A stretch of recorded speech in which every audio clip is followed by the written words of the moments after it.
Welcome to GatherVerse S.H.E Summit 2023. We're happy to have you.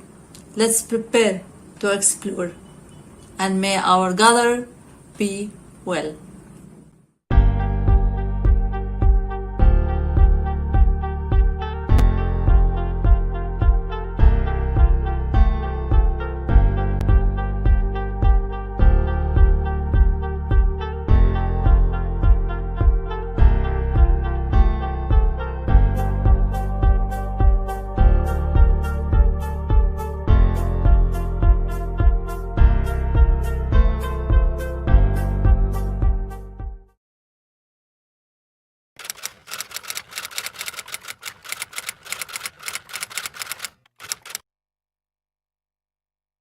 Welcome, my name is Lingetao. I'm from Nairobi, Kenya, in Africa. Thank you so much, GatherVerse, for giving me this amazing opportunity to share my perspective of what it looks like to be in the metaverse when you are in Africa. Allow me to tell a story of what it looks like. Being in Africa means you have to be diverse. Diversity is our way of living. In a continent of over 55 countries with over 2,000 ethnic groups, diversity has to be part of our living. That is our story. And sad thing about the reality is that people think Africa is a country. People think Africa is full of hunger, poverty, and that we just live in the jungle. However, when it comes to technology, we see it as an opportunity for us to tell our stories. That is where the metaverse and all emerging technologies come in.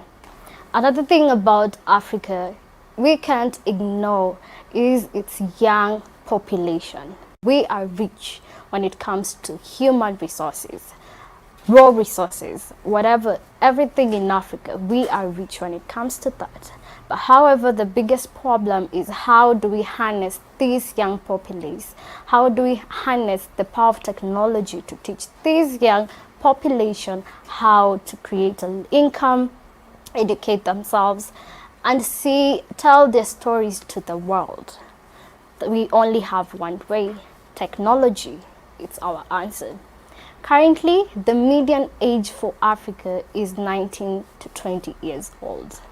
And we all know the metaverse right now, the main target audience, the users of the future metaverse, it's not the millennials, it's not the boomers.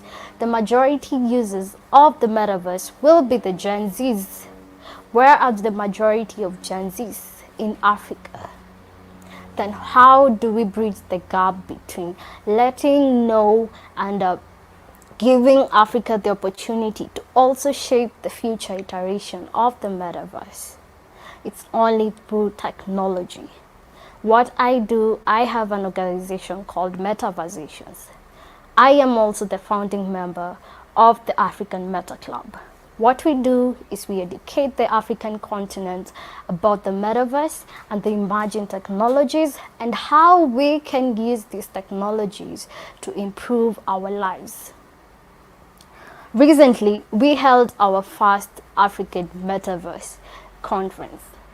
It was overwhelmed with a lot of hunger for young people to learn about the metaverse. They were curious to experience the virtual reality sets. They were curious to know what is augmented reality. They were curious to know how do I position myself in this future iteration of the internet. The hunger is there. The willingness to learn the skills on what is needed to position ourselves in the future iteration of the internet is there. The worst trend that Africa has experienced for decades and centuries, we have always been left behind. First industrial revolution, second industrial revolution. We were at some point, Africa was the pie that everyone used to scramble for. Everyone wanted to get into Africa. What can I get from Africa? The scramble and fight for Africa. But never has there been a time when Africa has had the opportunity to also be at the table and shape the next future iteration of the next industrial revolution. And that is why the metaverse, the emerging technologies, Web3, blockchain, AI, for us as an African continent, is not just an emerging tech where we just want to appear as gurus, we want to appear as the tech, the experts and everything. For us, this technology means changing the course of how we have been shaped to be.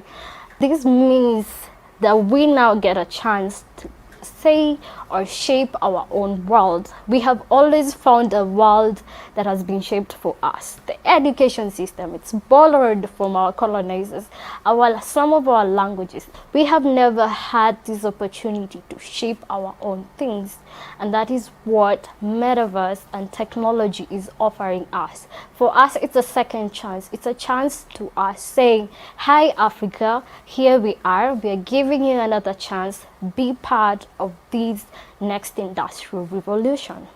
What does the metaverse mean for Africa? First of all, the contribution of the metaverse to the African GDP. The metaverse will contribute to 1.8 growth of sub-Saharan Africa. That means our economy has grown, employment opportunities. That means our world as an African continent would have made progress. Number two, the metaverse will transform how we tell our stories. For the longest time ever, we have people telling African stories who don't even belong to Africa. We have a saying that says, if a story is one-sided, it's probably a lie. And majority of what is depicted about Africa by mainstream media, by other sources from Western sources and every other sources that tells about Africa, majority of them are half-truths. Half-truths are nothing more but lies. We need to be given as an opportunity for us Africans to tell our own stories to the universe. And for us, the best way to do it is in the metaverse, our own universe. If I can get a chance to get into the metaverse where I can interact with as many individuals as I can from various sides of the world, I'll be able to tell my stories with no restrictions, raw as how it is, not as how the mainstream media wants to tell our African stories, not how other people want to benefit from telling our own story. We own our own stories, and metaverse is one of the best ways we can tell our own African stories. Another thing for Africa when it comes to the metaverse, we see it as the best way to improve our education systems. One of the greatest challenges we have in Africa is poor education. Education is a human right.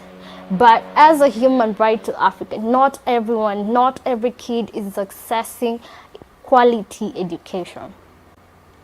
Ladies and gentlemen, wherever you are from the world, when you come to Africa, you will realize education is also a basic need, but unfortunately, not everyone can afford the best quality education. The metaverse will transform this kind of education from primary level to college to university by giving us immersive experience. We don't have to rely on old textbooks that were written decades ago. We don't have to rely on diagrams that don't even really portray what the aim of the lesson aims to teach. We have subjects like science, we have subjects like geography, we have students pursuing medicine, we have students pursuing architecture. All these people have been using traditional ways of learning. You cannot compare someone who has learned in a traditional way to someone who is maybe in the Western side or the Germany side or China, whatever country they are, advanced country they are. You cannot compare these two students. Maybe the one from the Western got better quality education, that used a lot of demonstrations, they used a lot of 3D pictures, 3D images, and a lot of practicals. But when we boil down to Africa, we only have tools like projectors, we only have tools like textbooks, which are still old school and don't really give students they don't really give students immersive experiences to get into what they're learning.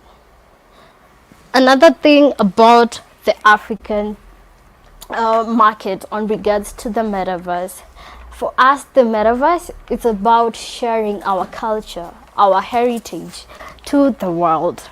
As I said earlier, diversity is our way of life. We don't have diversity, we are the diversity. Coming from different ethnic groups, different cultural backgrounds, we are able to preserve them and keep them and share it to the world via technology, via blockchain, via NFTs. For us, actually, NFTs are not just images or pictures of bored ape yards that are based on hype and clubs and community. For us, NFTs is us telling our stories. It's our African artists getting their work published and getting the full copyright for their work. It's a tool for us as an African continent to preserve our heritage, our culture, whatever we do via blockchain, where we can own it, no one can alter it, and it can be left there for generations and generations to come. That is one of the main aim of the club we are in. It's called the African Meta Club, the first DAO in Africa that uses metaverse and NFTs to preserve our culture and our heritage that we're really proud of. We as Africans, we have always felt, and it's a sad reality, that we are not heard outside the world. No one gets a lot of Africans. We don't have a lot of Africans traveling, exploring the world. For some reasons, because of the travel expenditure, visas, passports, getting visas and passports in Africa is not easy. There are elite people who can afford visas. They're easy to get. They are diplomats. But majority of Africans don't get to see how the world looked like. We don't have the big exposure.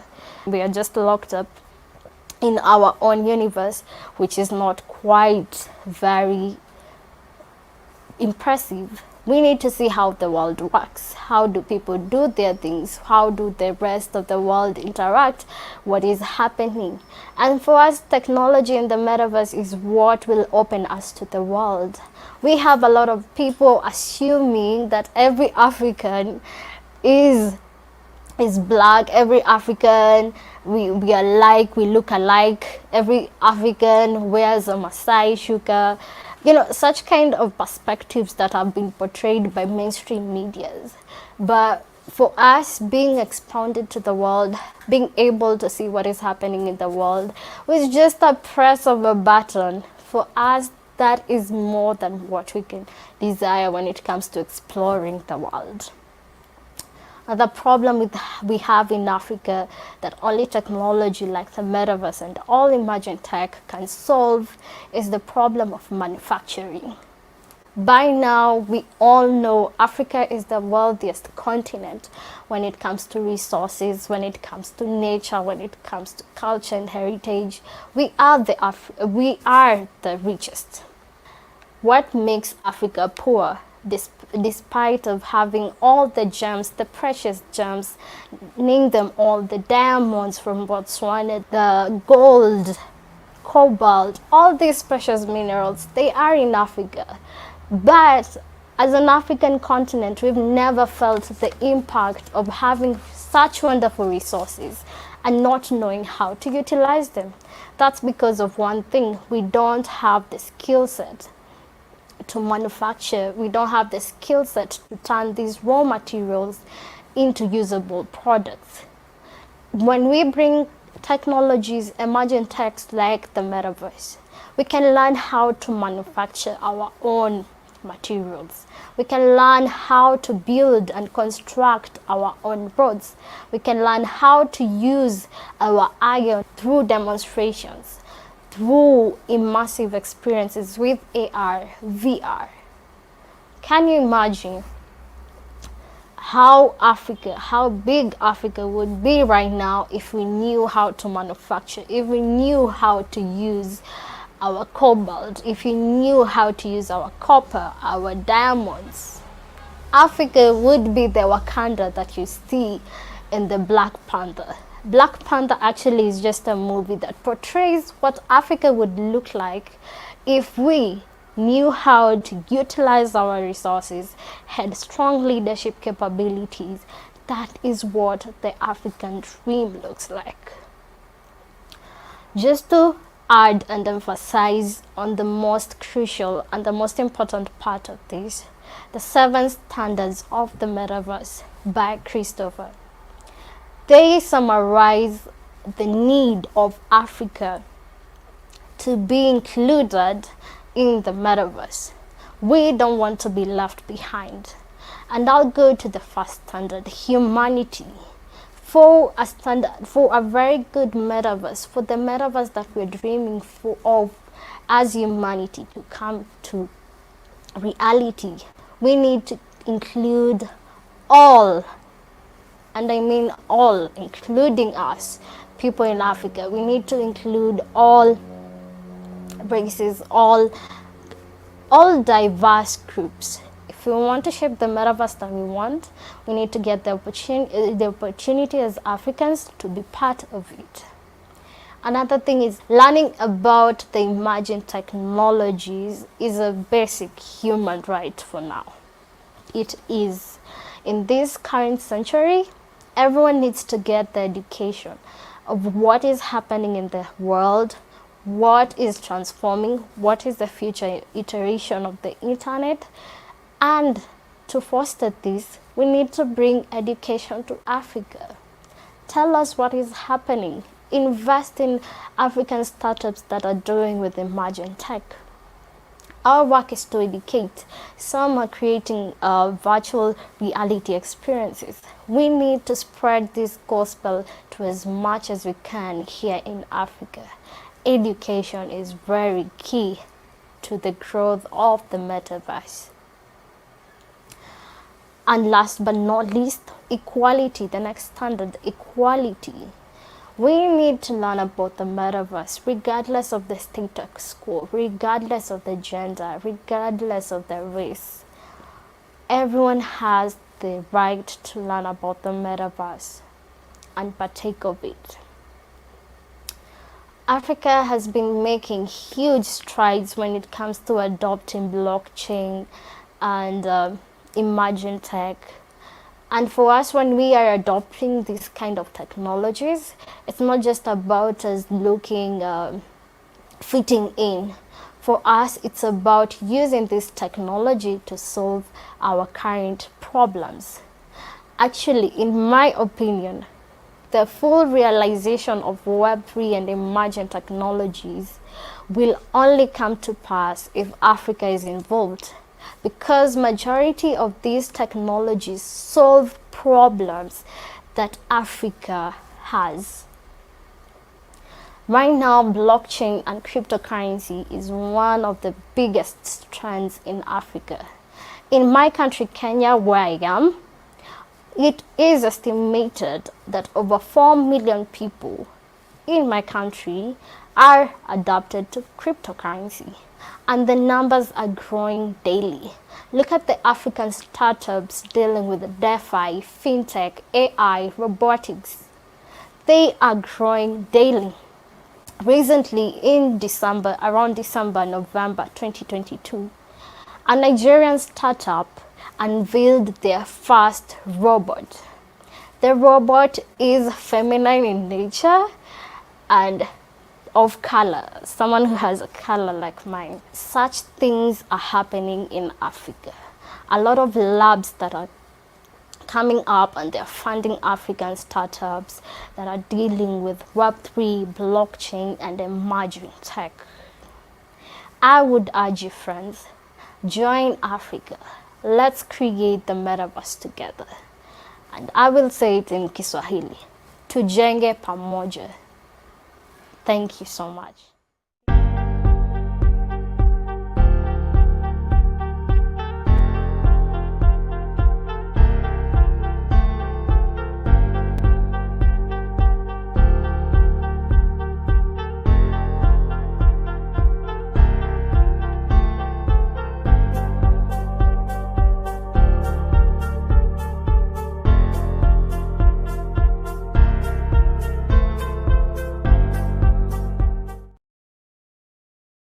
Hello, everyone. I personally want to share a heartfelt thanks to Christopher Lafayette, Joanne Barry, and the GatherVerse S.H.E Summit team for including me here today. The title of this very short talk is Present Tense, or How We Present Its Intense. I'm Kathleen Cohen. I'm a tech humanist. I'm an XR strategist, and I look at many different technologies that inform our immersive experiences. I look at the creativity and the human potential of it all. And while I've been referred to as a futurist, I'm embracing these days what it means to be a presentist. My consultancy, The Collaboratorium, focuses on 3 areas: XR research, XR client strategy and production, with clients representing megacities, gigacities, healthcare, wellness, and media and entertainment, as well as public engagement, giving a talk like I am right now. And if you had to ask me which of these 3 areas I think is most important for now new metaverse, spatial computing business, I would say research. If you're a visual learner, my path started in fine arts. I became a muralist. I even went on into industrial design and became a glassblower. From there, it was animation, learning SGI on the box, and went straight to DreamWorks Interactive. We were the first game designers for Medal of Honor PSX 1. And then I went on to IBM Innovation and Disney. I really then focused on digital and data strategies as a creative, as a producer, and even went on to work alongside civics and politics on Independence Mall in Philadelphia and Washington, D.C. That brought me back home to do AR/VR projects. And finally now, 25 years later, we've broken through the screen, something more tangible. There's no better example of converging planes like in real life on a screen or in world than the work that's being done at HoloRide, and I'm honored to be an advisory board member to this talented team using real-time car data, open map data, content development from our partners, as well as ride tokens for a new passenger entertainment experience. So come check us out.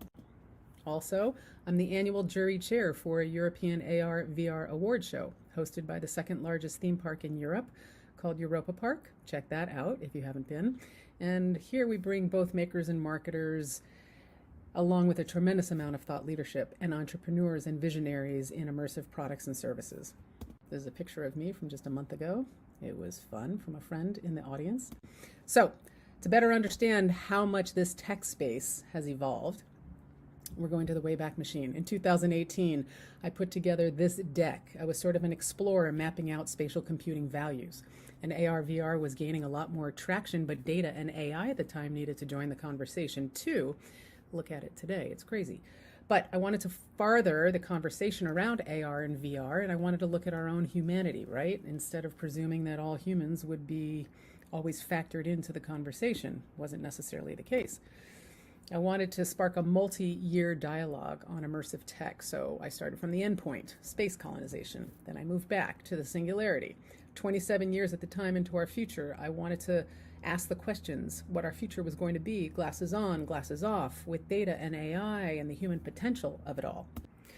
But I was really surprised what the World Economic Forum was touting that year. Google's CEO said AI is probably the most important thing humanity has ever worked on. But I was inspired by Jack Ma, the owner of Alibaba at the time, and what he had to say with his billion-dollar platform. The question was asked, after AI surpasses us, what's left? Jack Ma responded, "It was with this talk that I first began to be known as a tech humanist." The left side of the column is what Jack Ma said. These are the things we have to teach beyond computer science. The right side of the column is what I added to Jack Ma's list, but both are valid. By 2019, the evolution of the spatial computing field was and couldn't be tamed, and it wasn't contained. We'd be inviting work at that time beyond AR and VR. We invited MR and XR as a global umbrella, even RR and beyond. We were establishing frameworks with world building and all of the avatars in it. As we evolved, I began looking at what it means to be human and or twinning of our humanity. And again, as an LA native, I drew heavily from Hollywood history for the de-aging of actors as well as creating timeless identities. And so I brought it forward. I brought it forward into this conversation on digital likeness and digital twinning for both the fantasy and the reality of it all. From avatars to virtual assistants to the twinning of pipelines for industrialization and manufacturing purposes. But in this particular image, I talked about the land rush of recreating your likeness. And upon our research, we found 12 unique companies working at the core of it all, each having different names for their digital likeness products. And what was so crazy only 3 years ago was that on these 12 companies, we found over 24 different other companies with unique names for their own digital human products. It was a land rush. Each company was focused on either humans becoming more digitized or robots becoming more human. So we identified a moment in time in 2019 from the tech side where we were sitting in this gap, the uncanny valley gap. So it was no surprise in 2019 that most of the funding was focused on virtual influencers inside gaming worlds. So here's little Michaela, left side, $3 million followers, and then Fortnite from Epic Games launched in 2017 with a daily income of 2.7 million. So who was asking the question about humanity's ROI on all of this, right? In 2 years, a lot more was even going to change. By 2020, everything collapsed. We still persevered. We played out digital twinning even more so. Since in real life was shut down, our future and our past basically collapsed.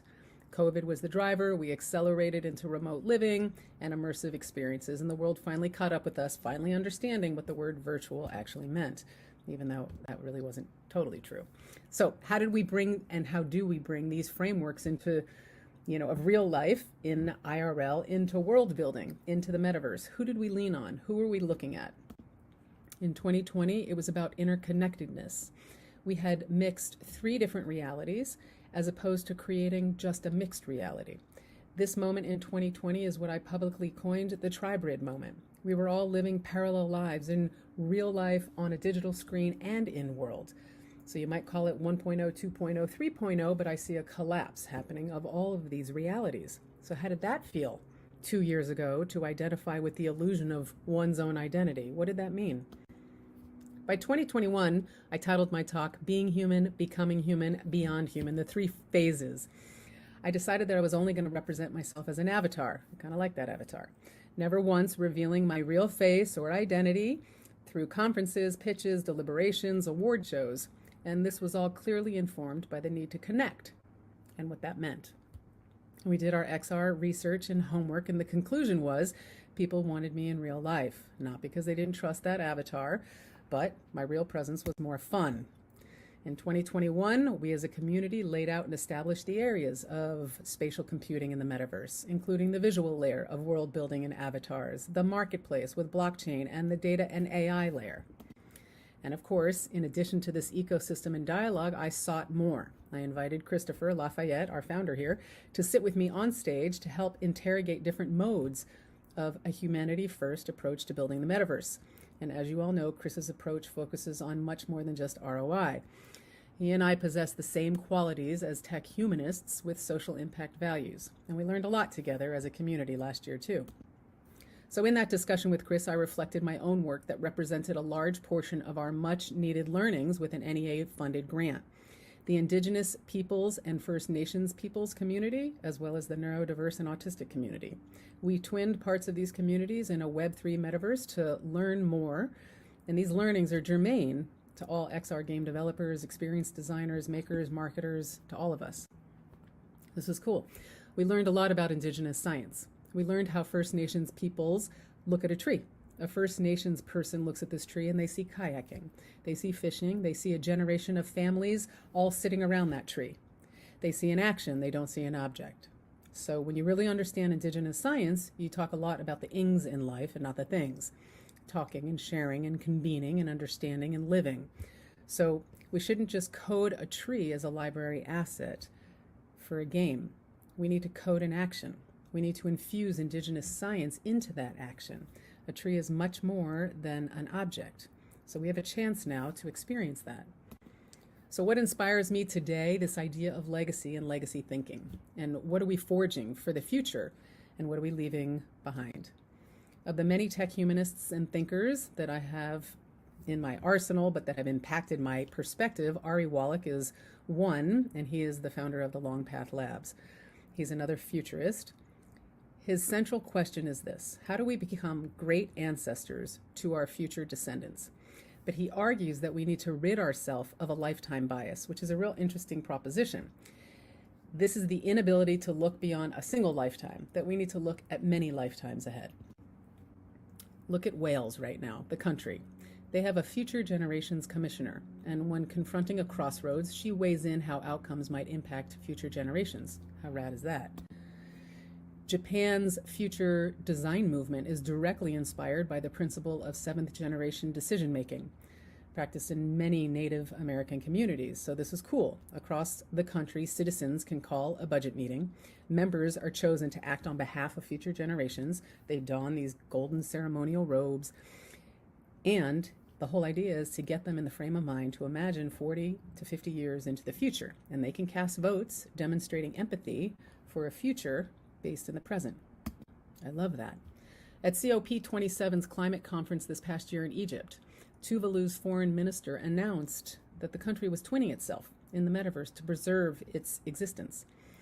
As our land disappears, we have no choice but to become the world's first digital nation. Our land, our oceans, our culture are the most precious assets of our people, and to keep them safe from harm, no matter what happens in the physical world, we're going to move them to the cloud. So I leave you with this: richer stories, inclusive of our past, our present, and our future narratives, means richer lives for all of us.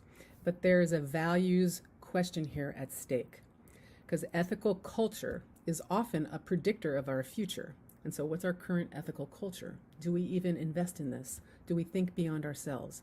So I say, as a tech humanist, right, moving forward, we can actually all win if we do some inward research first. Thank you so much, and thank you, GatherVerse S.H.E Summit.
Good evening, everybody, or good morning for most of you.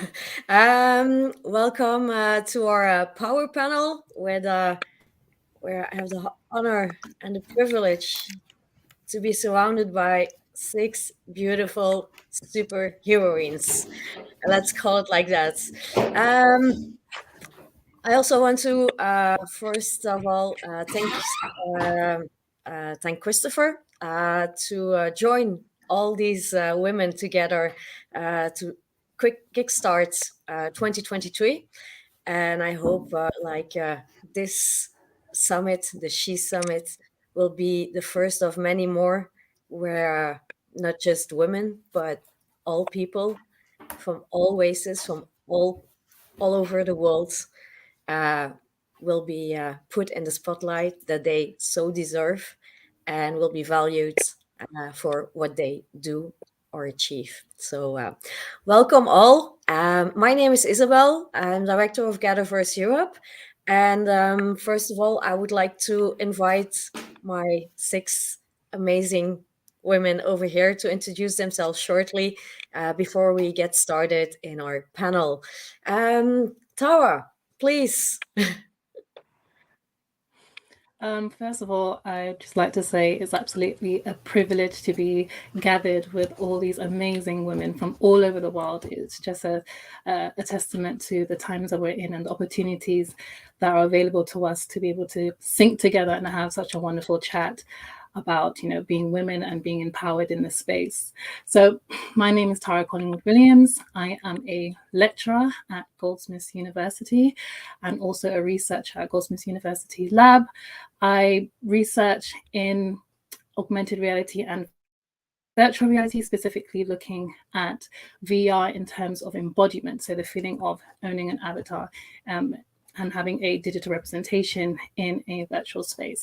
I look at the psychological impact that different configurations of our representation may have on us and others. I also am the BAME head in my department, so I really have a passion about really pushing representation and diversity in this space. Glad to be here. Thank you so much. Welcome, Aniela. Hello.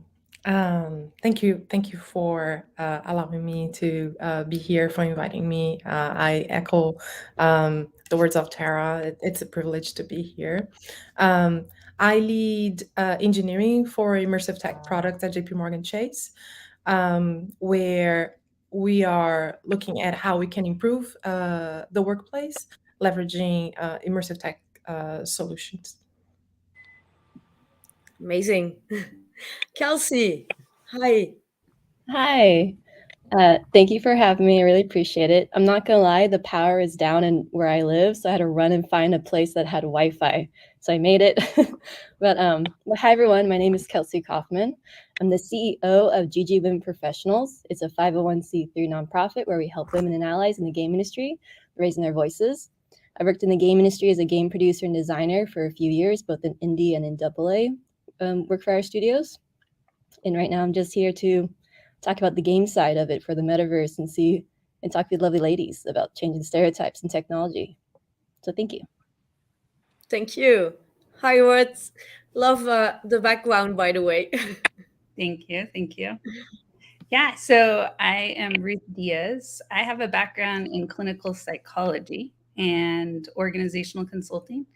And I've been slowly moving into virtual reality as a specialty and a medium for connecting as human beings for the last few years. COVID definitely pushed me down the rabbit hole pretty hard into social VR. And right now I'm doing consulting work and supporting different communities and groups in building the metaverse, mostly right now focused through Meta Horizon Worlds, but also been in other applications doing events. And yeah, I believe that virtual reality and XR is a medium just like any other tool that can be used to harm us or heal us. And so I'm here to help us heal through it. Amazing. Bonita, good morning. Good morning. Good morning. I'm so happy to be here with everyone, and thank you so much for having me, and also echoing the sentiments of everyone else who has spoken. I'm so grateful to be in this space with all of you ladies. We're building this space right now. And so how I'm working on building the space, I'm a multidisciplinary artist and improviser. I'm also a Web3 consultant, and I made that pivot in 2020 as well. I was looking for ways to continue creating these immersive human experiences. That's what I was doing in physical space for many years. And when the pandemic hit and we had to shut everything down, I wanted to make sure that I could still bring people together for healing and transformation through art. And so virtual reality lent itself well to that. And that's how I am leveraging this technology. I'm also a Web3 consultant, currently working with Technology Gap. And I'm a founder. I'm one of the founders of Black Meta Fest, which was the first metaverse festival for Black creatives and innovators.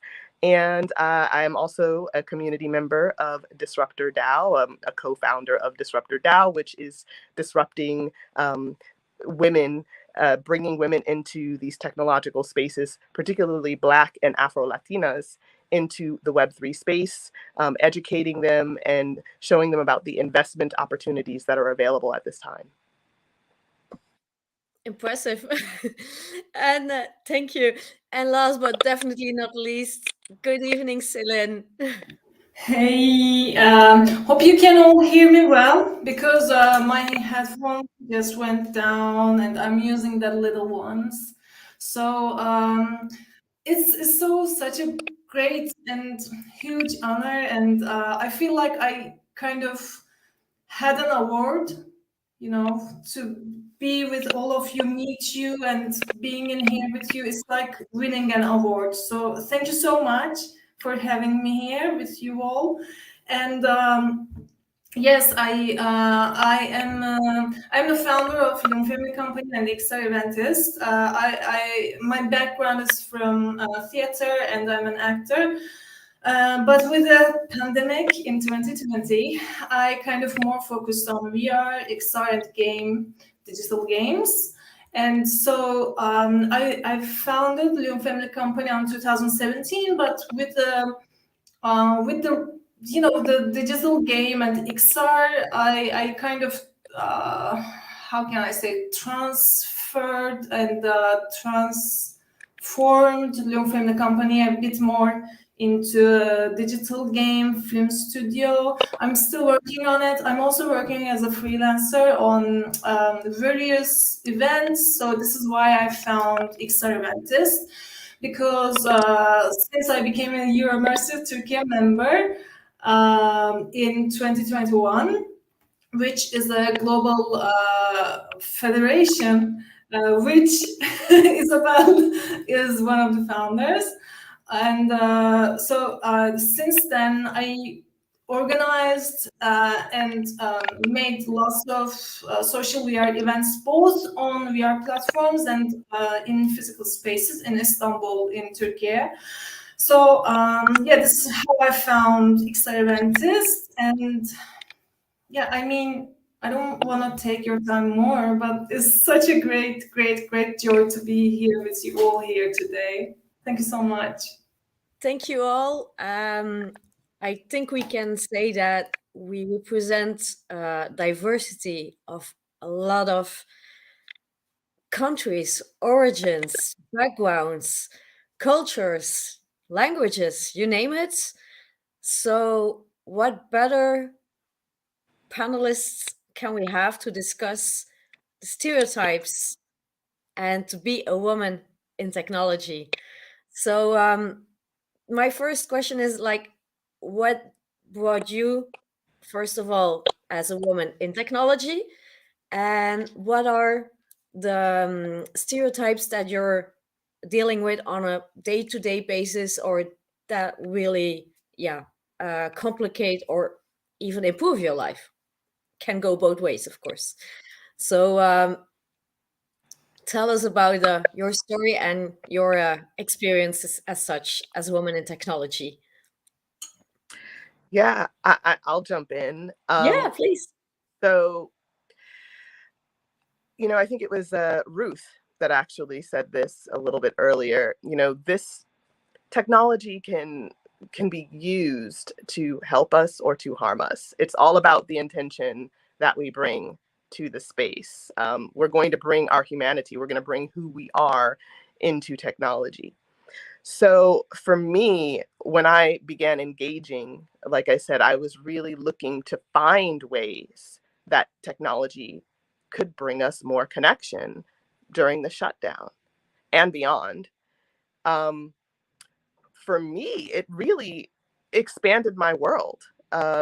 Diving into virtual reality has helped me build relationships across the globe, very deep relationships with people across the globe that I've now had the pleasure of meeting in person that I never would have met had I not really went deep into virtual reality. So I think really coming into this, like the previous speaker, I was able to hear like the tail end of what she was saying, you know, as a humanist, a technological humanist, you know, really coming into the space with deep intention for connection, for making sure that people who perhaps don't have access to technology gain that access. Really coming into the space looking for the connections is what is going to drive this forward in a healthy manner. So that's what I'm really exploring. I really want to build a world of greater opportunity for people. I see technology as a way for people who may not have had the access to gain access to things that may not be in their immediate community. So that's how I'm really coming into the space with that deep intention. And did you encounter some stereotypes that are complicating your work, your daily life as a woman in technology?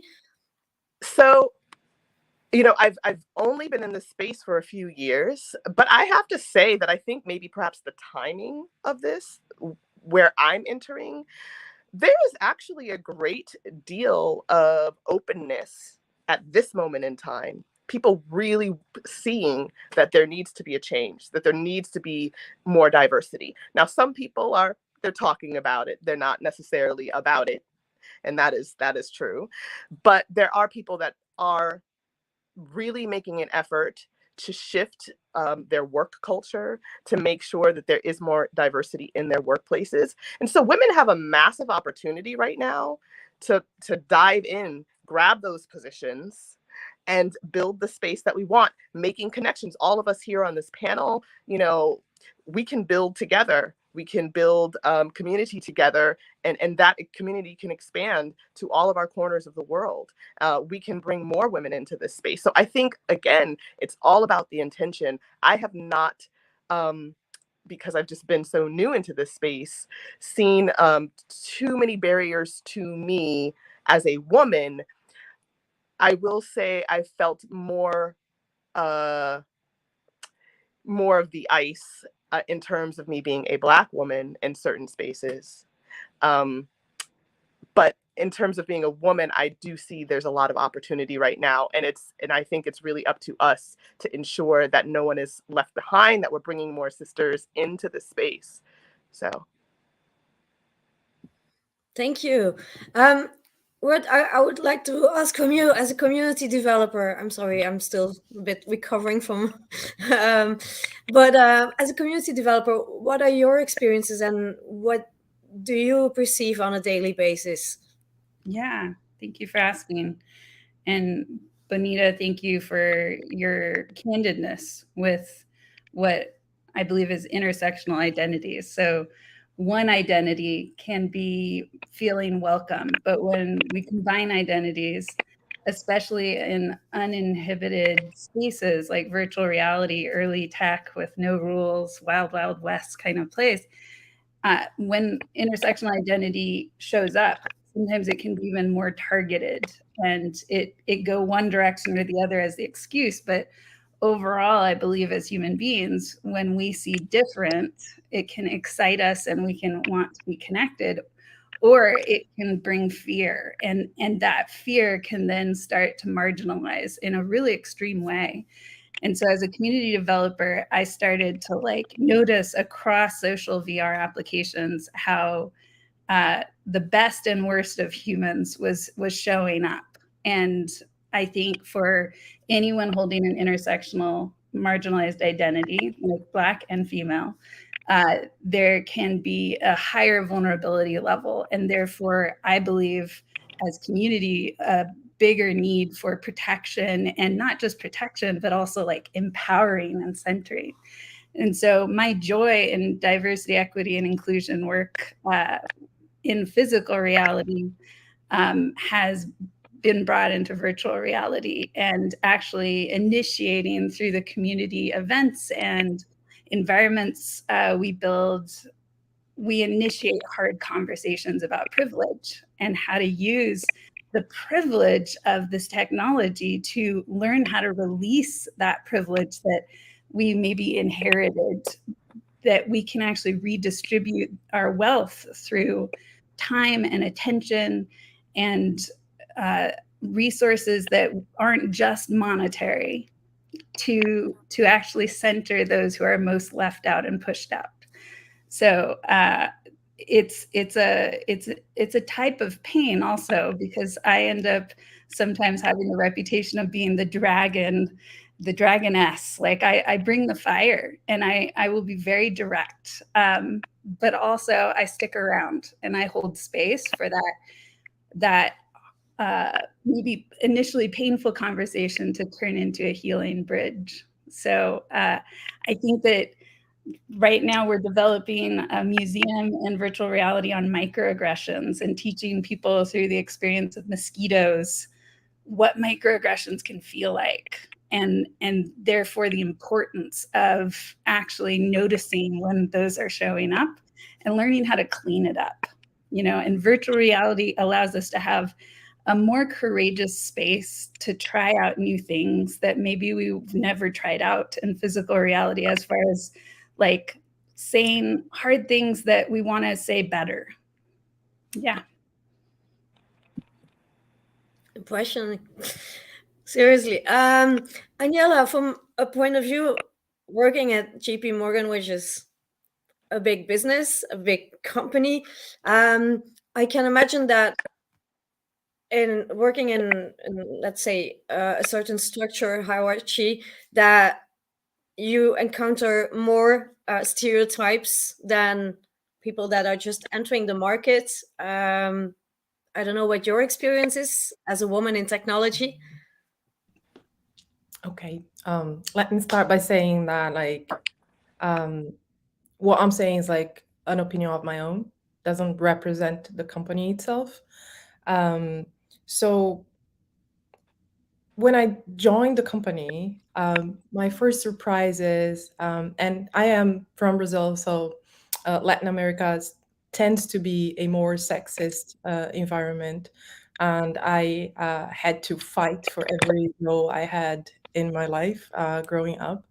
So when I joined JP Morgan, to my surprise, that's where I didn't find those stereotypes and that resistance. And that's one of the reasons that me, as being like, I'm a game designer, I'm an artist, like by formation, right? I never thought I would be working in a bank. On my very first day at the company, my manager took me to a diversity equity, the ENI, a session, diversity, equity, inclusion. I'm sorry, I'm a bit nervous. It's the first time I'm speaking in an event. So that all really surprised me, and it's very interesting how the company works very, very hard to shatter stereotypes. So I actually feel very comfortable at the company. It's very welcoming, and there are very strong programs to support your career growth. So I've found those stereotypes and resistance a lot more outside the company. Um, I haven't felt anything like that after I joined the company, to be honest.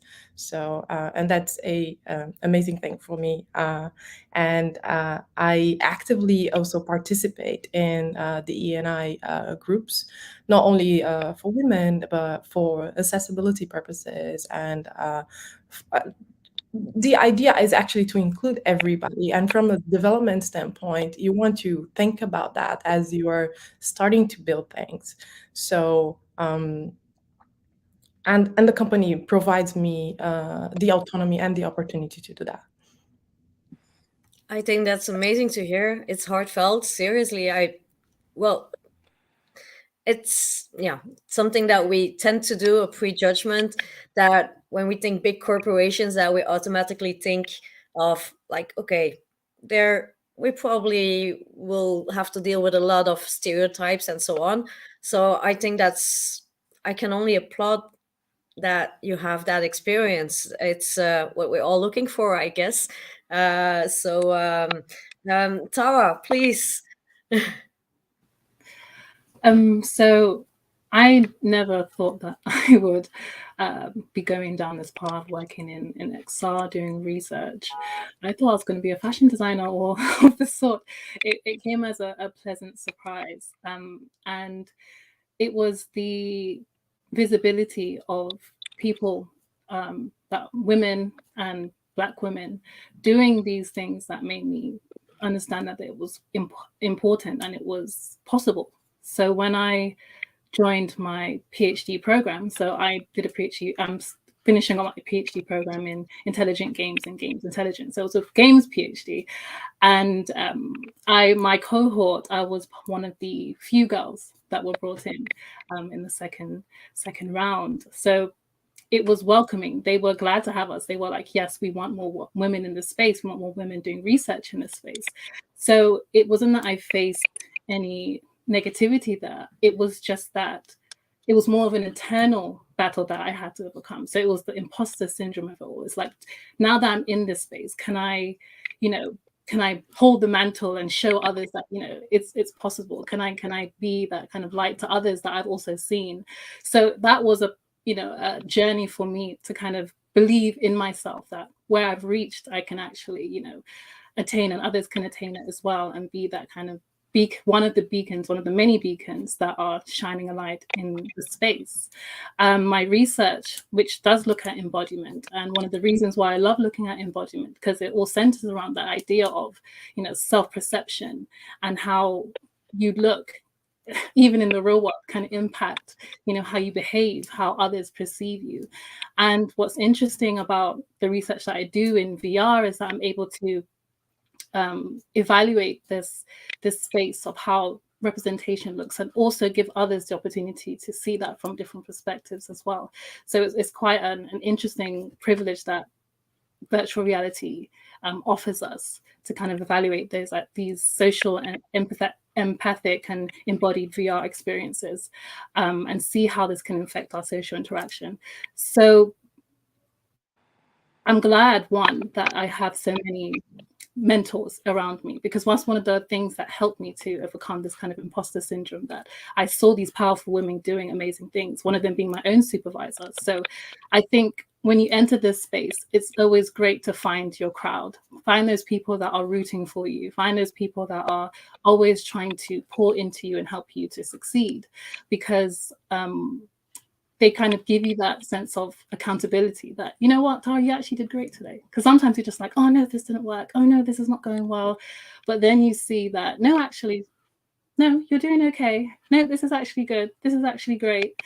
And another privilege of being a lecturer is that I get to see the increase of women in my class every year. So when I went to do the same subjects, when I was doing animation and graphics and virtual 3D virtual world, again, I was one of the few girls in the classroom. But now as a lecturer, I come into the room at the beginning of the term, and I'm amazed that, how many women are in the scene, in the room, that are excited about, jumping into this space, that are excited about what they can do and how they can bring their own ideas and innovate this space. And so it's just very encouraging to see that there's this growth happening. And because of the visibility that's been given to us by LinkedIn, social media, it's so easy to find,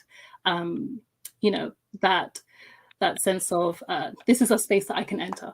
Sans from perhaps in our day where we had to really do work, someone had to come and speak. But another thing that I love to do, and I've started to do, is go to high schools and do workshops on VR, because again, I feel that the need to show what the avenues of possibilities are at a younger age is so important as well.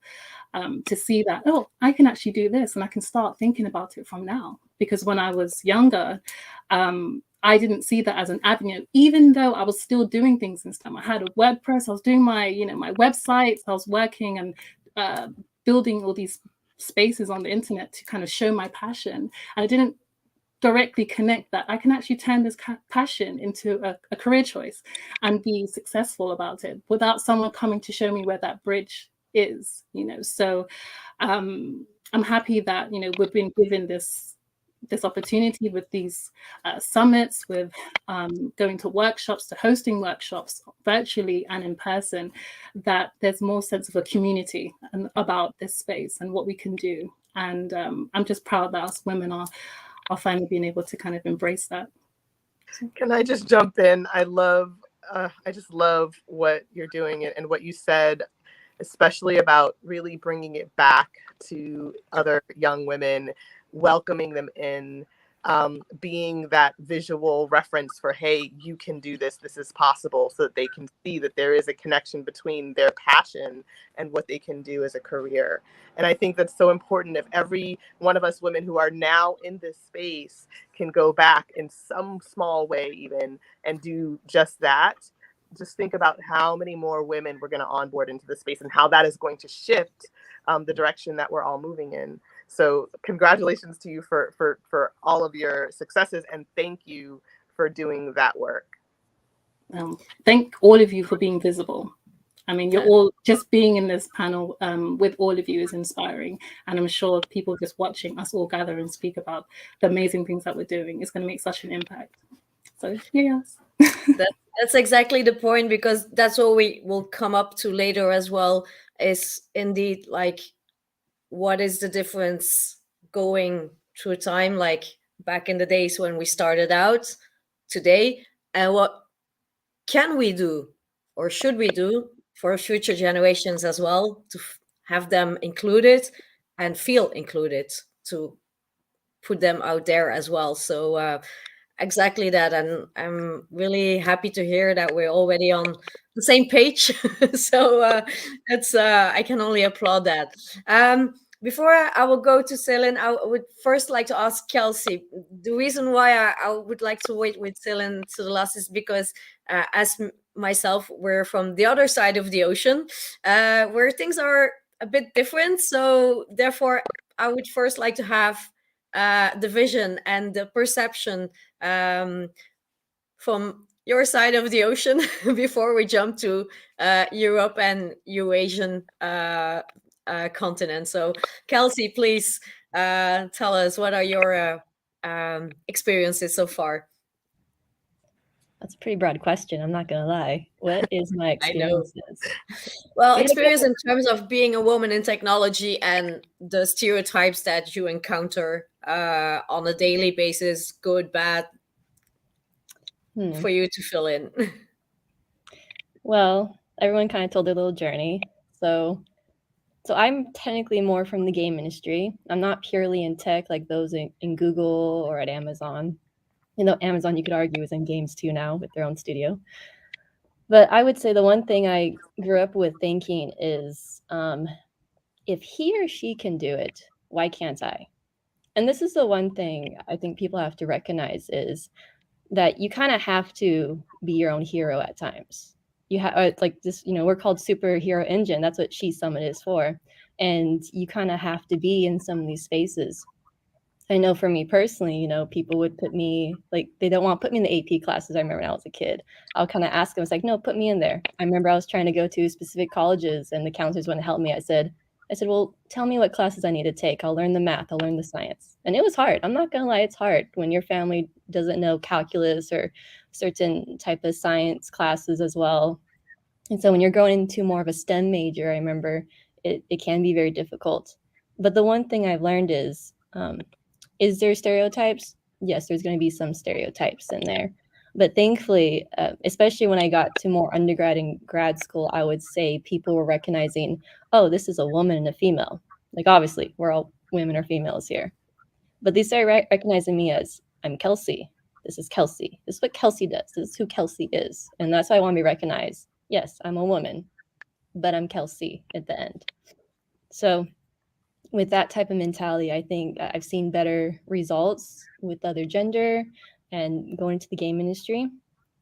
And in the game industry, we do have something called crunch, burnout. People get laid off a lot. I know right now tech companies are being laid off again. And I've unfortunately experienced a lot of layoffs, and I've experienced burnout. It's actually been about almost 3 years since I've done a public talk, but because of Christopher, he invited me, he really wanted me to speak, so here I am. So I'm very honored, so thank you. And you're doing great. Yeah, I'm trying, but I'm doing okay. So here's the one thing. I remember, Tara kind of talked about we have to root for people, right? Well, what happens if you don't have a role model? And that's kind of what I had experience with. I didn't have a role model to look up to. There was no woman in tech or games I wanted to be. So I kind of just became my own role model. I kind of asked myself, well, what do I want to be? Can I be a role model to my little sister? Can I be a role model to someone else? That's something you kind of have to think about. If you don't have one, become one. And so that's why I went to the community with, it's called SF Bay Area Women in Games. That was the original community. And then I transferred and made a nonprofit called GG Women Professionals. So I want to help the community, because if I can help people, then I can help raise their voices up. That's what I want. So I don't know if that answers the stereotype question. To answer the technology question, negatives and positives. The positives are going to be, you can connect with people around the world. I'm talking to some people in Sweden right here, across the US right now. I'm in California, so what's up, anyone else in California or anywhere else? But technology is great that way. You can play games with people, you can connect, you can go in virtual reality now, you can have meetings, you can now do remote work. So there are fabulous technology advances in it. The negatives, I would say, is, and this is where people don't always agree with me on this, but when I think about the metaverse, and even in video games, I have to explain to people, I said, hey, this is a reality, but it's not our reality. So there is this form of, you don't want to be addicted to it. You want to take care of our real life here. If you look at technology, even in games, and I know, and they might be doing this in other areas as well. If you think about it, we're always striving for our reality in a virtual world. That is the actual key thing. Our perfection is our own reality. And if that is true, then we have to remember, take care of our own reality. And we can still have fun in these other mediums, but let's take care of ours first so we can have fun in these mediums. I don't know. Did I answer all your questions, Isabel? I don't know if I got all that. More than that, it's amazing and great to have you back. Even after 3 years, you're still standing. So building strong. It's kind of what Ruth said. Ruth said about being a dragoness, right? And I could have chosen. I really did think about this. I thought about leaving the game industry. I was burnt out.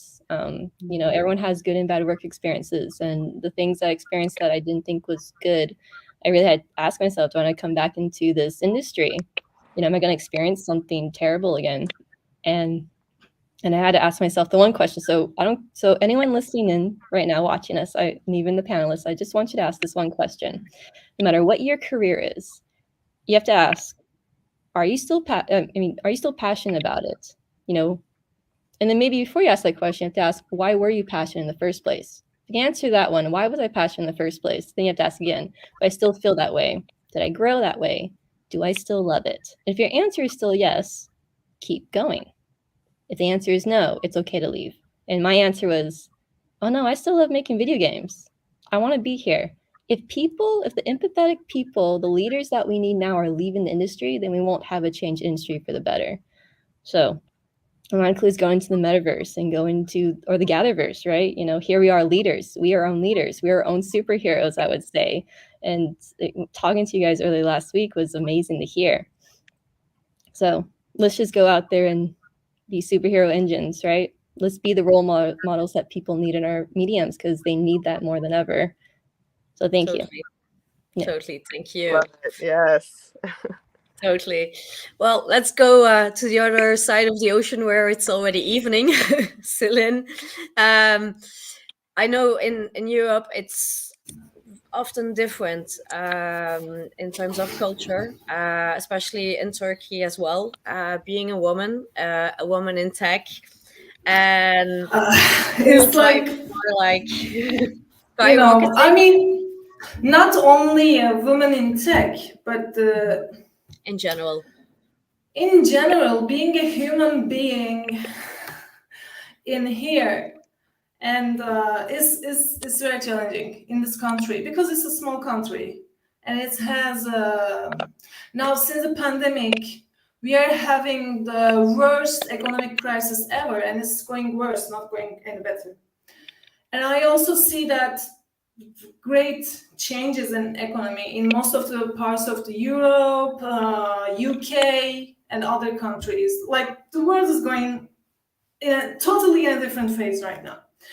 But the thing about the genders, like if you're talking about the genders, as a person who never felt herself as a some kind of a woman or a man, I still don't wrap my mind around being a woman or being a man. So when I think about being a human being, yeah, it makes sense. But when I think about like the genders and stuff, I don't understand this. I don't get it. Believe me. I mean, I'm in my family, in my my family is like two parts. Like one part, like my father's side is very kind of modern and stuff, and my mother's side is very religious and very close-minded. And so I grew up in two different phases, like black and white. But that opposite and like different sides also gave me the colors. So I'm now in that day and age. I'm 38. I see the colors and all the spectrums of people. And I think when you're growing up in a family, like by your relatives, by your cousins, nieces, and stuff, when you're growing up, you're learning the world. And the things that you learn, how can I say, the patterns that you're coming from your mother or father, also kind of reserving your perception about the world and the society community. So you're kind of seeing from that visor. But from the very early ages, I was always like, no, I'm not like that, and I'm not like that too. So I kind of like Kelsey, I didn't have a role model. Like I kind of created myself as a role model, and also I never realized that has to have so much coverage, like because my role models were actors, writers, directors. Games. I was a hardcore gamer as a kid. So I always found myself in the art and culture, and I always found myself in that spaces. Art, games, music, they all saved my life, and they all made me who I am today. And so in that meaning, like in that stereotypes and cliches, I still see lots of walls and kind of globes, like that transparent globes, like like there are lots of bubbles around all that gender stereotypes and things. And I believe if we can really manage that, if we can really surpass that, if we can really evolve that gender stuff in our minds as humanity, we will improve a lot. Finally, one day, I hope. But still, like in the first, last year or 1.5 years ago, in the first time that I attended event for game industry, I just saw the crowd. It was very crowded, like in Istanbul, in a small space, but it was very crowded. I saw the space and I couldn't believe my eyes. It was like lots of men, like, and I just climbed up to a higher place that I can see everyone. And I literally counted females or The division people between who are not male yeah. and white. So it was like, and including me, it was 7. And the crowd was like maybe 300 people. And I was like, okay, this is a problem.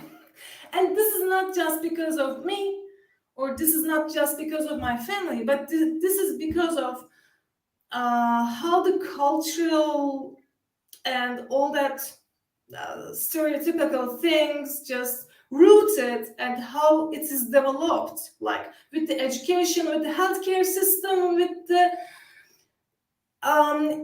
even with the foods, and all the daily stuff is all wrapped around something else that we don't want to accept anymore, right?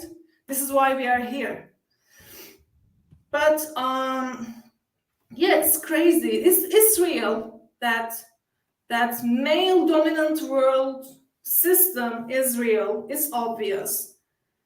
But I think it's changing, and I think this is why we are here and talking about this. But I'm really tired, and I don't know if I can see that the real change in next 15 years or 10 years.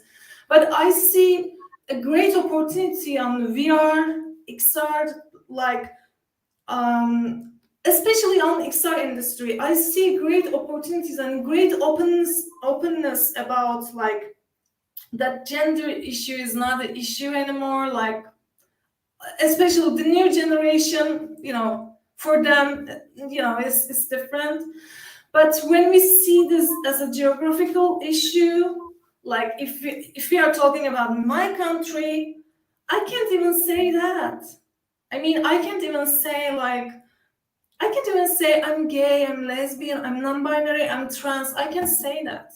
I don't want to say that. I don't want to target myself where literally they attack that kind of people, that kind of humans. I won't target myself to anyone. I just want to live.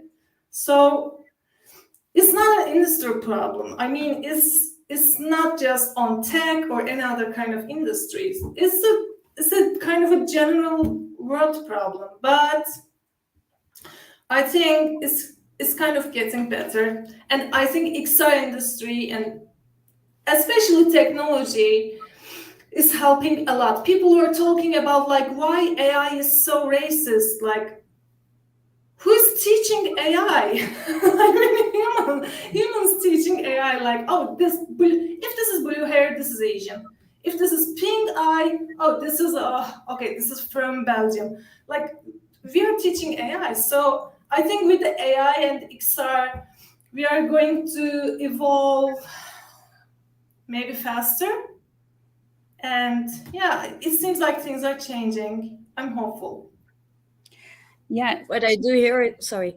Oh, that's Please. okay. Just kind of to go off of that, I know sometimes in panels it can be, even the implication of heroes were really high level. We're analyzing it from way up in the sky. So to give this a little bit of ground of like what is unfair, what are those invisible barriers?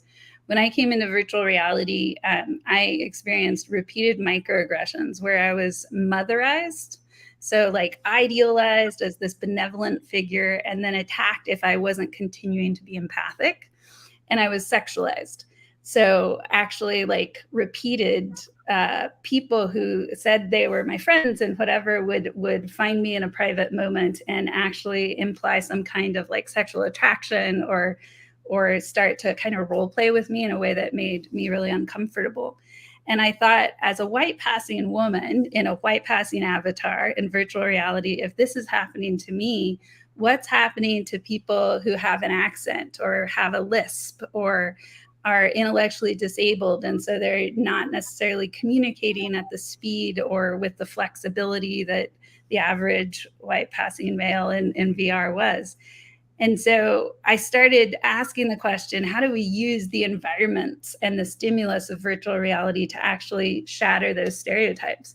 Literally, one of my allies and friends heard some of those stories, and he built a experience in Meta Horizon Worlds about shattering stereotypes. So you take this giant, like probably 4-foot hammer, and you see all these labels, these stereotypes about women and men and LGBTQ and even different races, and you see them and then you hit them and they shatter and they break apart. And it's very cathartic. You get to just like destroy all these stereotypes quite literally.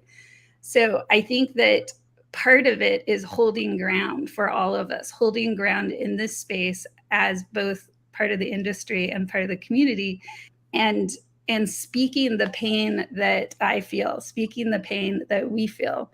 And by giving that voice, it creates more of an uncomfortable moment initially, but it raises the awareness long term, and it gives more chance for the next person, hopefully behind me, to take up more space. And so I see myself kind of like you see this background picture as I'm holding a bridge between kind of two paradigms. And in one paradigm, it's pyramidal and it's white passing or white males at the very top. And in the other one, it's more like a torus. It's this cycling energy of many different perspectives always coming in and bringing that very inclusive and many directional wisdom to help us shape where technology is going. Totally, totally. Um, You're all so inspiring. And the thing is, like, before our panel last week, we had a great discussion already, just to get to know each other, where we initially started with like 45 minutes that became very fast, like 2 hours. And we could even go on for way beyond that.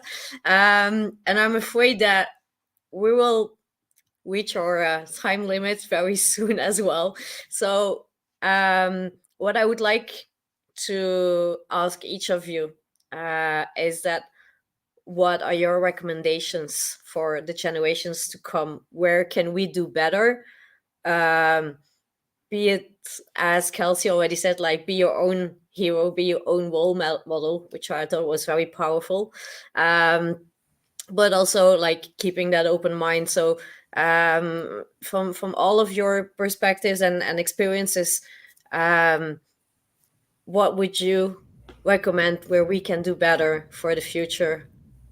Aniela, please. um, I guess maybe I'm gonna connect with what Ruth was saying, right? So I think in general in life, you're gonna find those stereotypes, but there are safe places, there are safe groups, there are people that will be by your side and it will help you like navigate the challenges that you face. There are environments that are very rough, and normally, especially when you're gaming, that tends to come up a lot, where you see a lot of behaviors that are not acceptable. That's where like us together as groups need to hold that space, defend those who need that, that don't know how to react to that, right? So I play a lot too, and I see that a lot in the gaming space, right? So although I feel very safe in my work environment because of the structure and the support I have, that right, that's not true for my life outside my work environment.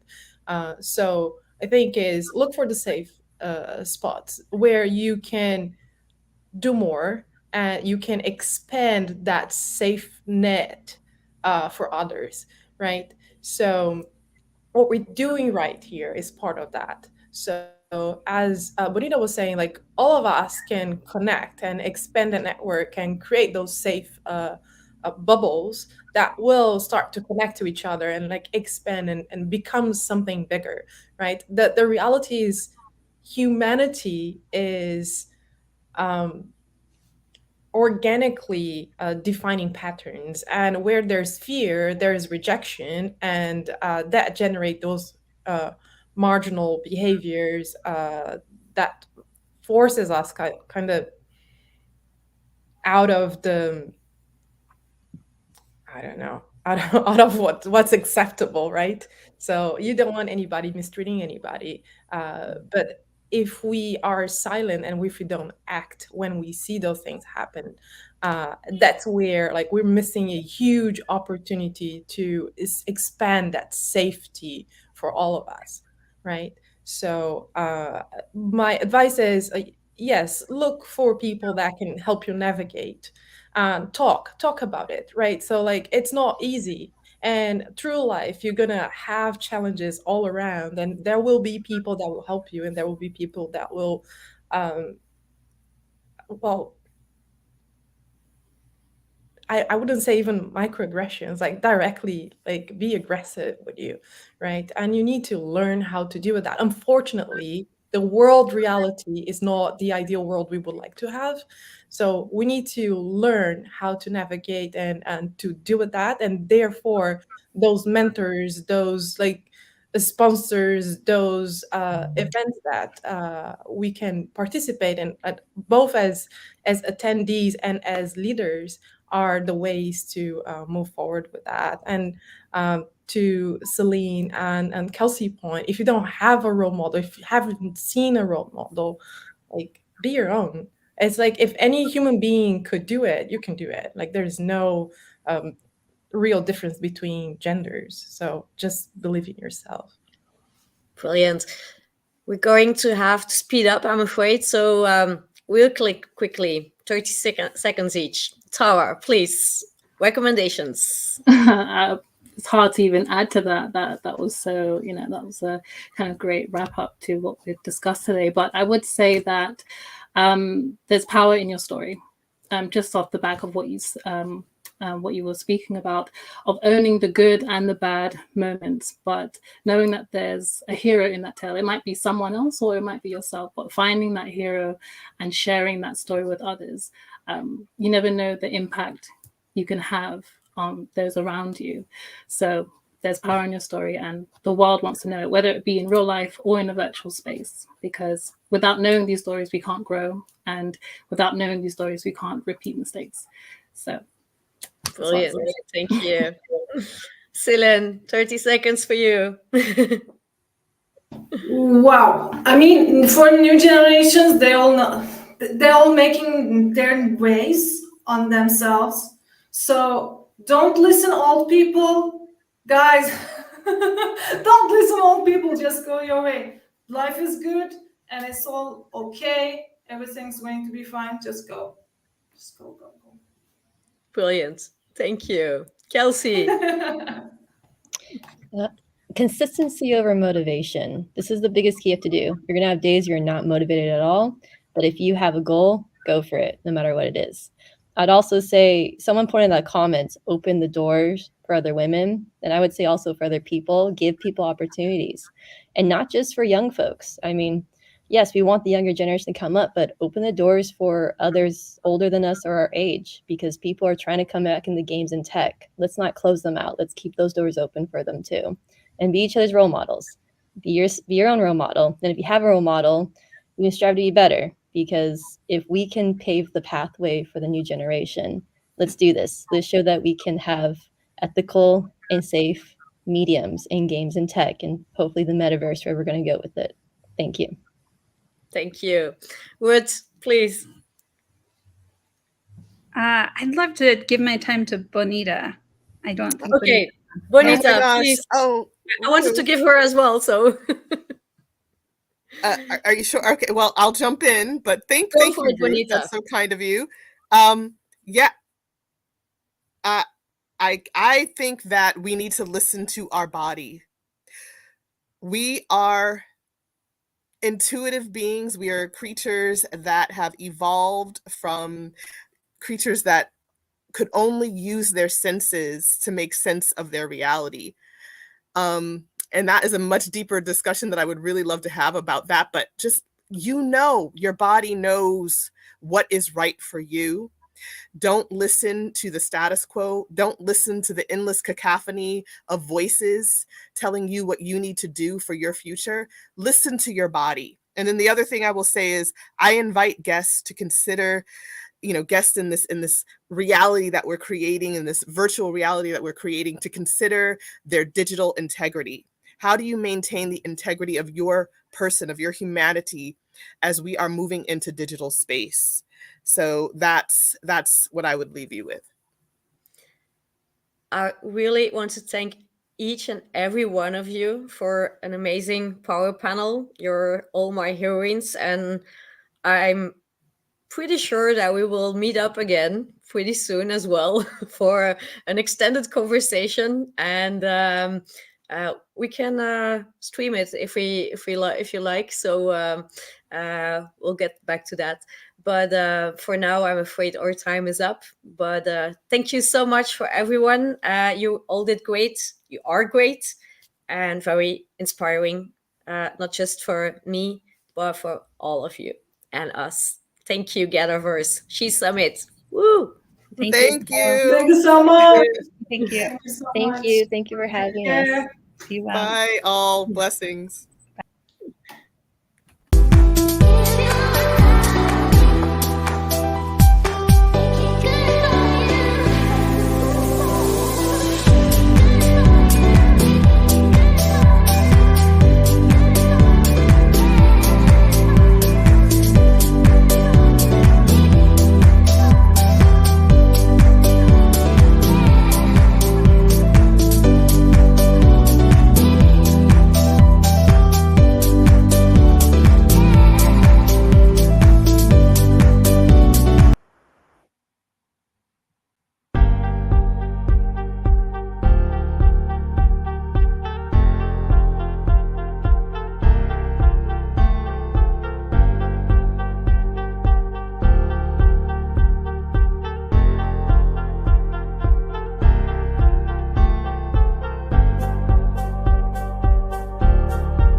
Hi, everyone. My name is Sarah Mailer. I'm the founder and CEO of creative technology company Left Field Labs.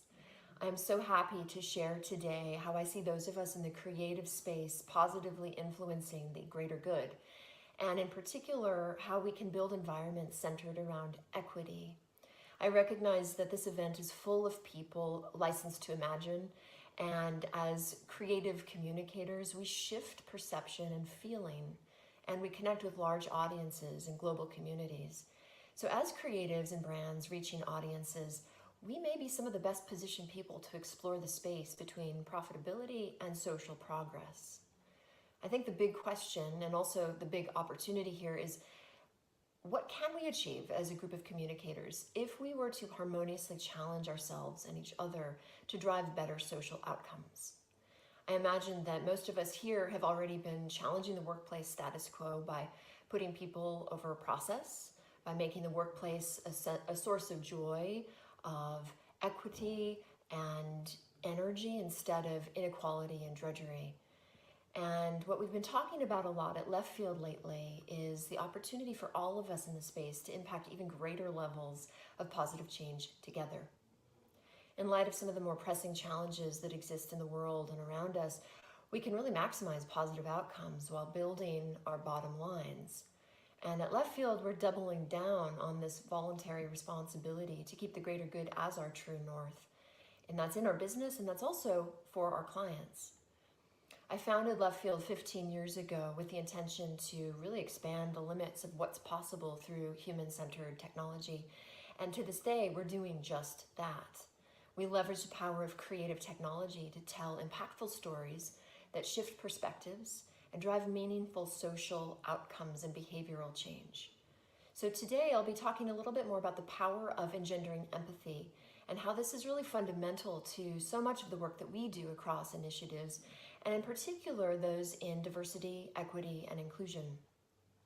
One of our clients recently asked us, what is your DE&I superpower? And after thinking for a moment, I recognized DEI isn't a superpower, it's effort. It takes constant work, and it takes a willingness to be very introspective and challenge ourselves and our own assumptions and biases. So what it means for us is that we actively seek engagements that allow us to really develop further diversity, equity, and inclusion through the work.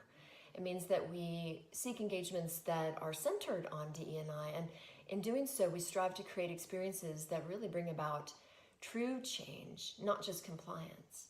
We want to challenge the status quo in our conversations, in our relationships and in our storytelling.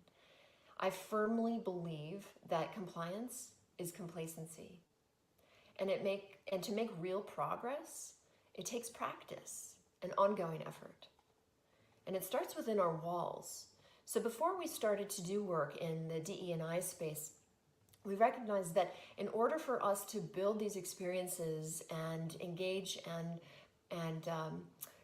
really inspire staff members at our partners, we needed to ourselves understand our own biases.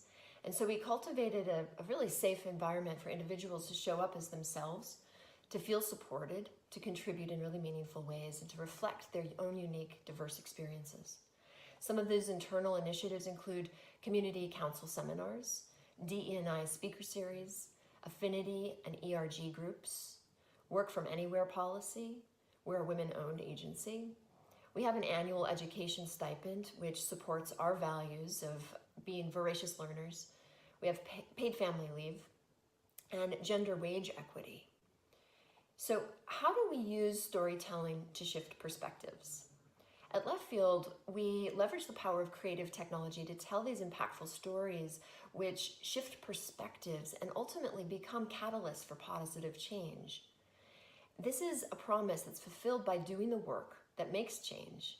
So with having truthful conversations and thoughtful minds, and by embracing the mistakes that we make and learning from these, we seek to lead the moment and recognize that DE&I drives us forward together.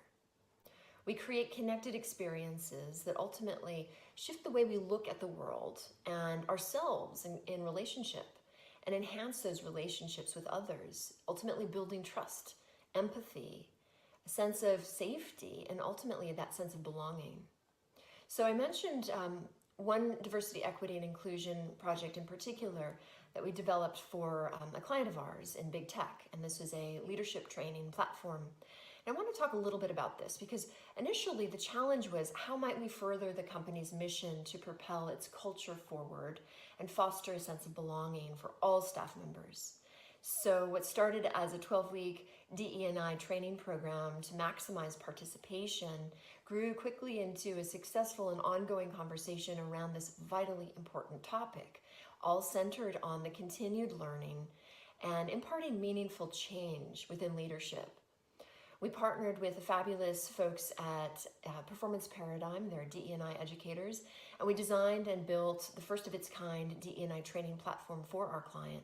And the goal was really transforming an in-person training into a digital and interactive program. Now, this online experience consists of 12 weeks of theme-driven programmatic activities, including videos, interviews, podcasts, and interactive journals. We recognize that everyone learns differently, so we have multimodal pedagogy in the form of listening to content and curriculum or visual learning. We have moments of reflection and participation that require deep introspection, reflection. How has my behavior shifted since experiencing this content and engaging in the world? And as an impact, now it's part of a comprehensive and ongoing corporate training curriculum with over 1,200 managers having completed the training, and that's over 700 marketing managers and 62% of all marketing managers that have completed this program. Another project that is somewhat relevant here, certainly around building awareness and empathy, is an education initiative that I'd like to share. And this project we call Selma Online, and perhaps most of you have seen Ava DuVernay's 2014 film Selma. So in collaboration with Harvard University and the wonderful Hutchins Center for African and African American Research, as well as Southern Poverty Law Center, we created a free digital education platform that is designed to really empower public school students from middle school to high school, teachers and parents to explore the 1965 voter registration campaign in Selma, Alabama. We designed an initiative that really transforms what we think of as education technology, and it really ignites students' engagement with questions around leadership and democracy, civil rights, voting rights, and ultimately our ability to influence and impact social change. This rolled out in March of 2020 nationwide in public schools, and was a true act of perseverance and showing up and saying yes. It took us 2 years alone just to get the grant approved. And we're really proud of the endorsement by Learning for Justice, and that it was approved for US school curriculum throughout the nation. And also this initiative is multimodal pedagogy as well and pushes the limits on accessibility. And we're particularly proud that this sets a trajectory for innovation in education. So as agents of change, my hope is that our project at Left Field Labs can draw inspiration from everyone here and from our partners and other global audiences, from groundbreaking creators who champion the greater good, whose artistry and creation is aligned with higher purpose. I often think of Buckminster Fuller, who designed with these ethics: to make the world work for 100% of humanity in the shortest possible time, without ecological offense or the disadvantage of anyone. Who better than those of us here and in this creative industry and in our organizations to harness technology and marketing and creativity for positive impact? You know, creative agencies like ours are the dream shops that help propel commerce and culture and shape tastes, desires. We help to influence human behavior for the better. So we can really direct people and brands toward the greater good. We're not politicians or billionaires, and we're not policymakers or media empires, but what we do bring in is innovation and tech and messaging to the masses. And together, I believe as an industry that we have a collective greater good ethos of diversity, equity, and inclusion, and in deeper collaboration, that's what will allow us to move this forward. So my challenge here today is, how can we apply our commitment to greater good and apply this lens on all projects moving forward? And I believe that this includes the technology of how and what we communicate to the world at large. We're all in a position to influence. What can we create together, each bringing our own unique ingredient? Thank you.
Am I unmuted? Hello, ladies. Hello, everyone. Hi. Um, Hi, everyone. I'm not really sure how this is all sorted, if we are live. Live. We're live. We are live. How amazing is that? And it's so good to be with all of you here at this powerhouse of a session. I don't know if you all ladies have been listening to some of the amazing speakers ahead of us. I wanted to jump in and hug some of them before. Well, we have a really interesting session today. We are meant to see how we are going to use technology and the metaverse to create non-violent, nurturing communities of the future. As we are all gathered, I think that's all of us here. I would love to start by having you each introduce yourselves a little bit and just a little bit on your backgrounds, and we'll start in this conversation that I think we could talk about it about the topic for much longer than the time we have. But I'm hoping that this is going to be the start of a mega collaboration. I am super excited. Ooh, I have a lot in store for you. Okay, so who wants to go first? I can start. Excellent. Go ahead, Hadil. Yeah, because I'm a journalist, I used to to start. So I'm Hadil Arja. I'm a journalist with more than 17 years of experience in conflict and war zone. That made me realize the importance of covering human interest stories from war zones. In 2020, I launched Tiny Hand, a website that focuses on gathering stories that shows the impact of conflict on children and the challenges they face in war zone. Tiny Hand uses the most advanced technology that helps create an interaction with audience and make them part of the story. I'm also co-founder of Frontline and Focus XR, winner of Google News Initiative. This independent news agency uses virtual reality and augmented reality to deliver human stories from Warzone. Nice to meet you all, and thank you so much for having me with you today. Oh, this is amazing. Well, I can't wait to tell you about my children's the session that I'm working on for lessons from the children of conflict from Ukraine to Yemen. But we'll talk about that in a bit later. Sarah, do you want to pick up? Sure. Kia ora tātou. My name is Sarah from Aotearoa, New Zealand. I just started greeting our atua and to you all, where the lands, the seas and the mountains that you come from.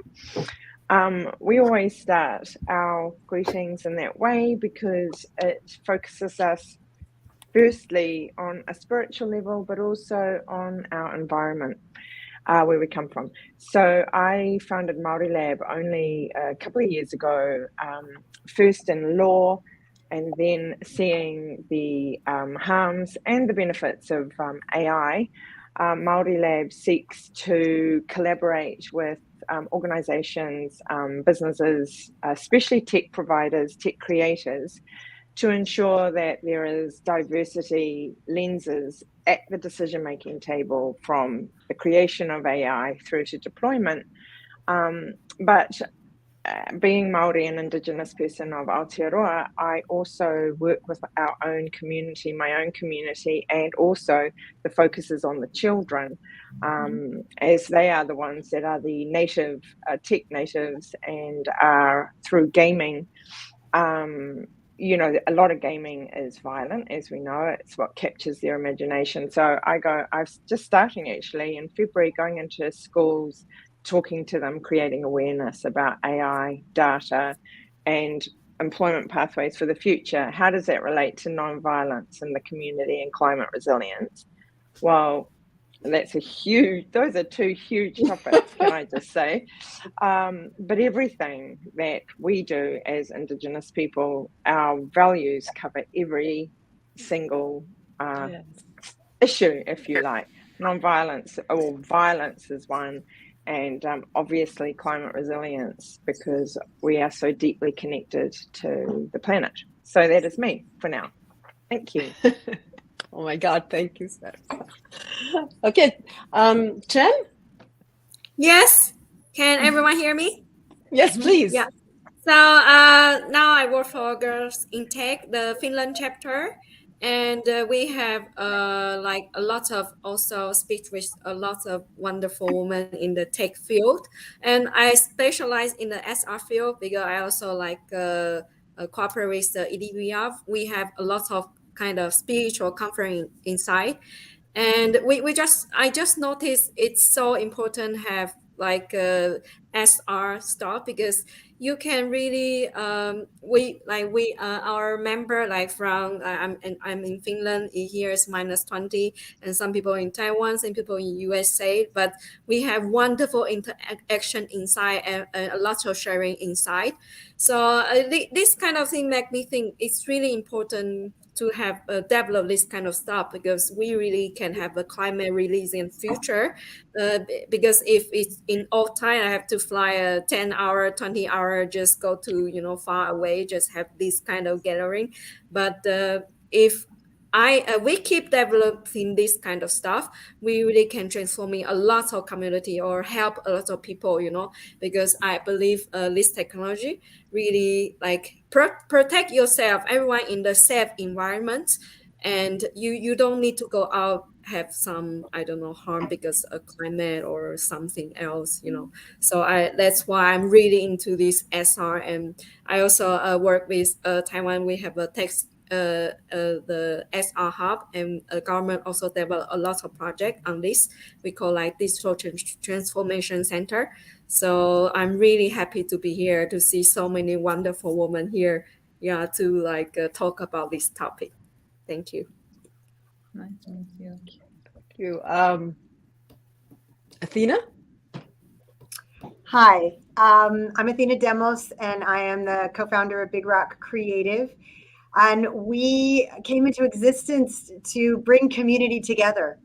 It was to bring the Burning Man community together after the cancellation of Burning Man in 2020, and then again in 2021. And we have an event in a couple weeks.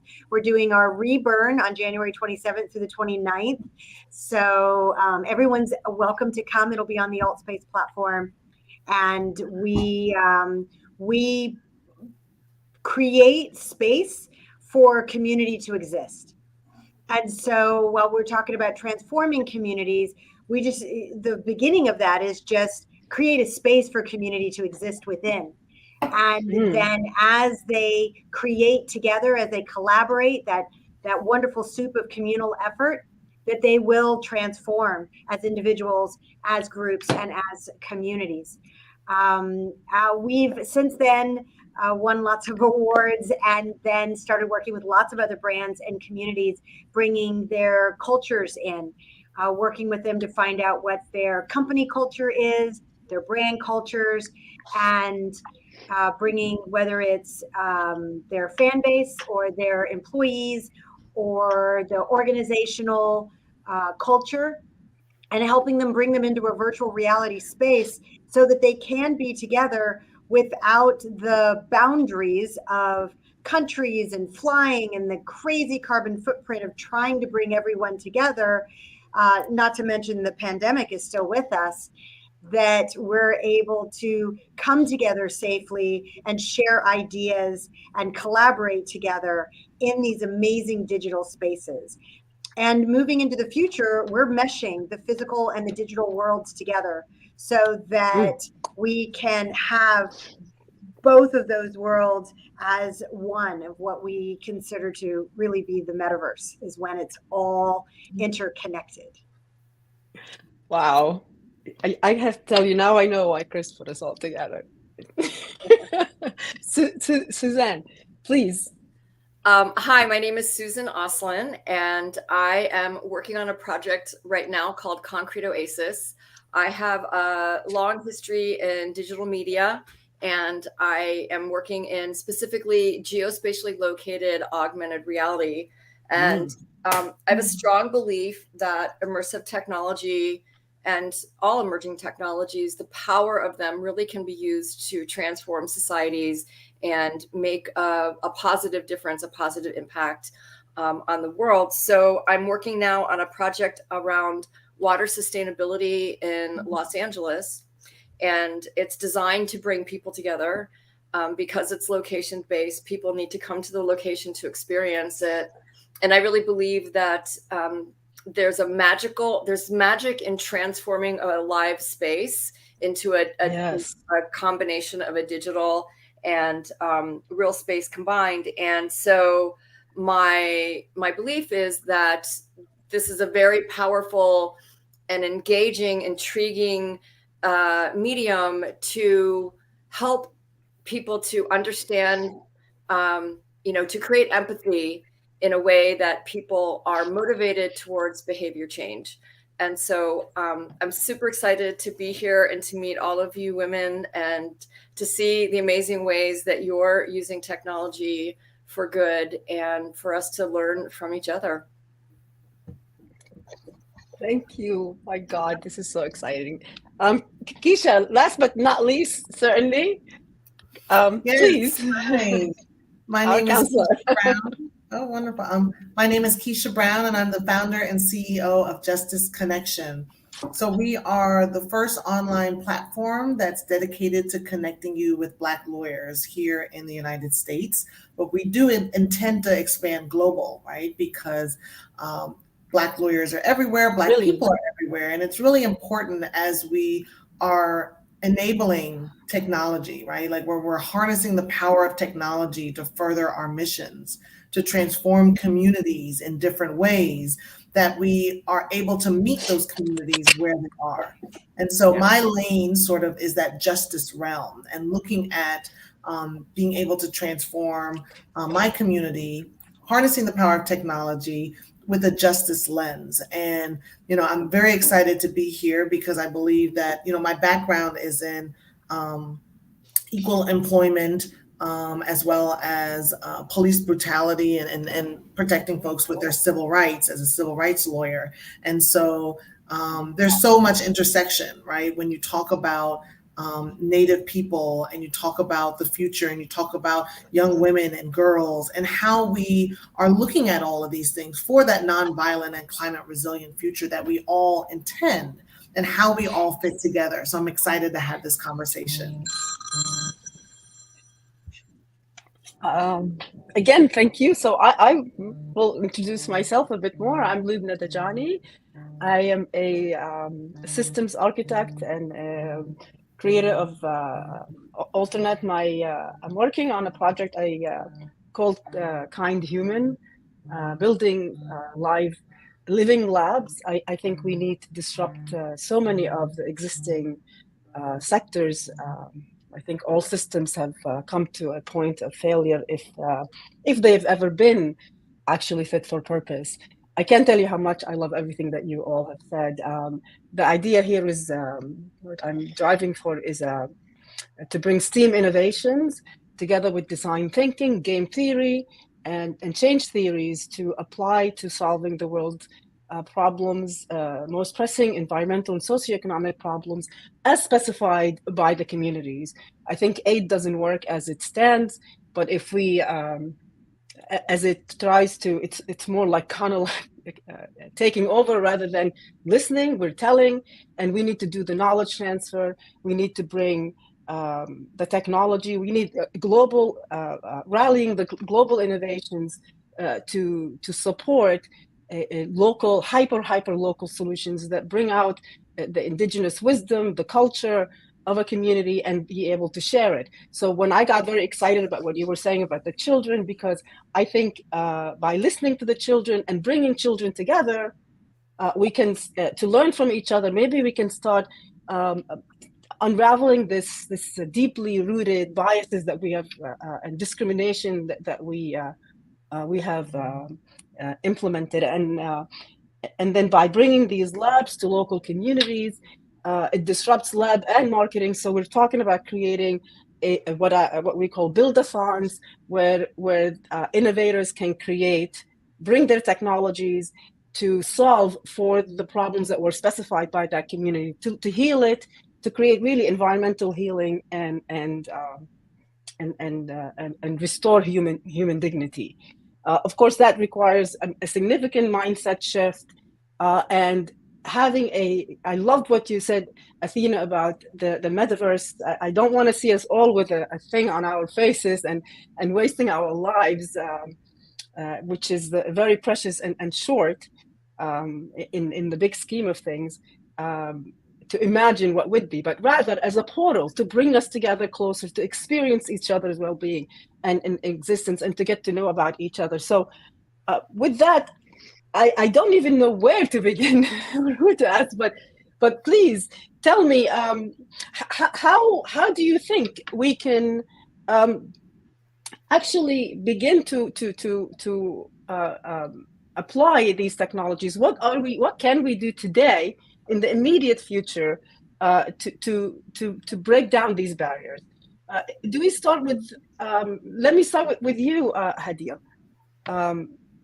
Yeah, I think it's a great question, because for us working in media for years and years, and we know today it's not only about to have to take a photograph or write a simple article, because we are talking about places that they are under war for years and years, and the audience, they feel bored of these stories. They don't want to hear these stories anymore. They don't engage, and when the audience stop engaging with the stories, newsrooms stop covering these stories, and that's why we feel bad about this, because it's not about trafficking or engaging, because it's about creating new ways to deliver these stories to the audience.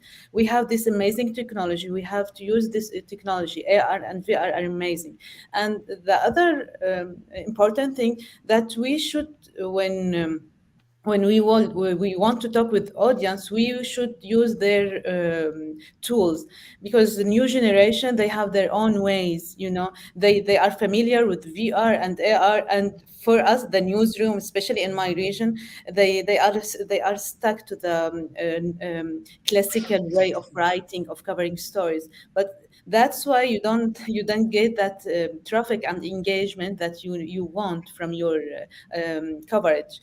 So when we start working in frontline in focus XR using VR and AR, we start finding that we are creating a new audience, new generation, 20s and 30s. We need the older generation, but we need to target this new generation. And that's why we were amazed by the results. But at the same time, and this is very important, we need to educate people here in the region, because they are not familiar with they don't know the difference between VR and AR, and they don't know what even metaverse means.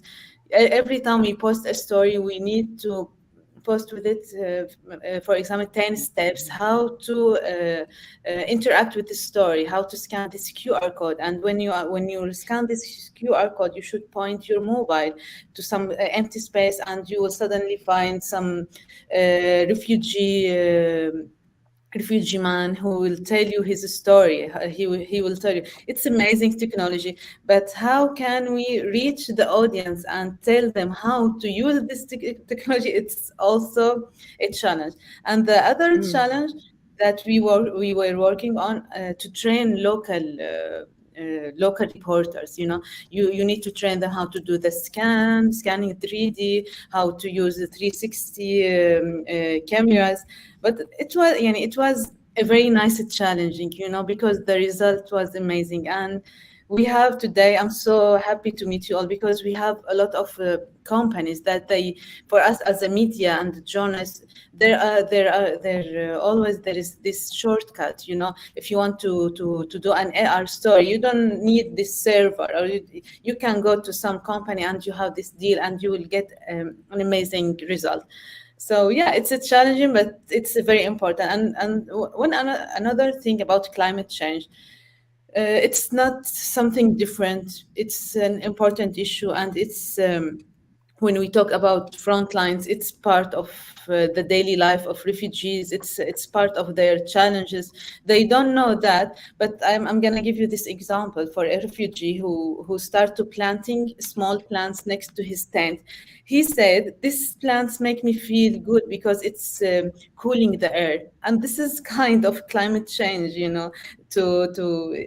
this is very nice. It's a very successful story. Even he doesn't know. When we cover this story, maybe others, they will find that, okay, this is a nice solution that we can do it by ourselves.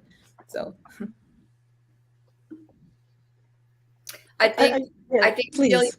you bring up a really good point about we just need to start using the technology, and yeah, there are a lot of things that we don't necessarily know how to do, and like teaching people how to scan or look for an open spot to see the augmented reality. But I think the important thing is that we start, and that, you know, like over time it builds, and we figure it out, and the audience figures it out.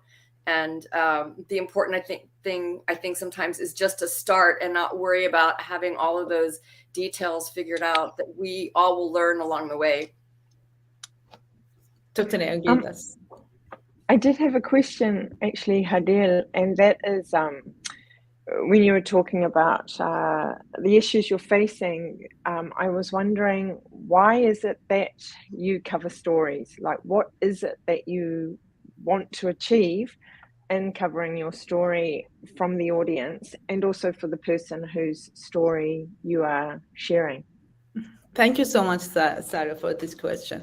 Actually, before I start my own project, I was part of a newsroom in a very big company, and every time we want to cover a story about people in war zone, they said my manager said, no, this story, we face this story every day, and it will not bring us this impact, and it's not important. But for me, it's important to create a way to attract the audience, because when you attract the audience, they will interact with this story, and it will leave an impact, then it will lead to an action. And this is our message as a journalist.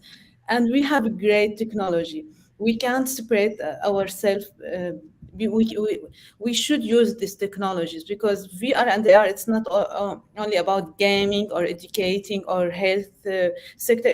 We are part of it as a worker in media.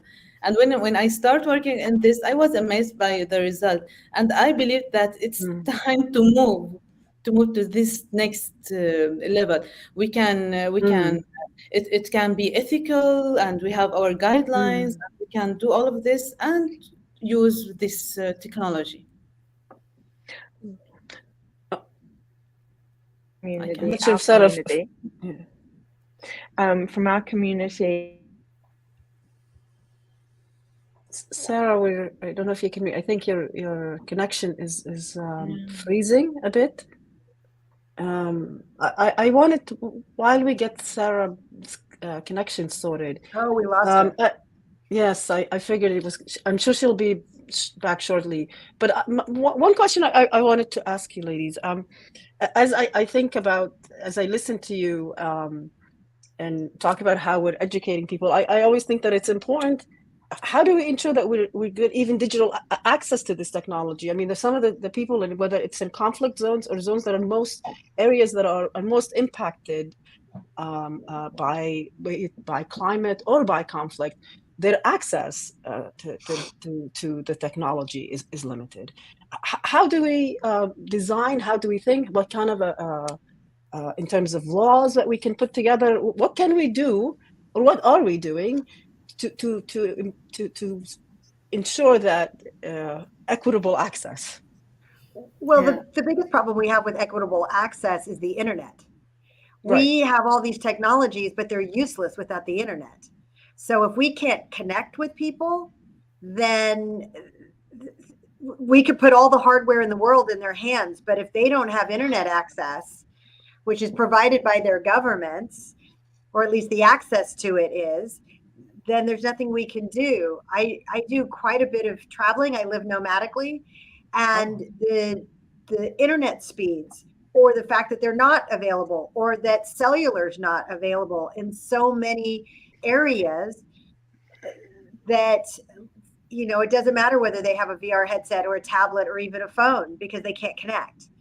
So in order to have tech equity, the very first thing we need to do is have connection equity, so that everyone has a baseline amount of connectivity to the internet in some way, so that, you know, they can connect. But for the ones that do and are able to connect, we're without borders. We can all come together, and that was something we saw when we produced the BRCVR, is that we had people from all over the world that had no access to go to Burning Man, that now had access to that community. So while I'd love to connect war-torn areas, they're in survival mode, and They may or may not even have electricity. Same with areas that are being ravished by climate change. They have basic power issues just to keep the lights on in their homes if they have homes. So when we're talking about using these technologies, I mean, I hate to say let's not focus on who doesn't have connectivity and power. They need connectivity and power, and that's a problem. But I have no ability to solve that problem. But what I can do is bring people together and encourage conversations away from these borders and create, like, we have this opportunity to create a societal foundation that we all want to live within and practice, use the metaverse as a practice format, and then take that home with us and take home the understanding of these different cultures that do have access to this technology because they have power grids that will stay up and they have internet that allows them to come on. But the internet and the power thing, that is a large problem that isn't going to get solved quickly. I would definitely agree, if I may, to back on that. Just, and especially as women, right? Like, we are engaging in technology in ways that we haven't before, and demanding our place and access and utilizing technology to do what we've always done, right? Which is connecting our community. And so I think, the metaverse is only as strong as the people who are in it, right? And so there's an aspect of our work that is essentially tied to grassroots. And how do we, leverage our relationships, the real life, sort of, I know Athena and Athena knows Susan and Susan knows Sarah and Sarah knows Hadil, right? Like, though that inherent connectivity that allows the metaverse to be used for good, right? And we do that as women, I think, in ways that come very natural to us, right? Being able to speak in different circles and to bring people together. And this is literally just in your kitchen or in your living room or, with your group of friends or in your neighborhood or in your civic association or in your spiritual realm. All of these different places that we as women interact and take our knowledge and take our resources, and then we're able to bring that also then to the metaverse and have that connection, so that those who don't have that activity with their electricity and the stability of their Wi-Fi, and this is anywhere from Baghdad to Baltimore that the same issues lie, right? But that we as women are on the ground doing the real work that really is connecting us all. And I think we also need to consider when we are talking about local where there is internet, we still also have to think about accessibility and graceful degradation. For myself, if I'm working on something that's an augmented reality exhibit and we make the assumption, which of course isn't true, but that most people have a phone. Well, not everybody has a phone that can run AR, and so what happens to those people? And how does can the experience work if the AR doesn't work? Can you provide the content in a way that maybe isn't the full experience, but at least they get access to the content? And then also, what my team is thinking about doing is taking our show on the road.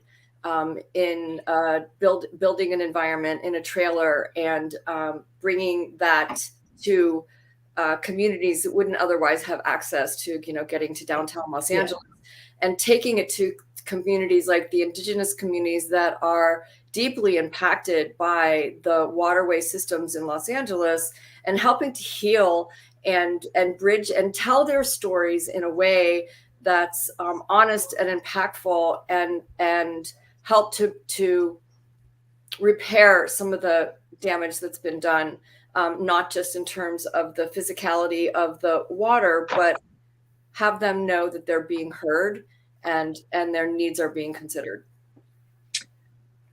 Sarah, we lost you before, so please. And then I have talking about connectivity and where we live rurally. and poverty is a huge issue. Lots of single mums, we know those stories.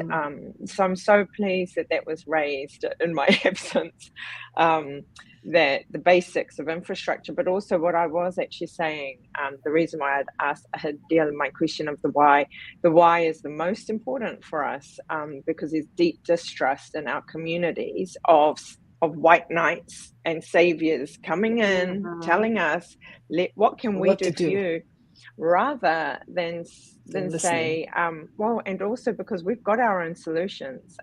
We've got solutions, and they may not have reached technology in a digital sense, but it's just a matter of partnering with, and to me, that is restoring dignity, that is right. Just getting rid of that whole savior complex. I'm going to bring this up because it's pertinent to this question, but seeing Avatar, taking my 3 grandchildren to go and see Avatar, that is, to me, still the white knight and that male and that Western perspective coming in.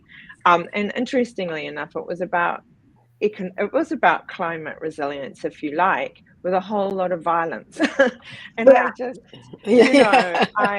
I think if we have diverse storytelling, because so many cultures, and within a culture there's so much diversity, and amongst us as women, we're not all the same, and we don't have the same issues, and there's a sameness, but it is, funnily enough, technology and COVID that has accelerated tech use to enable this to happen. Real live conversations and decision-making abilities, planning, creating, deploying live with diverse.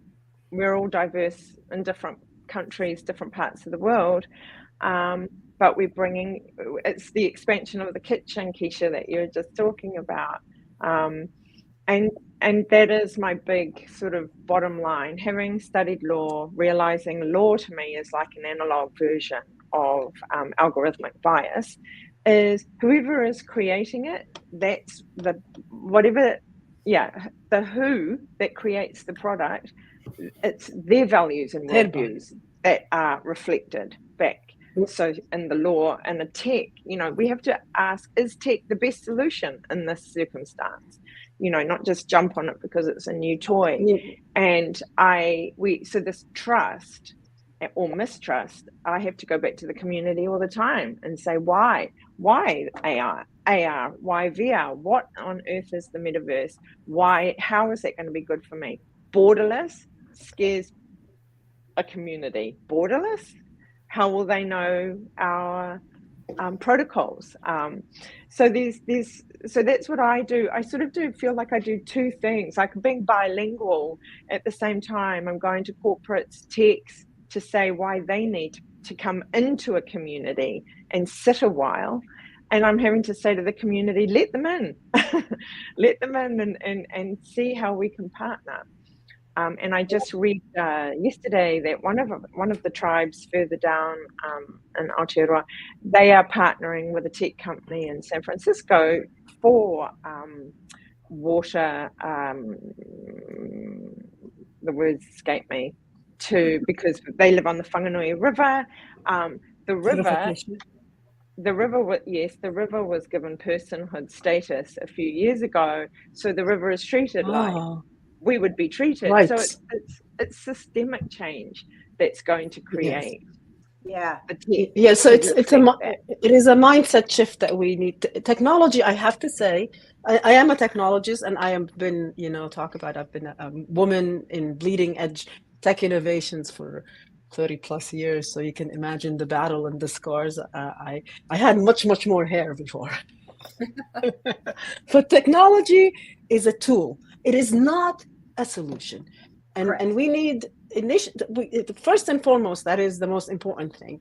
However, it's a very, very powerful tool. And exactly to your point, Sarah, the biases, it's who's designing it and where is that moral compass behind it and how we apply it. It's a magnifier. Information communication technologies are an accelerator, and it's exponential and it magnifies what is inside. So if we continue to be driven by greed and domination, that is exactly what's going to happen, and it's just going to happen at a massive scale, at a painfully blinding scale. However, it is with the same speed, I believe, that we can flip it around by applying technology. So yes, maybe some places don't have access, but that's exactly where we need to be listening very, very carefully to these communities. And there are many innovations happening around that would provide the energy, that would there to solve for the energy for and for the communications. And mind you, we all know that the most impacted communities are the ones that are impacted as a result of what the privileged have done. But so I say I get very, very passionate about this stuff because Yes. I think we really need to do a lot of listening, and if the community designs the actually even just the challenge statement, we want this, we have that, then I think, or do you agree that, or not agree, or argue with me, and Hadira, I'll leave it with you to start, that we can actually utilize, we need to like dial up and down the use of technology based on the audience, and then how do we, and then utilize the metaverse so we can experience each other's environment. And I think there isn't anything more powerful than to learn from each other directly instead of the propaganda or the painting someone in a corner. But you tell me what you think, and then after you, Hadil, I want to ask you, do you think there is how is it pipe dream to think that we can actually impact the laws? And I want to invite you all to start joining me in some of the standards work, because standards turn into policy and law. And if we don't participate in it, then it's only us to blame. So Hadil, with that, please. Yeah, it was a great point of view, Luna, because as you mentioned, okay, for example, now we are working on the stories. It's without souls, about people who lost their beloved ones. But at the same time, we worked on this story as a VR and AR, and even we shooted normal video and photos. So if you have strong internet, you can scan the QR code and you can see this mother talking about losing her children.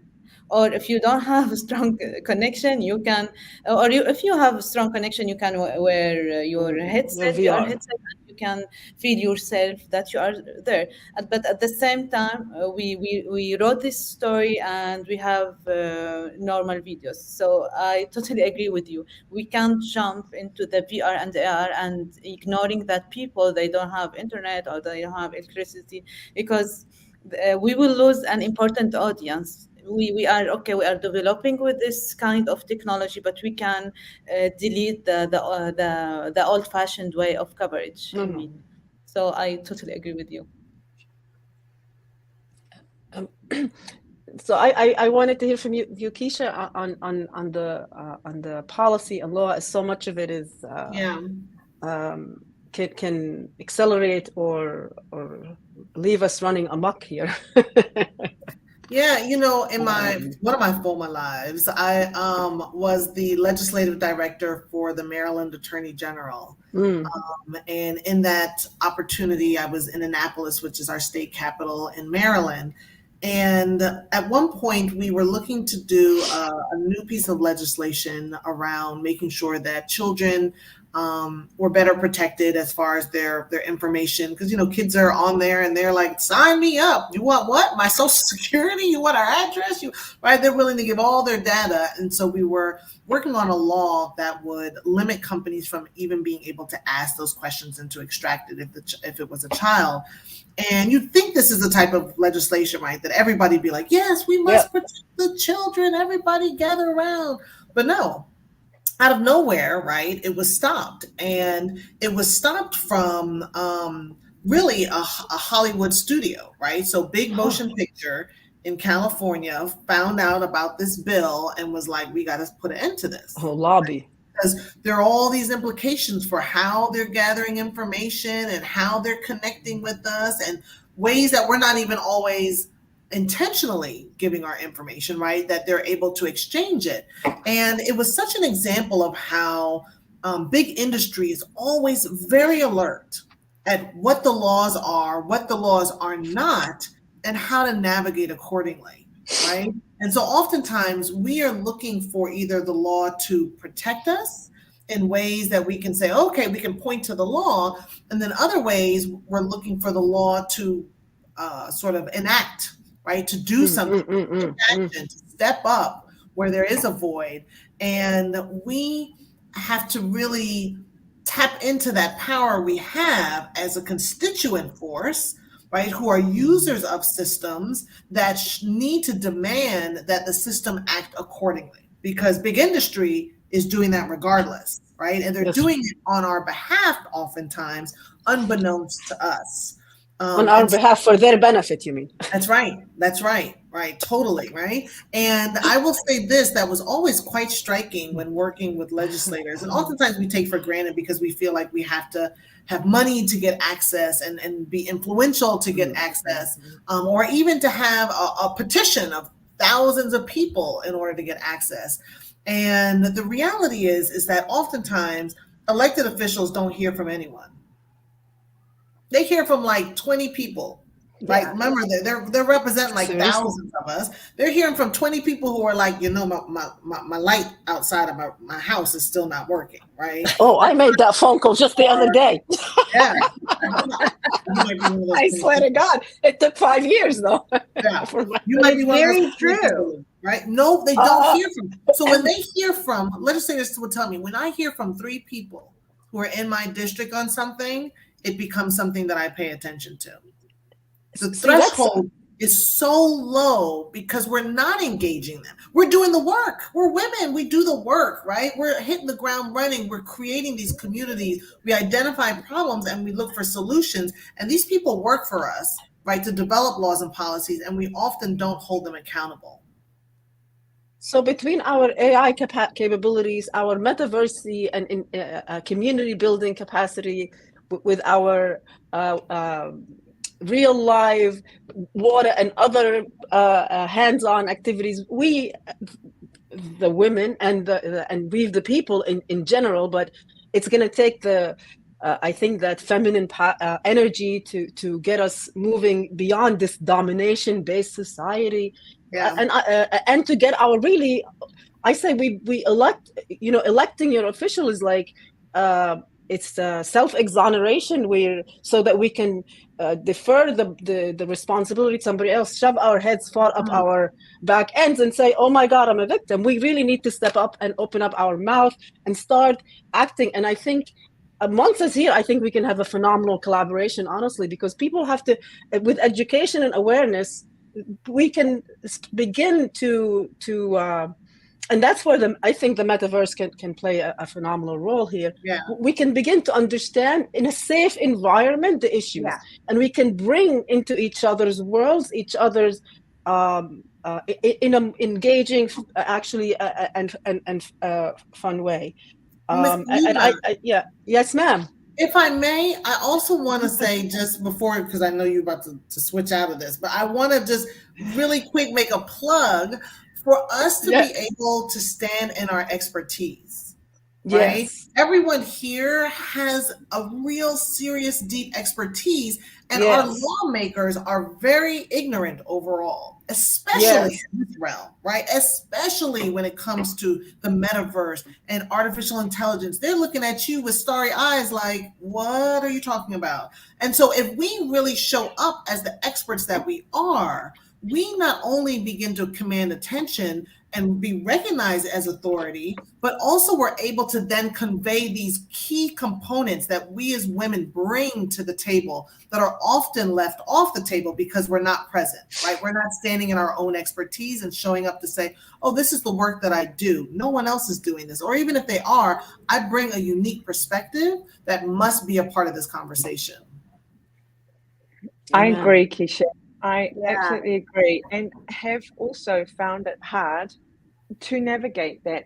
I think we're a bit lucky, maybe because we're a small country, that our government has been listening. There are many Pacifica and Indigenous people in government. That always helps. Many women, clearly, we're led by a woman at the moment.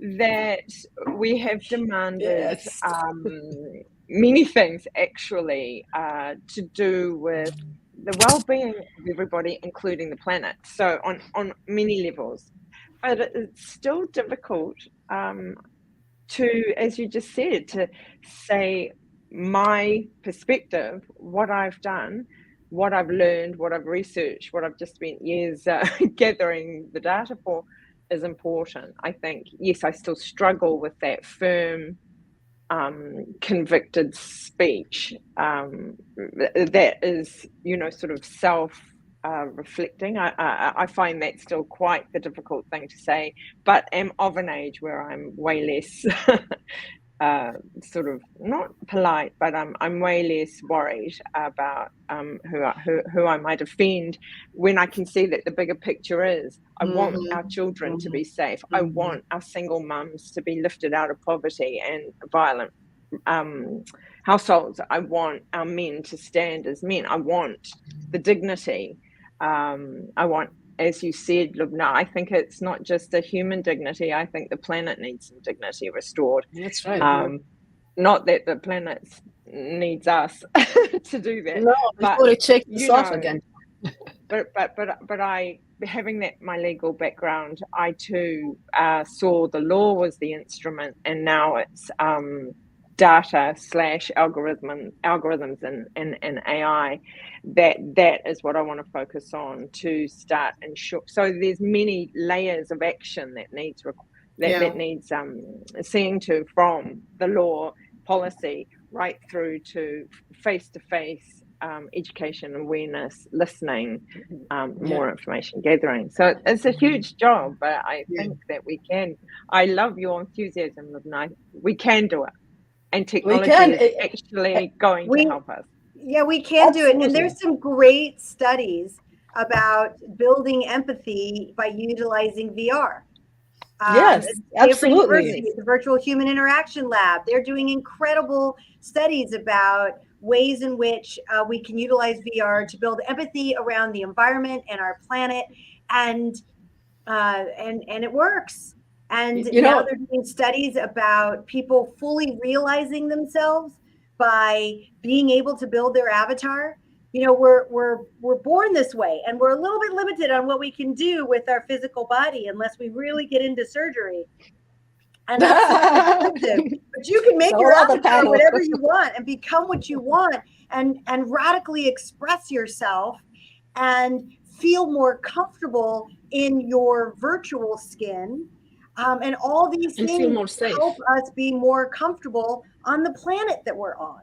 Yeah, and be more safe in being able to express your views. I think we've been so conditioned. I think there's been a lot of we are become very compliant and submissive. We don't even know how to question in fear of questioning. But the good news is, I think when we go to take it back to access and limited access, the root problem of a lot of this stuff, and maybe it's much deeper, but it's relative to climate and the future of humanity, and those who have the finger on the button, they are the ones that on this side of the world have plenty of access to AR and VR. And would you not agree that maybe we could utilize the technology to help in a non-confrontational way, perhaps in non-threatening way, teach them and to begin to unravel the root and then get to the root problem, the root cause of this problem, which is really a mental health problem at the end of the day,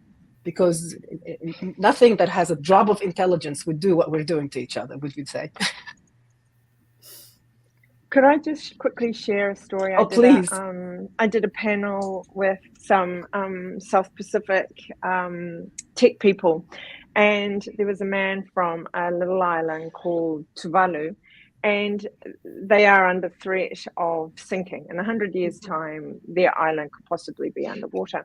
So what he's done or begun doing with his people is creating a digital twin, so that in that 100 years' time, when the the future has no land of their own. And for lots of our cultures, our language and land are very, and traditions are cemented. So he's creating that digital platform for them to always find home. So and of course he can create beautiful spiritual elements to it that you possibly can't see with one's own eyes of an island. One can create that in that digital platform. So I just thought that was such a beautiful way for technology to be used, that a whole future is still going to have a land and a language and traditions of their own. It's innate within us, but they'll be able to actually land in their avatar self on their own land. And I thought, wow, that's beautiful. Well, I'm touched actually, and I can just visualize it. Now I've been given the 3-4 minute warning, so I'm going to ask. I want to just say thank GatherVerse and Chris for facilitating this, and I'll keep my last word till the end, which is well, I'll come back to it, to action, rather than title of the blah blah, and it's time to action. So I'm counting on this being the beginning of an amazing collaboration between us. I'm so grateful, and I will pass it to each of you. Please take a minute to just say your closing thoughts, and God help you, you're all stuck with me now. Actioning a change, really. Please, we'll go down around whoever wants to go next. Thank you so much. I'll start. I think transforming communities for a nonviolent, climate resilient future starts by not fighting for it.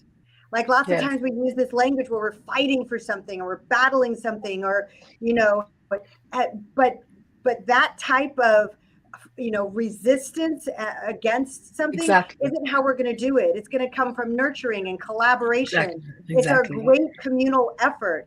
Building community is about bringing people together, and we're all in this. We do need to work together to make it possible. For us to be climate resilient, I mean, we're just going to have to constantly be on our toes and change and adapt and get ready for the floods and the freezes and the lack of water and the rising seas and our islands disappearing. Like all of this is going to happen, and the only way we're going to survive is as humanity together. That's right. So the language, we need to be really careful about the language that we use. Language matters. So many people say we're fighting for equity, and I'm like, no. If you want to be equitable, then that's togetherness. That's a nurturing. And that's why I love seeing so much feminine energy in this space, is because that's that nurturing energy. And that's what I have to say about that. Yeah, for me, as Athena said, collaboration is very important. Every day we have ups and downs. We should still keep believing in what are we doing, and we know that one day it will make a difference. That's the most important thing, and we are in our platforms are open to collaborate and work with anyone who believes in this message. We would love to, and I'm so happy to be here with you. You are amazing ladies. Thank you so much. Keisha? I'll just say, it is really great to see us come together as women in this space. And so I applaud the She Summit. Chris, thank you for having me and allowing us the space to have this conversation, right? And I think everyone in the chat has been on fire. I wrote down Chat GPT, which I'll be looking into, because when I look at justice and utilizing AI, right, it's how do we take somebody in their normal dialect and be able to translate that in ways that allow them to leverage technology more. So this is just the beginning, and I'm super excited for everyone who's been participating.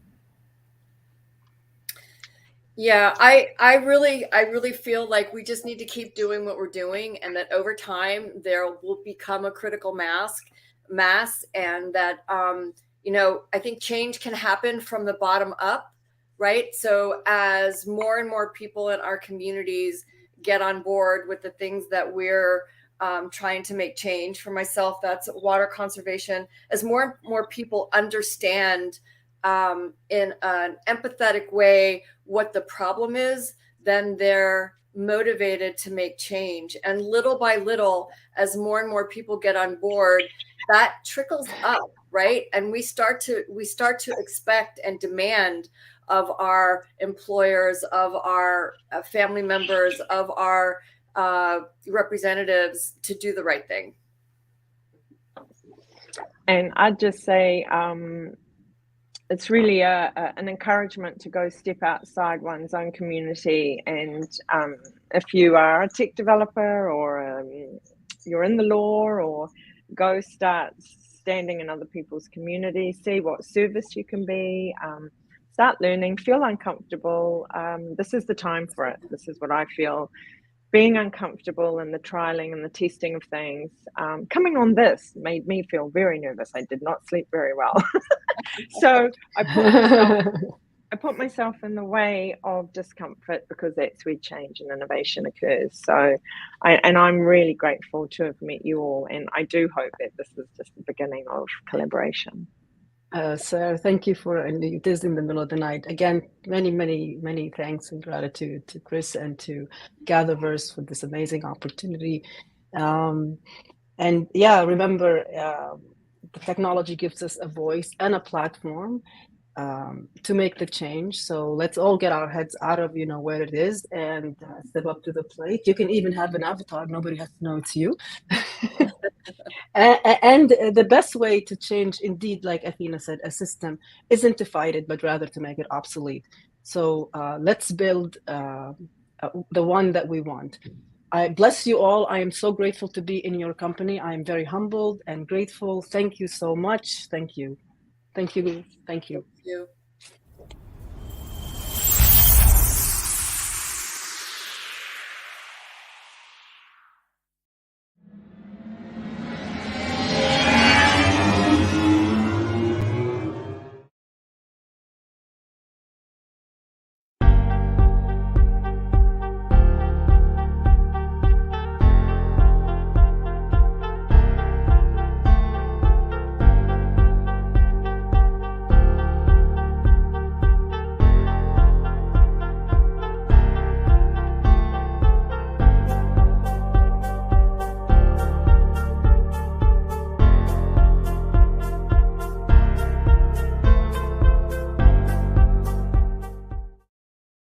Hi, thank you so much for coming today.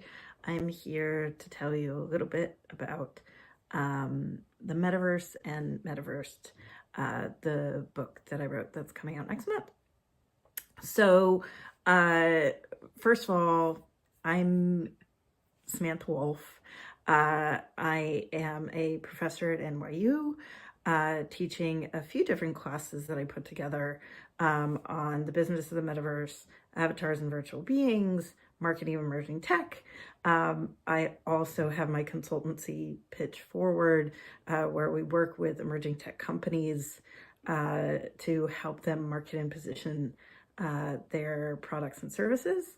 And then in addition, I have a book called Metaverse that's coming out February 7th and is available for pre-order. So what are we going to talk about today? What I wanted to do is talk a bit about sort of, and excuse me as I keep on looking to the side a little bit, I actually have my notes off to the side, but about defining the metaverse, so that we all just have sort of a general idea of what it is. There tends to be a lot of debate around how to define it, and that's okay because it's not here yet. But I'll give you a bit of a sense as to how I define it, my sort of working definition. Then after that, we'll talk about the industry impacts, because that's one of sort of my favorite approaches, is sort of like, what does it mean to me as a, or what does it mean to you if you're an executive outside of the industry? How can it apply to what you do? And where does that take you? Like, what's the ultimate value? And then we'll talk a little bit after that about next steps. So First, in general, my sort of take on the metaverse is that it is a culmination of a wide variety of emerging technologies that are maturing simultaneously. So it's not just me, though. I mean, there's the World Economic Forum calls it the fourth industrial revolution. There's countless number of resources that are saying like, all this stuff is just coming. It's coming. It's all going to be interwoven.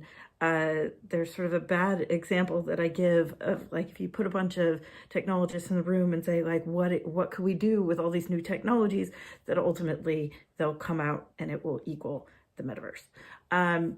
So what we have to do is really sort of understand different technologies in order to understand where they're ultimately going. So now my perspective in general is that you don't have to understand how these technologies are created or coded or developed in order to understand the business impact. I mean, that in and of itself should be a relief for some of you. But ultimately, what is going to happen is there's going to be sort of this new interactive dimension in our lives, a way to interact with the world in a way that we're, you're starting to get used to it a little bit. We're seeing it here and there. But the best way to think about it, and actually this is in the beginning, the first chapter of the book, is like life pre-internet and post-internet. And you couldn't have necessarily guessed what was going to happen or how it was going to change your world. So the different technologies that are part of this, it's artificial intelligence, blockchain, cloud computing, cryptocurrency, fintech, quantum, haptics, Internet of Things, AR, VR, all of those technologies are part of what's about to happen. So you have to sort of get an understanding of each of them and then say, well, what if we put it together? Now, the two ones that I tend to focus on the most are AR and VR, basically because I feel like those are the lenses through which we're going to be interacting in this future metaverse. So VR is basically, that headset that you put on your face, and where there is this sort of new world, new digital world around you that you can interact with. And if you can't interact, it's not good VR. Like, you should be able to interact and move around and have everything adjust. AR probably is much more something that we're more familiar with on our phones, sort of what Snapchat does. It's basically like a digital filter. So if you take that sort of VR, world building, and you take AR, which is out in the world, where there's a sort of overlay onto everything, digital overlay into everything, and you say, okay, how can we combine them together? And then how does that change how you experience the world? Well, that sort of changes everything. And this is where people are like, oh gosh, that's so tech speak. Like, that probably isn't going to actually happen. And that's part of the reason why I actually like to focus on the different industries, so that, you can answer those questions. I always say, like, the so what, who cares? Like, so what? Like, okay, there's this big technological revolution. So what? How does that change things? And that's why I like looking in depth at different industries. So in the book, we cover over 20 industries, and what I have jokingly called sort of like hashtag chapter 8. Chapter 8 is like 45 pages long of a 300 some page book, because I want anybody to go and pick up the book and go, what does it mean to me? Like, after you sort of get the technology, if you're outside of the industry, maybe even in the industry, and you want to sort of compare and contrast what your company is doing versus some other company, that you can then look at that chapter and go, oh gosh, I didn't know that industry was doing this or doing that.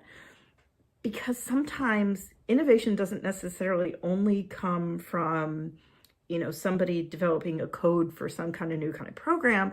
It can come from somebody taking something from one industry and then applying it to another.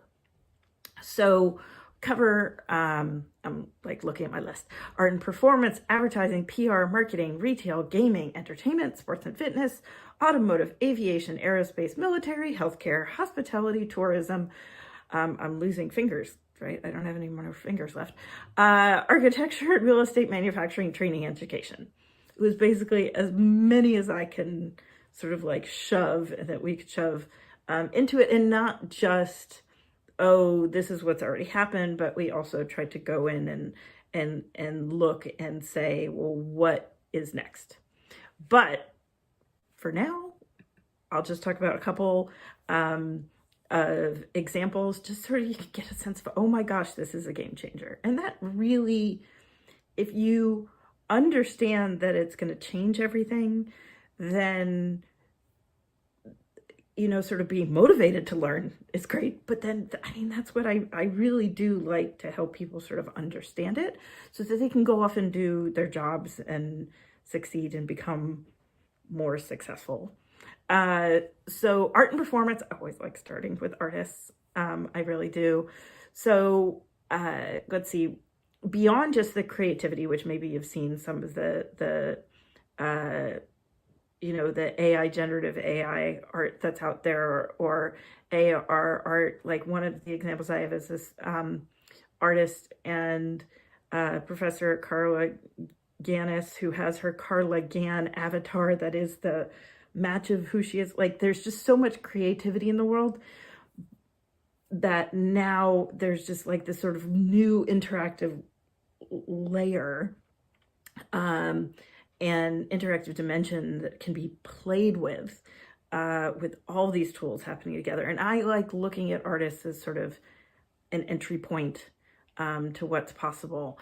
Automotive and aviation, I mean, if you're in your car and you see sort of an AR filter on the world for like what your speed is, that's just the start of what's possible. Once AR is across the entire world, then things start changing. Now, healthcare is another one that it already has impact. Not just sort of, it could have from the being able to diagnose. There are already technologies out there about diagnosis, to in the actual operating room, to PT right now has some of these technologies.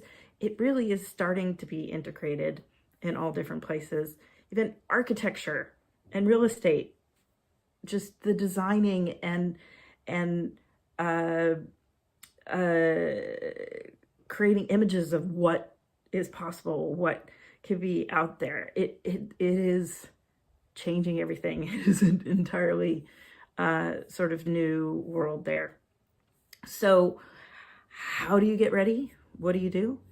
I think it's just about going in and trying all these things, learning what you can do. I feel like often people who are the involved or about to sort of like learn about the metaverse are always like, oh gosh, I don't know, I'm so scared. And they don't admit it, but you can just tell that they're like, I'll do something else, I'll do something else. And I think that that's one of the things that should be at least a bit freeing, is not everybody knows. Not even the people who are creating it know exactly what's coming. So if you learn about it, if you start to experiment with it, if you start to, you know, pretend that you can see the future a little bit, then you really have a shot of being a part of the future. But one way to start, get the book, read the book, out February 7th. And thank you so much for joining.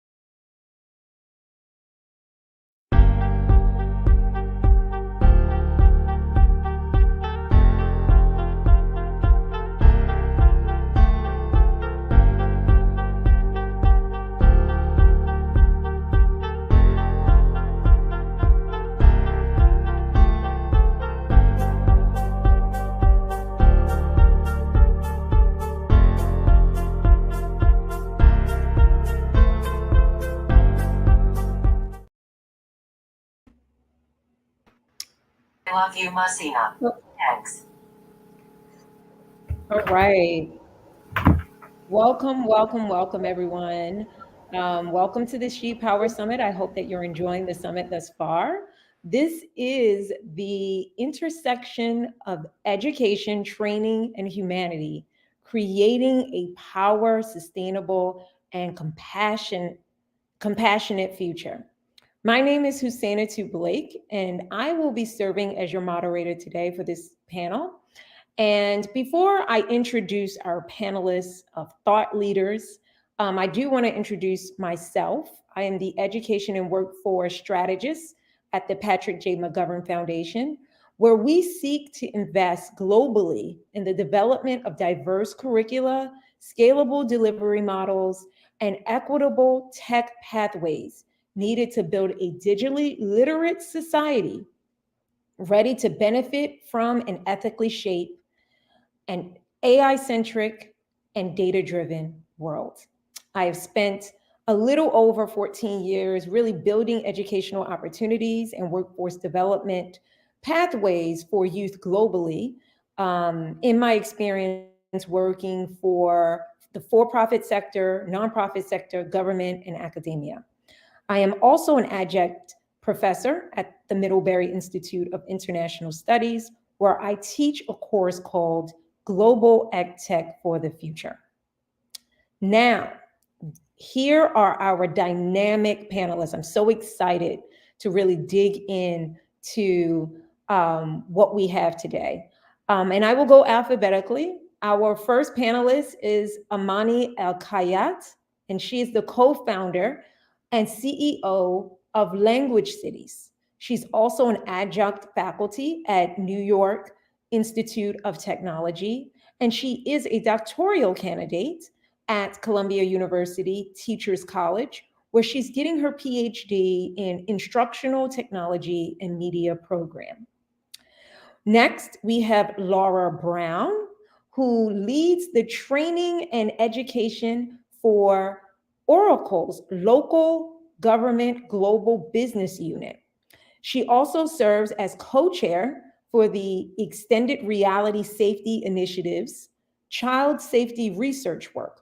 She brings over 15 years of experience studying the safety in virtual worlds and developing law enforcement training and educational programs. She has been featured by Fast Company, Engineering and Technology Magazine, The Washington Post, ABC's Good Morning America, and CNN. Next, we have Paige Dunzinga, and she is the founder of Better World Museum. And she is a metaverse VR game developer in the Horizon Worlds mini game accelerator. She's also the co-founder and CTO of Dynamite Labs, explosive solutions in the metaverse. Next, we have Maria Halima, and she's the Chief Metaverse Officer at the International Social Prescribing Pharmacy Association. She has published articles on diabetes and medicinal plants, and her passion lies in making an impact in pharmaceutical education. Next, we have Dr. Musina Latifa Morris, and she is the inaugural Metaversity Director at Morehouse College. She has been dedicated to really focusing on authentic transformation of the educational system for future leaders using immersive technologies in the metaverse. She is also the founder of Metaverse United, LLC, where she helps people find where they belong in the metaverse. And our sixth panelist is Ekaterina Simjunk, and she's a co-leader of the Educators in VR Language Team project, where she works on implementing XR technologies and video games into learning programs. I do want to say this is a panel of dynamic women, so welcome, welcome, welcome. I thank you all for being here and providing your insights. So to get started, I do want to paint a picture of what we're really talking about. I think sometimes people think about education, training, technology, and they think about it in a very futuristic complex or setting. And I want to mention that in recent developments in AI, we have ChatGPT, right? That is going crazy right now. It's directly impacting school districts, education, training. So this is a real life example of how technology, emergent technology, is shaping the way we see education, training, and sustainability. And I do want to pose a question to all of you, all 6 of you, on how do you all see technology, education, and training as being interconnected in creating a more sustainable, ethical, and compassionate future? And we could start with Miss Laura Brown. Well, that's a really great way to get us started. I was thinking just now about the ChatGPT topic that you brought up. In law enforcement and public safety, we're really focused on emerging tech, both to use it to better serve our communities and also to understand what folks are doing with the technology that we necessarily don't want them to do. So when we talk about the use of emerging tech for sustainable, ethical, and compassionate futures, we need to be mindful of the behaviors that we're designing for when we implement these technologies and design them from the ground up. So how is data being used? Who has permissions and authorization to use it? How is it being used? Really digging into the human side, making technology human-centered and really bringing that humanity element. I think we've been very focused on creating, disruptive tech for maybe the last 10, 15, 20 years. And I think we did a good job of that. We've disrupted a lot of things that maybe we shouldn't have. But thinking more about what do we want to design moving forward as educators and how we're using technology, both as a tool, but also an environment and a meeting place. And something that can scale our work to a broader audience, recognizing both the opportunities and the risks of it. All in there. Do any of you want to add? I would love to hear your insight. I agree with Laura, and I was also going to talk about the human element first that we should focus on, because basically most of us talk about technology and how it would impact education. Sometimes we don't try to understand first of all students' needs. What would the students want? What are their interests? And that's what we have been doing with educators in VR, in understanding students' needs, and also teachers, and inviting practitioners and experts to understand or to create a link between students' needs and also what the teachers should understand about that. And this is also what we've been doing in language cities, interviewing students, understanding their interests, and how we can link this to real life experiences. It's not about using technology per se.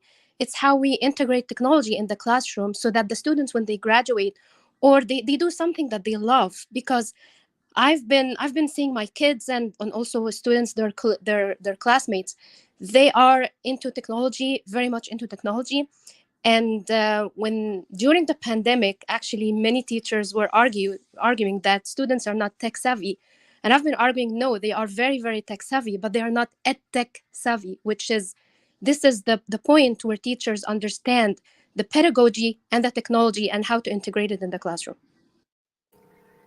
I love that you just said that, because honestly, as a metaversity professor, someone who taught in virtual reality during the pandemic, one of the things that we wanted for our students at Morehouse College, which is all young Black men, 2,200 of them, but what we wanted was an engaging experience for them to actually use their talents and gifts in a way that they saw fit. So we were really keen on working with our ed tech partners, Victory XR, in making sure that our spaces were culturally responsive, that it was speaking to the needs of our young men, and that they didn't feel foreign using this emerging technology in a space that was sterile and did not look like anything identifiable for them.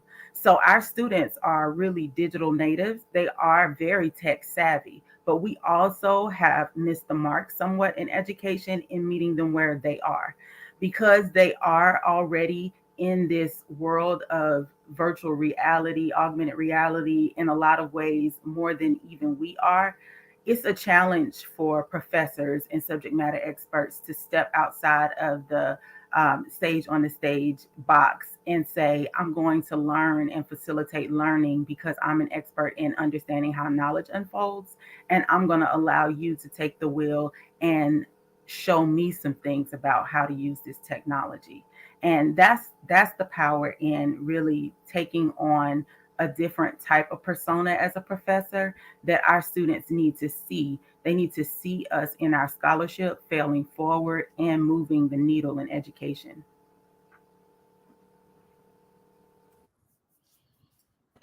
Paige, would you like to add anything? Thank you.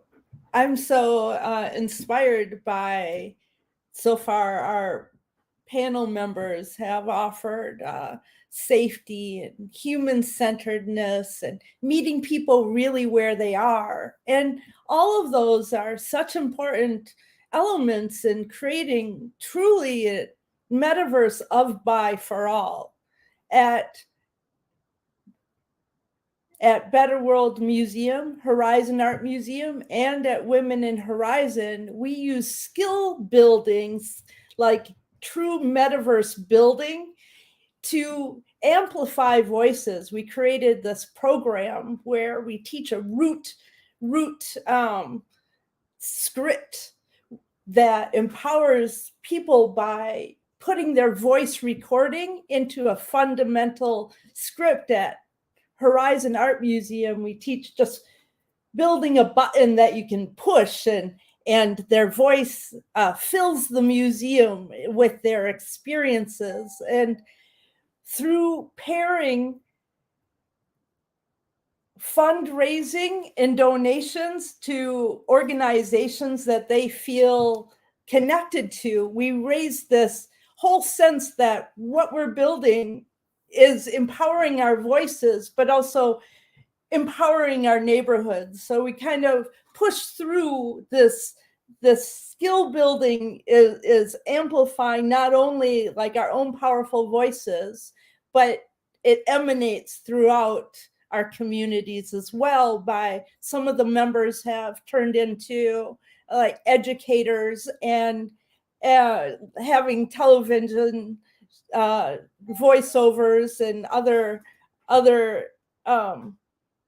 ways that they educate more students. So through world building skills, we also do that with teens. We use world building inside of different social platforms to create teen leadership roles, but they emerge naturally just by the teens building together and developing skill sharing.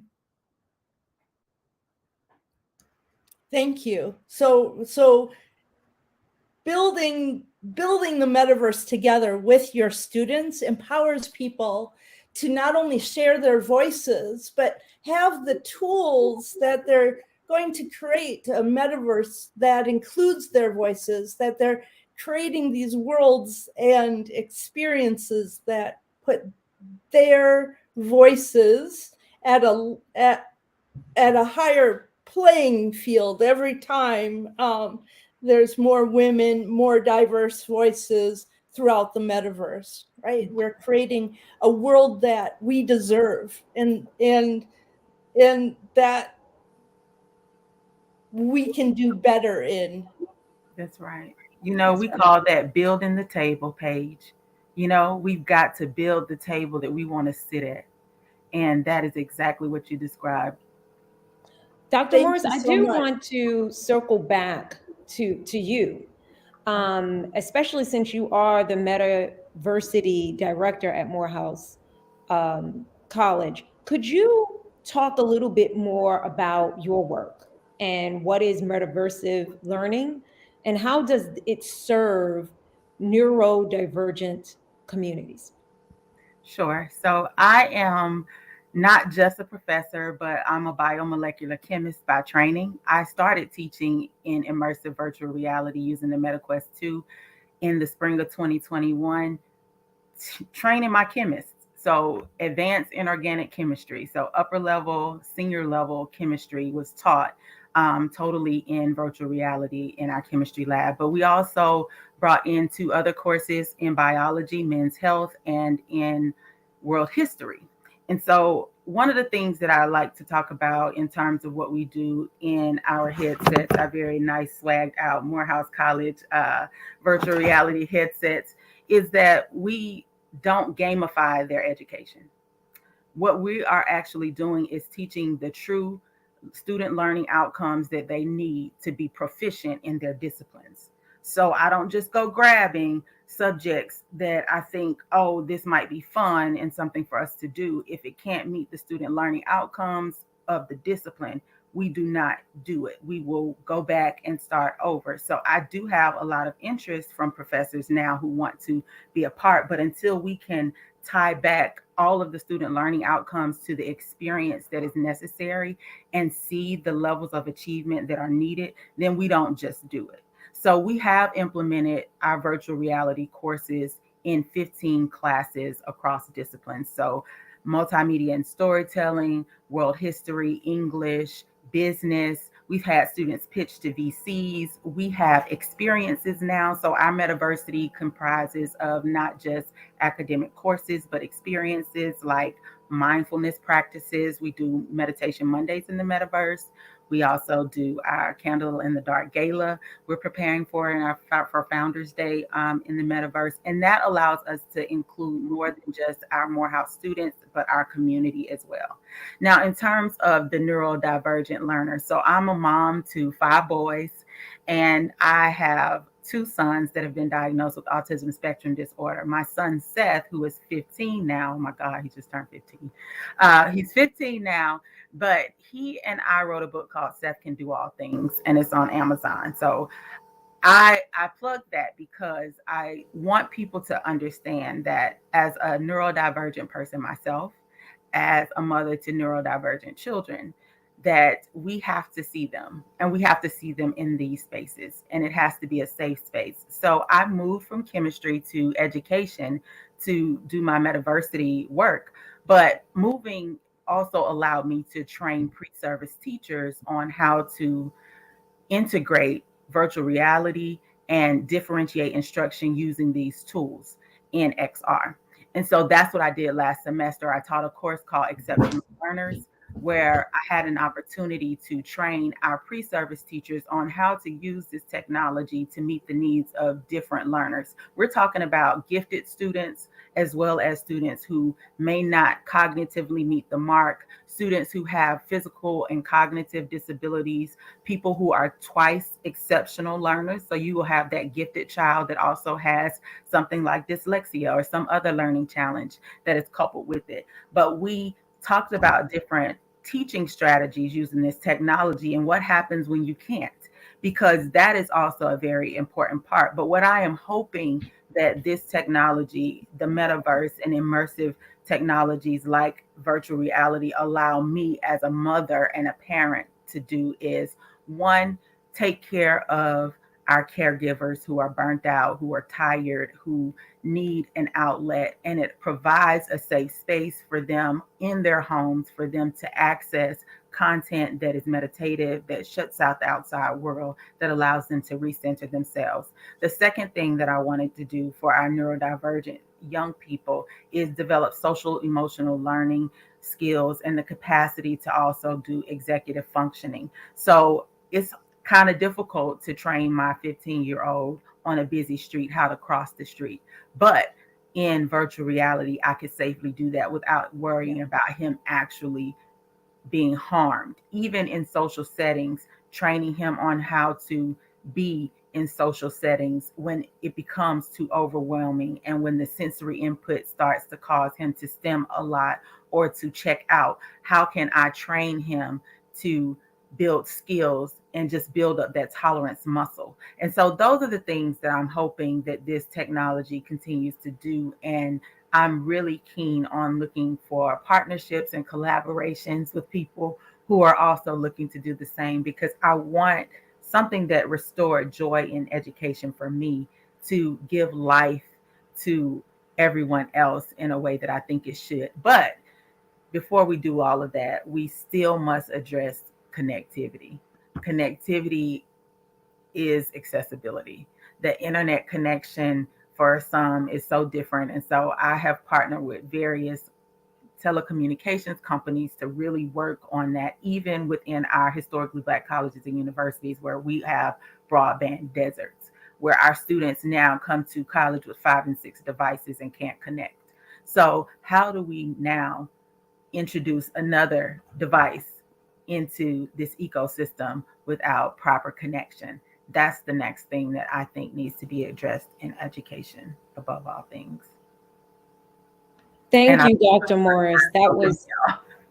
Thank you, Dr. Morris. That was a thorough answer. And it actually leads me into the next question. You talked about the goals. You talked about connectivity. And I really want to learn from Maria. How do you see metaverse transforming education, but really focusing on the education delivery models of said goals, right? Dr. Morris mentioned, we want them to be able to get an education in a safe environment. We want them to be able to be tech savvy. We want them to be included. But what are the delivery models and interventions that best gets us to those points? Okay, thank you so much for the question. And so actually, I do see that metaverse will transform education in terms of enhancing the experience of learning and also reducing mistakes that we might face in the real world. So it will also help people to be more engaged in understanding the difficult and complex experiments or subjects. So it will certainly build a great impact in shaping the future of education. But how do we have these learning models? How do we have these interventions? Well, there are limitless options that we can think about. We should always think about what we want to deliver. So when we put into consideration that we have an objectives, we will sure have in mind a design that fits these objectives. So, for example, a learning model for example, for chemistry students or for higher education students, master students, PhD students will certainly be different from child education or for preschool. So, putting all of these into consideration and having a design that fits into these objectives, as well as having a certain guidelines that will shape how these models can be running throughout the system, will be having a positive impact in shaping the future of the metaverse in education and learning as well as training. Thank you so much. We've talked about the goals in education. We've now talked about the delivery models. I want to touch upon how do we measure the success and of these said goals. So I want to pull in, am I saying your name correctly, Katarina? To really discuss, how do we measure the success of these efforts, of these interventions? And how do we determine if they are sustainable for the future? Yeah, thank you so much for the question. How do we measure? I think we should follow our students and see how do they, what do they feel about the technology and about all the educational experiences themselves. And I think the success means something like if your student is positive, in a positive attitude to a subject, for example, it's motivated, it's curious and wants to learn more and excited and also open-minded, and at different levels successful and creative. I think that what we can take into consideration of successful teaching in the metaverse?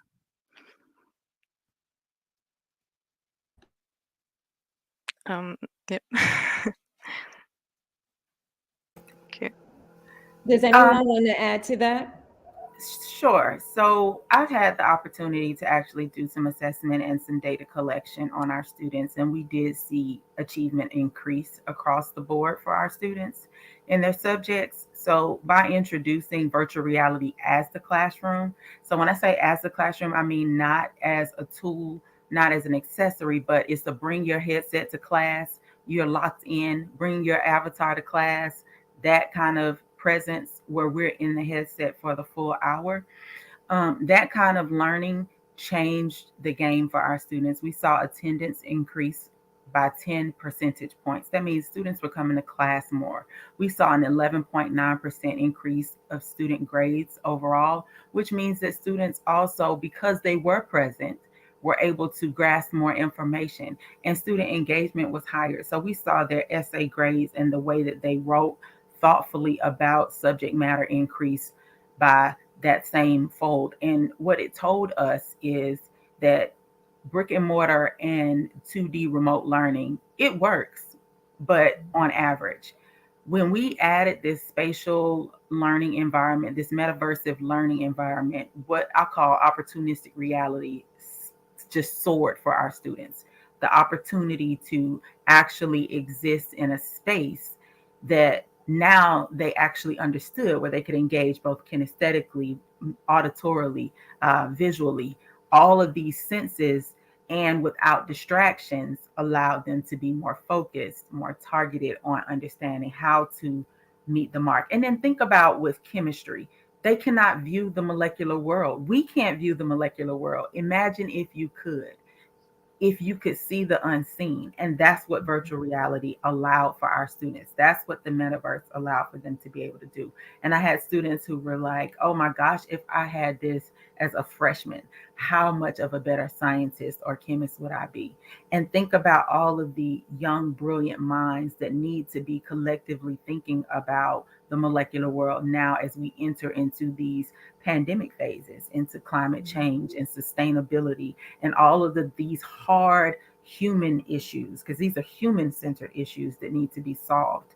We need minds from all over the globe. Well, interacting like this is fine, it's nothing wrong with that. But when you're able to go into the space of someone else and be in their presence, even as your avatar presence, it changes how you view yourself, the problem, and it helps to field communication. So we have been targeting research on the 4 C's: collaboration, communication, creativity, and critical thinking skills. And how is that changing? How is gaining these 21st century skills in our students changing their ability to achieve on a different level? And we need that, because our students have got to understand that moving into this new era where the baby boomers are leaving the workplace, they have to come out with skills enough to do the job of 4 to 5 people. And the only way that you do that is with technology. And it doesn't matter if you're political science or if you're English, you need to understand how to not just be a producer of, a consumer of this content, but also a producer of this content. So prosumer, you need to learn how to build that table in your field and educate others. And that'll give you a leg up to learning how to create generational wealth for your families, give a better quality of life to more people, spread this knowledge, and do so much more for the world. So that is the hope of this entire project. Thank you, Dr. Morris. I think that you touched upon a key phrase. These are human issues. Like, how are we dealing with these human issues, and how are we preparing the future to deal with these issues? So that leads me to the next question, and this is targeted to Amani. What challenges in your world and what you do must be taken into account when integrating metaverse into education so that it meets the needs of diverse group users, right? so that it includes people of different backgrounds, with disabilities, with language barriers? What challenges must we take into account? Yeah.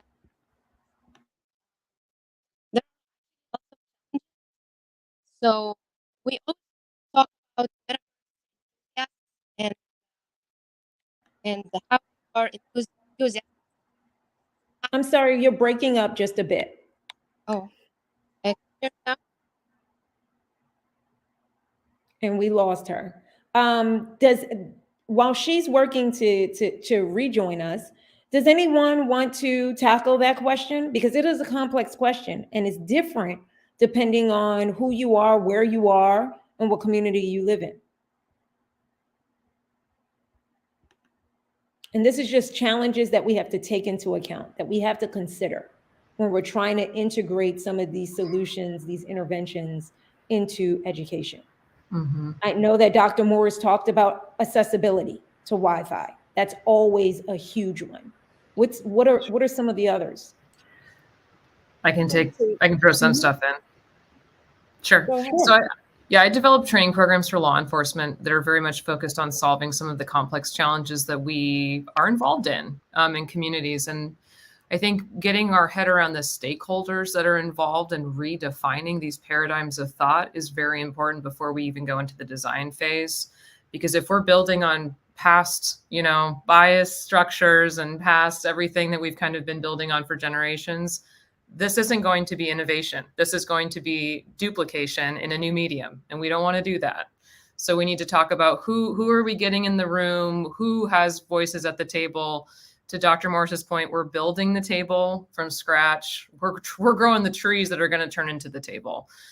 So what goes into that? What nurtures that type of community? How do we get this conversation right now being an example of getting all these voices in the same room and letting us engage in creativity and critical thinking and collaboration and be role models for our students and our learners to drive these changes forward. So I just wanted to throw that in there. It looks like she's back on. We wanted to give it back to Amani. Oh, thank you. I agree with you. Stakeholders and there are actually lots of challenges that we face, and it's not only the metaverse, in anything that we are building. And so the first thing is actually understanding that the metaverse is not. Metaverse platforms are not new. There have been metaverse platforms before, but we didn't call them metaverse, like Second Life and OpenSim. And because I also come from academia, so I'm more interested in reading research and what are the examples. I don't want to reinvent the wheel, and so sometimes there are challenges convincing like developers and teams to read research first and also do user research, because we need to understand and meet people where they are. And also, it's not only that user research and reading research is also important, but also what is our vision that we want for this product to be. And I remember something that was, it's a quote by Henry Ford, and sometimes they say that it's not him who said this, but it's really inspiring that he said, if I asked people what they want, they would have said, we need a faster horse. And this actually comes between the intersection of what people want and the vision. So what is our vision, and does it align with the learning outcomes? Because at the end of the day, we want to meet the learning outcomes. And this is actually what happened when we were designing language cities, which is like a VR game for language learning. And we've been thinking around many stories and many scenarios, and every time we're like, no, but this wouldn't meet the learning outcomes. We need to focus on the learning outcomes. Although the students wanted a survival game, a post-apocalyptic game, but no, this would never happen, because how are they going to purchase things? So our focus is on the learning outcomes, but we should have a vision, okay? And also that should meet the learner's needs, make learning enjoyable and meaningful at the same time. Yeah. Yeah. I appreciate that idea of having a vision. I think it's really important. We teach world building, but ultimately it's not about the building, or it's always about the empowerment that they can experience as a result of doing that. And we do this by changing language. For instance, when we worked with women in teaching a script for respawning, we imagine and share that it's about rising stronger. Or if we teach a script about voice recorder, it's about amplifying voices. It's always like put into a term of ultimately what you want is to be a stronger person, right? A more resilient, more empowered person in and out of the metaverse. We're currently creating a world that teaches women how it's a women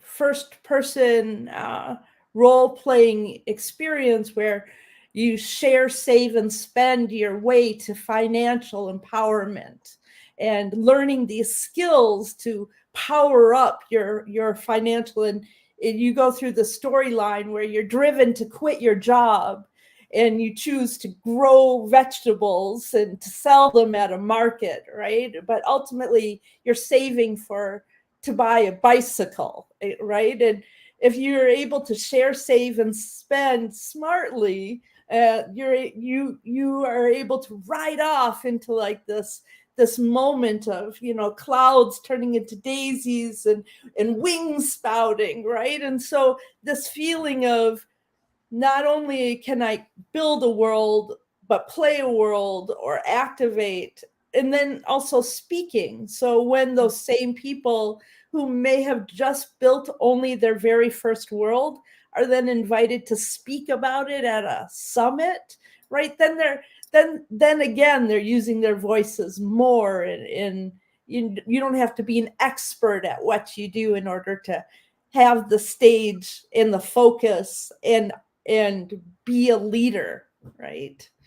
Leadership comes sometimes in the form of like recently, well, over COVID, we had a 15-year-old person who built a museum, right, in one of the social platforms, and then they felt so strong about what they did. We presented their work at the World Health Organization as a recipe for resilience.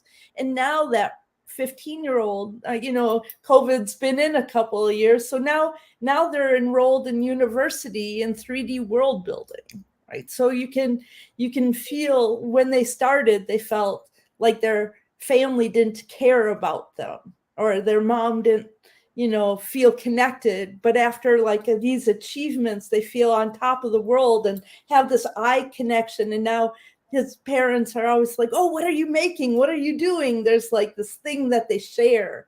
And so we're making, better relationships, more empowered, loving, more opportunities to, have financial empowerment. And really, there's no equity without financial equity. So we really put a lot into Women in Horizon. We have this booth right now that we sell 3D objects, but we're also like, we're learning to build our own stores, but then percent goes into the community to be a relief fund, right? So looking at ways for our own skills, not only to create new revenue like streams and new forms of revenue, but also to organize and then take care of each other and build an infrastructure for well, there's always crisis, right? There's always a moment where a member in a community is experiencing crisis, and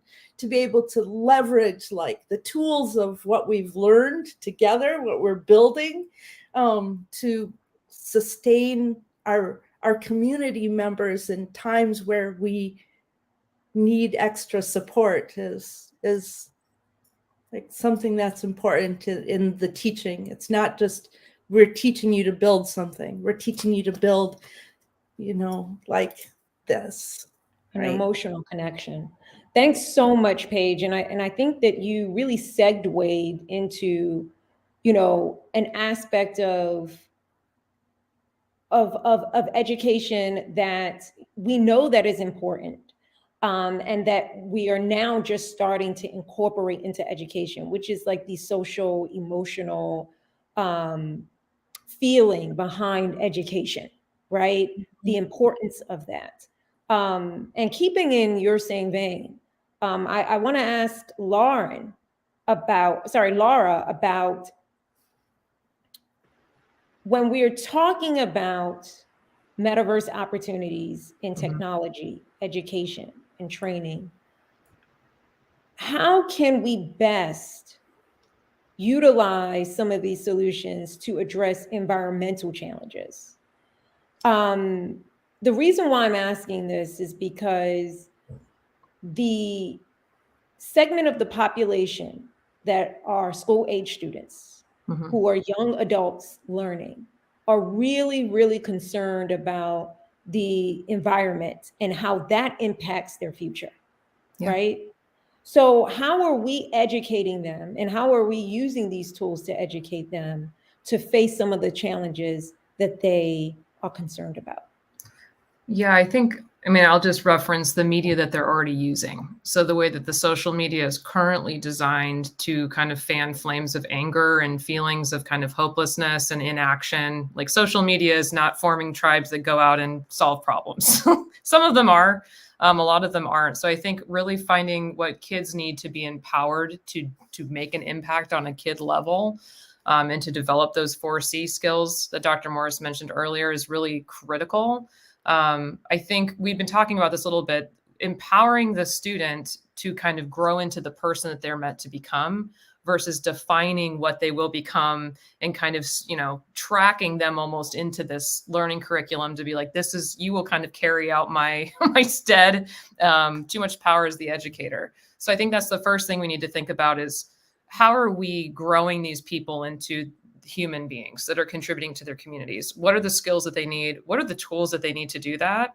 And then helping them actually learn how to do like risk and problem assessment and all these skills that we need in our professions that we don't really necessarily learn in the course of even college, unless we pursue it ourselves. So starting to almost implicitly, I was taking notes while Paige was talking, about kind of implicitly educating for resilience, implicitly educating for all of these other developmental skills that we need to see for effective change makers. Maybe we need to better understand what change makers kind of have amongst all of ourselves and this huge diversity of problems that we're all collectively solving to do that. But I think about that a lot, is what is the actual tool designed to facilitate? And are we building to empower the student rather than just kind of put them down a track? I love that, Laura. I love that so much because I call it metapathing, providing a pathway using these metaverse technologies for students to reimagine themselves so that they can persist along the pathway where they want to go.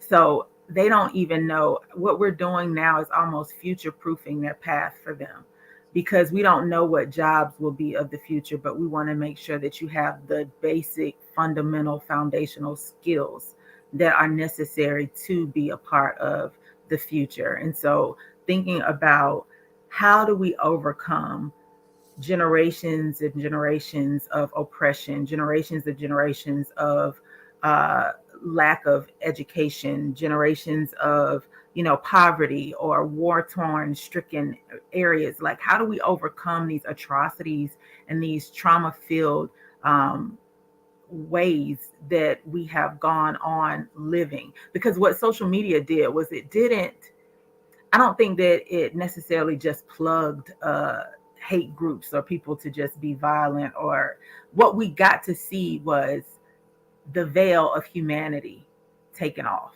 Like, we got to see who we really were, and we didn't like it. And now that we know that it's something that we don't like, because those people who were hidden now once in the dark and only terrorizing a certain select group of people here and there have now had themselves exposed to a greater world, because the world has gotten smaller, even though we know the world is big, right? Through all of these ways in which we communicate. how can we now change the way that we are? And that starts with us really pouring into our young people.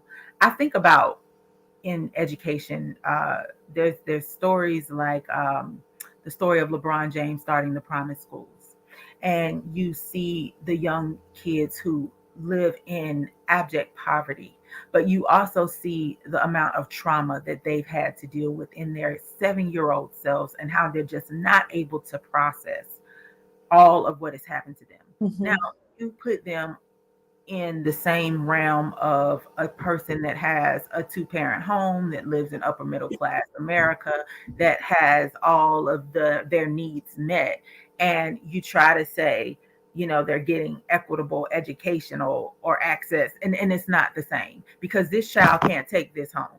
They take this home and this gets pawned or sold or stolen, or they get robbed, and it's an educational tool. So then how do we start to go into communities and educate communities and really start having hard conversations with the people who are there, and stop putting ourselves in siloed communities? Because we're talking to each other.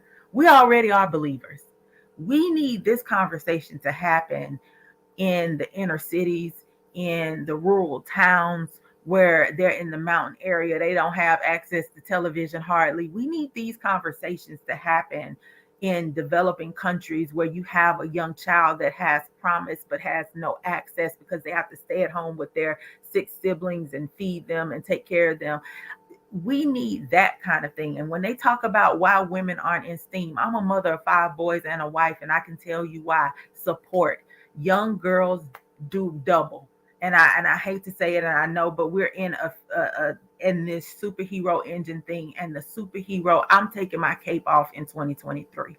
Listen, I'm tired. She's tired. She who learns teaches. And I've taught generations and generations of people and rethought things and rethunk for everybody. And while I am grateful for that opportunity, it is also the fastest path to burnout. And so why do women not persist in STEM, in these disciplines, in this work?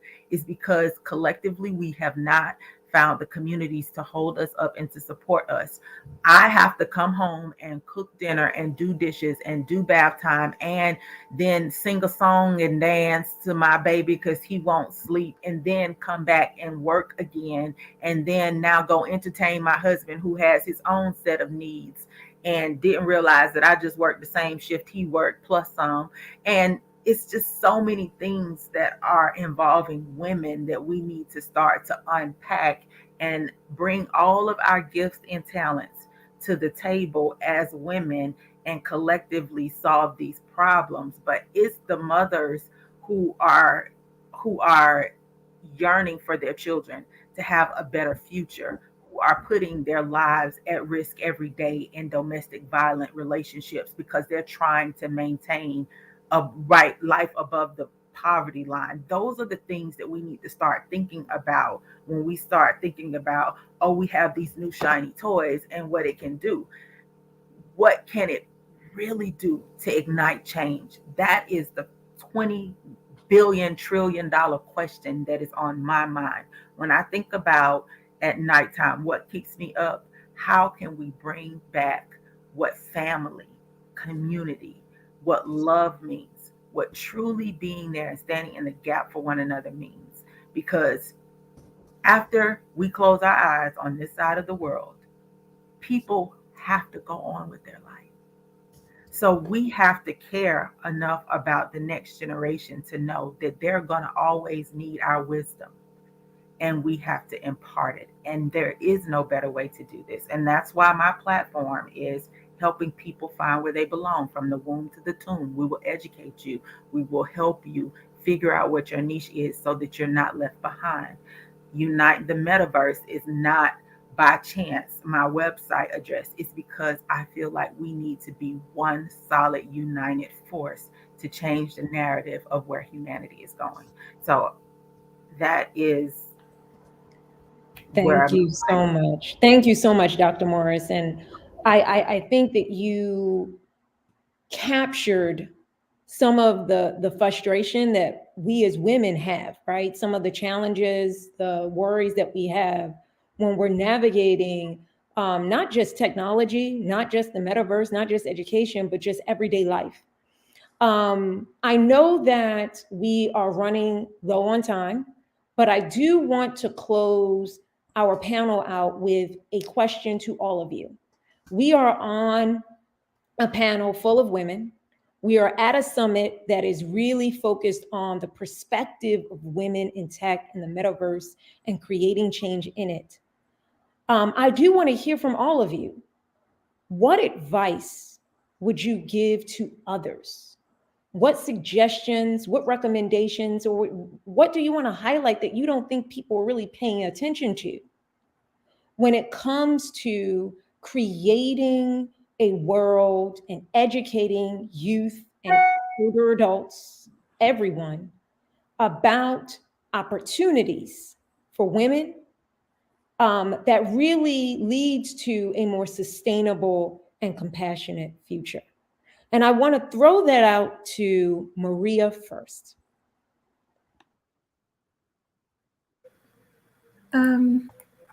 Okay, so it is a really important question, and it's like the core of our well-being and human being itself. So I do see that having a good intention of whatever you use technology for is important. We should always consider, like my advice is to all people to consider that whatever you use technology, whatever you use metaverse for education to specific group or to specific group of audience, to always consider the benefits that you will be giving to the table of these people. Consider safety, equity, and ethical standards. All of these things should be put into consideration and should be always run from the planning part into the implementation, and of course with the culture of the environment that the metaverse exists. So yeah, this is my advice to people who will be using the metaverse for education, and I would love to hear also from the panelists. Katerina? I would like to go to the to connect this question with your very first one about a sustainable future and compassionate also, because I think the definition of sustainable future is pretty vague, and the future, like Dr. Morris said, is very hard to predict and imagine.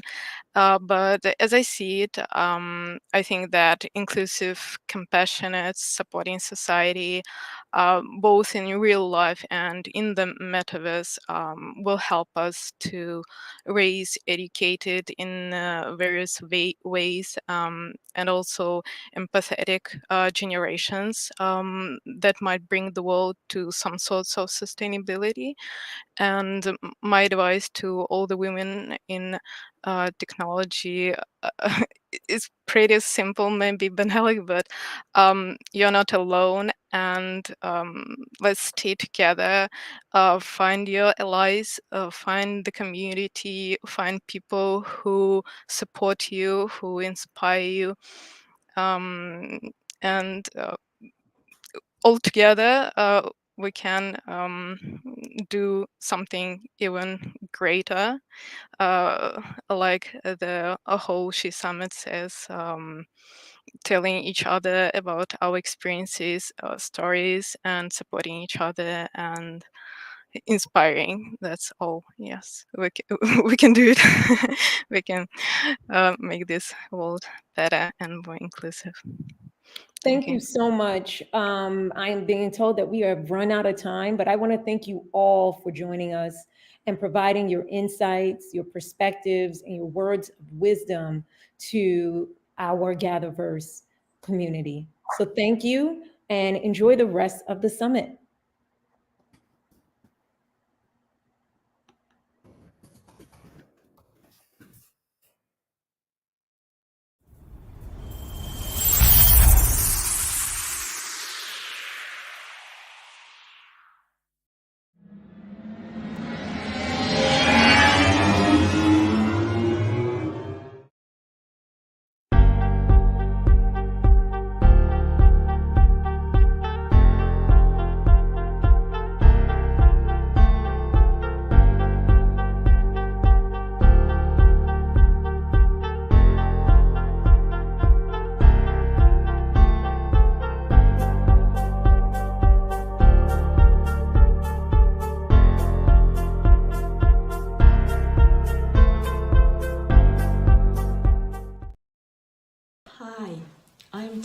delighted to speak today as part of this fantastic Superhero Engine Summit. Are you looking for strategies to successfully launch your Web3 project? You are in the right place. My name is Charmaine Short. I am the CEO of GatherVerse, and I've been delivering IT projects for over 20 years. I'm passionate about promoting blockchain technology and encouraging more people to embrace Web3, including NFTs and the metaverse. In 2020, I co-founded a DAO called Women of Crypto Art, which promotes women NFT artists. Together with marketing expert Laura Balanos, GatherVerse helps brands, startups and institutions to stand out in the Web3 space by developing and implementing clear marketing strategy to build communities and launch projects. We believe Web3 should be an inclusive space, and our vision is to help you get the recognition you deserve for what you've built. Whether you're a brand new entrepreneur or are already successful in your field, you'll need to create an audience around your own unique vision and build momentum for your brand to help you succeed in marketing your blockchain project. Not everyone has a talent for marketing digital creations and getting them in front of the right buyers, but there are strategies you can apply to successfully market your Web3 project and make money through NFTs. While the bear market is tough, with more creators than buyers, it's also the perfect opportunity to build and broaden your skills. I'd like to share some of the key considerations for successful marketing of Web3 projects. Customers buy the story of you. This human connection makes them part of your journey. Create your compelling story and give customers in your community the confidence that you are here for the long run.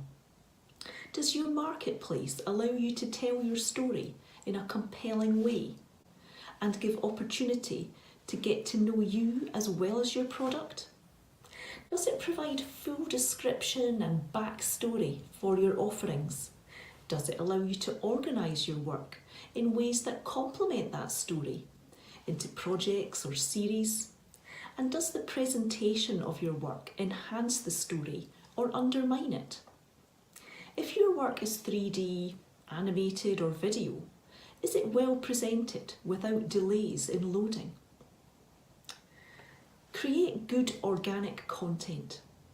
Don't be afraid to be yourself. Good content creates followers, and followers create conversation. Conversations lead community. And don't forget to use humour and memes. Experiment with different styles and formats. When defining your roadmap, think about why customers might be compelled to buy your creation and add utility to increase the value, such as collector-only benefits, unlockable content, or early access for your new projects. Target the right audience. If your project is depicting the future in the metaverse, create a futuristic store in a metaverse. To build loyalty, invite customers to a page where they can join your community. See what types of people are joining and what ones are staying. Community is so important. Selling your NFTs depends on you finding fans of your work and building your community with them. You don't need to start from scratch. To find your tribe, look for groups where you feel a synergy and shared values. Get interested in what other groups are doing and engage with their projects too. Volunteer. Help others. This is one of the key ingredients to building a strong and engaged community. You want organic community growth. Don't pay for bot followers. There isn't the same interaction, and it can detrimentally impact on your appearance on social media algorithms. Remember, you are not alone. If you work in partnership with others in a collaborative project, this amplifies your reach. Their network of fans and followers are now on the radar for your work. Your best tool for sustaining a community is communication. Don't just publish content, connect with people and share what's real. Put a voice to your avatar with audio and video events, things like Twitter Spaces or YouTube. Look for trends. Loyalty schemes will soon be stored on the blockchain. Brands will get tokenized. We will see a shift from watching social media feeds on high-profile accounts to watching what's in their digital wallets. NFTs will be rebranded to align with the utility of the product they're selling. Metaverse experimentation will continue, and we'll see the rise of interoperable asset libraries across blockchains, making it less important which blockchain you choose to tokenize your digital assets on. Digital twins will also become more widely used, and we'll see more decentralized creativity and increasingly phygital products, offline, online, and on-chain aspects to our purchases. When thinking about payment methods, where are you most likely to find a set of enthusiastic customers for your project? Many marketplaces today are limited to the fans of a given crypto, like Ether, Tezos, or Sol. Not only does this narrow the set of possible customers by focusing on a given coin, it eliminates altogether the buyers who would like to spend their ordinary dollar or pounds. We've made purchases on websites like Amazon for years, and we don't know the step-by-step process for our payment to reach the seller, and we don't need to. NFT creators must expand opportunities beyond the crypto savvy and offer a variety of payment options, including allowing people to use their bank card. The seller can then set up a crypto wallet for the customer's account behind the scenes. In your marketing for your project, you also need to be consistent. Building community takes time and grit. Show up every day, even when the project is not selling. Don't be tempted to give up.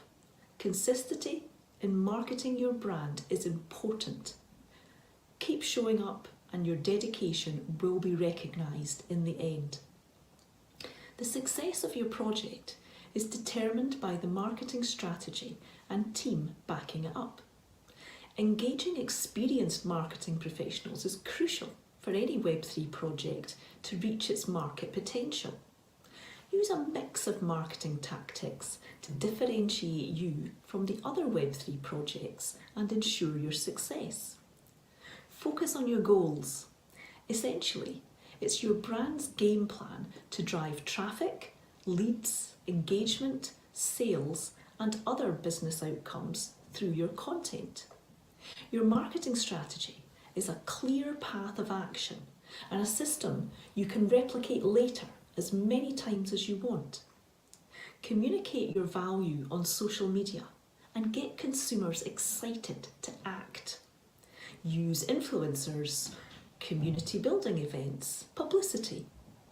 There's no magic solution to all your challenges, but it's important to have someone on your team who can help you get where you want to be.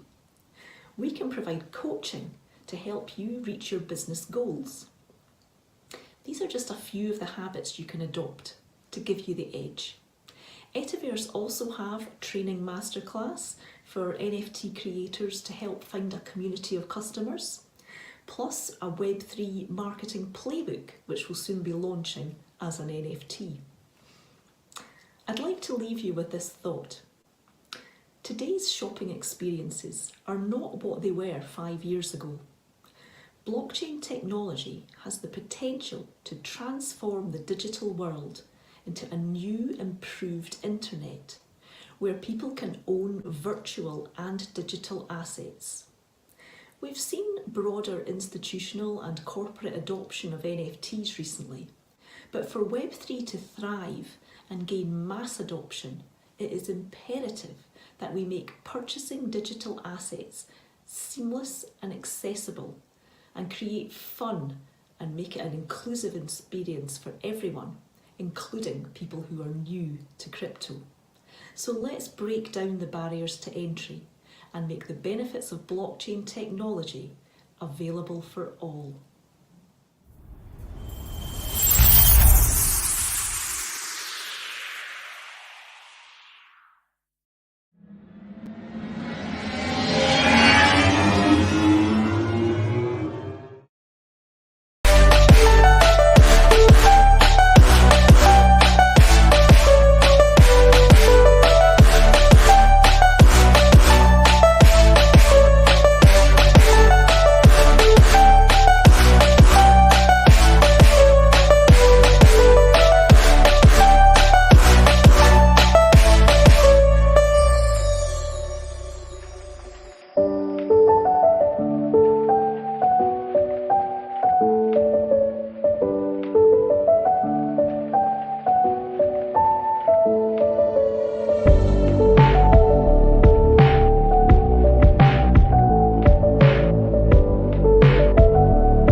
Hello, everyone.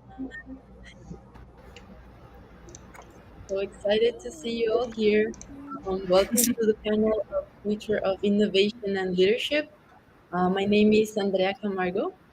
So I'm so pleased to be here with you all, powerful women leaders in technology and innovation. I am a social entrepreneur. I'll be presenting myself first and then you girls go. I worked in public health research. I'm a creator, influencer, and I'm really passionate about regenerating our ecosystems and communities. I founded a startup called Paramo, where we use Web3 to empower consumers to participate in the carbon credit markets. And yeah, so happy to be here with you all. So first of all, I want to start like just creating this idea in our minds that only 1 in 4 startups, women are co-founders. And here we have all of us that are co-founders of startups. So I would like to hear from you all individually, like who are you? What are you working on right now? And what is your company doing? And maybe one fun fact about you. So maybe Gina can start. Sure, I'll start. Hi, Andrea. It's great to meet you. And it's also awesome to be on this panel. I did a little bit of research with everybody on this panel, and I feel very honored and humbled to be speaking with you today. So I'm Jenna Lambert. I am an XR producer and director of photography with VRtisans. And while I wasn't a co-founder of VRtisans, VRtisans is a 360 production company. We've filmed in over 20 countries around the world. We do a lot of documentary style 360 filmmaking for groups and companies. We've been on top of the Burj Khalifa, which is cool. And I would say a fun fact about myself is I've been able to figure out how to successfully mount a 360 camera on one of those Japanese like little buggies and taken a ride through Shikoku. So that's me. Thank you so much. Daria? Okay, thank you. Pleasure being here. Thank you for such an amazing experience. And yeah, my name is Daria. I'm founder and CEO of WeAR Studio. This is my big joy, my love, my passion. I've started it 7 years ago when I firstly fell in love with XR technologies, when I first met augmented virtual reality. And from that moment, I've been working with bridging AR and businesses, VR and businesses, helping companies find their way with XR technologies, how they can apply it into their processes, operations, marketing, sales, and so on and so forth. So yeah, this is still going on, and my passion's still in place, and it's even getting better and bigger and stronger, because I see the progress on the XR market, in the industry, how many new startups are appearing, how many new companies are developing their products in the XR industry, and happy to see so many female founders and experts in XR industry. This is amazing. A fun fact about me: in my childhood, when someone asked me who I want to be when I'm gonna be adult, I always said that I want to be a pig. I don't know why, but that was a childhood dream. I don't know. Maybe I thought that they have some good lives somewhere there. So yeah, but now I'm an entrepreneur. No connection. Awesome. Thank you so much. Sonia? Hi everyone. I've met some of you, I think, in some of the conference, and either offline or online. Like I've seen some of you. So my name is Sonia. I share Andrea's background, I think. I started as a product designer, and then I expand my knowledge and skill to become an XR designer. I started exploring XR industry about 3 years ago, and I started doing that by doing a Patreon class to teach people, to teach a lot of new creators how to build worlds for different social platforms. And from that, I founded a community-led product called Upwells. And right now I am going, so I started from doing UX for 3D, doing a community-led product, and then I have a personal interest on avatars and avatar psychology, wearables, so AR, VR, and right now I am trying to deepen my knowledge and interest within mixed reality. So it's really, really nice to meet everybody here. Thank you, Sonia. A fun fact about you. A fun fact about me. I don't know. I don't know. Along the way, I think it'll get there. All right. Makes sense. Siobhan? Is that the right pronunciation? Yeah, no, that's right. Siobhan is the pronunciation. That's I get it all the time, so no problem. Yeah, so I'm Siobhan Hofmer. I'm founder and director of Instinctively Real Media, which is a marketing and communications PR consultancy agency. I have worked in the media industry and entertainment industry for around 20 years. My experience within animation and visual effects and immersive experiences with motion capture and animation, real-time animation technologies stems from a company startup in the UK where I worked for 10 years called Kinema, and which was acquired in 2019 by Apple. What we did was provided the most realistic, hyper-realistic motion to drive digital humans and virtual characters, interactive virtual characters. Since then, I've launched my business, and I work with pioneers within the industries, games, immersive experiences, all in real time. And one of my latest projects, which was a really amazing project, and we premiered and launched in June, was with Showcap Entertainment, which was a live immersive hybrid concert, which was music and theatre and circus acts on stage, and live broadcast and live streamed to the world. And that was also accessible via VR headsets, and also as sort of gaming, in-game mechanics, traversing through virtual worlds, etc. So I work with other pioneers in the industry, such as Conical Interactive here in New Zealand, who produce their own VR game and vlog series and VR movie or TV series. Also Manus Meta, which is hand tracking in the Netherlands, and Color Intelligence is another, which is a AI smart color grading software in the States, and Animatrix Film Design in Vancouver as well, who are a motion capture studio who specializes in performance capture and visual effects and cinematics. So it's sort of fairly cross spectrum, but that's what I love and that's my passion. I love working with many different types of companies. Wow, that's amazing. Thank you. Max, maybe you can go next. Sure. Hi, everyone. My name is Max Noir.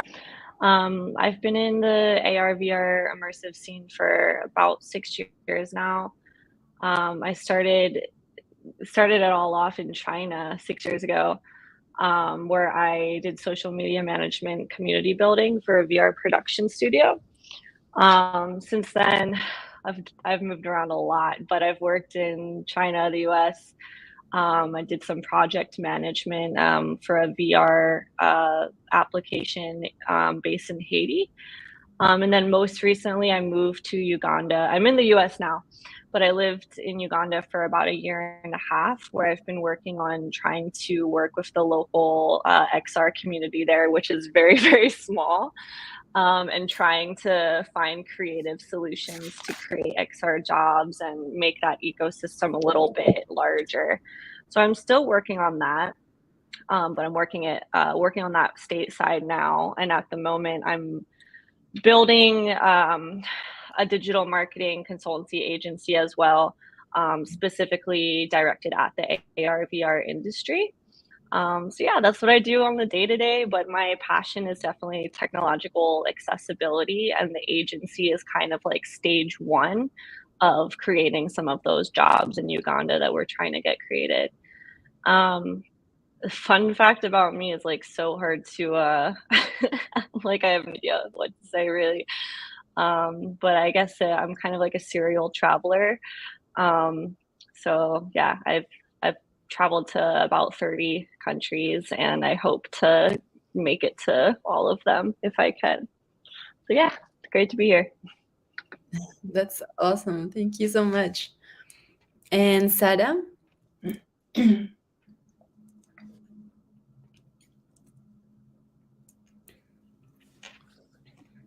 Oh, we can't hear you right now.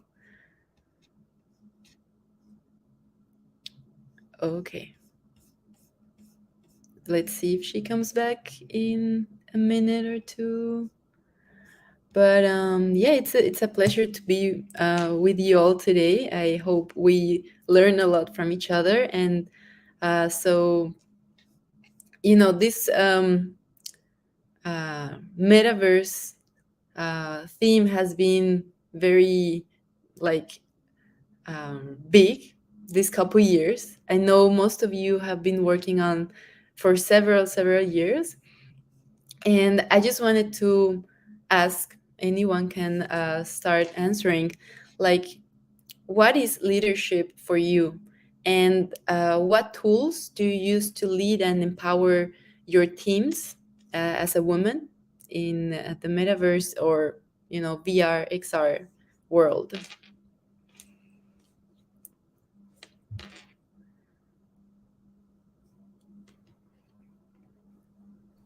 Who's gonna be first? Yeah, sorry, I was just trying to unmute myself. So I think the question was, how do we empower as leaders and the tools that we use? Yeah, like what is leadership for you? Because leadership can be many things for each of us, you know? Yeah. So for you individually, how do you approach leadership in your team and what is it for you? Yeah, leadership to me is about sharing experiences, knowledge transfer, guiding, and empowering those within your teams to take responsibility and let them sort of run with their ideas, or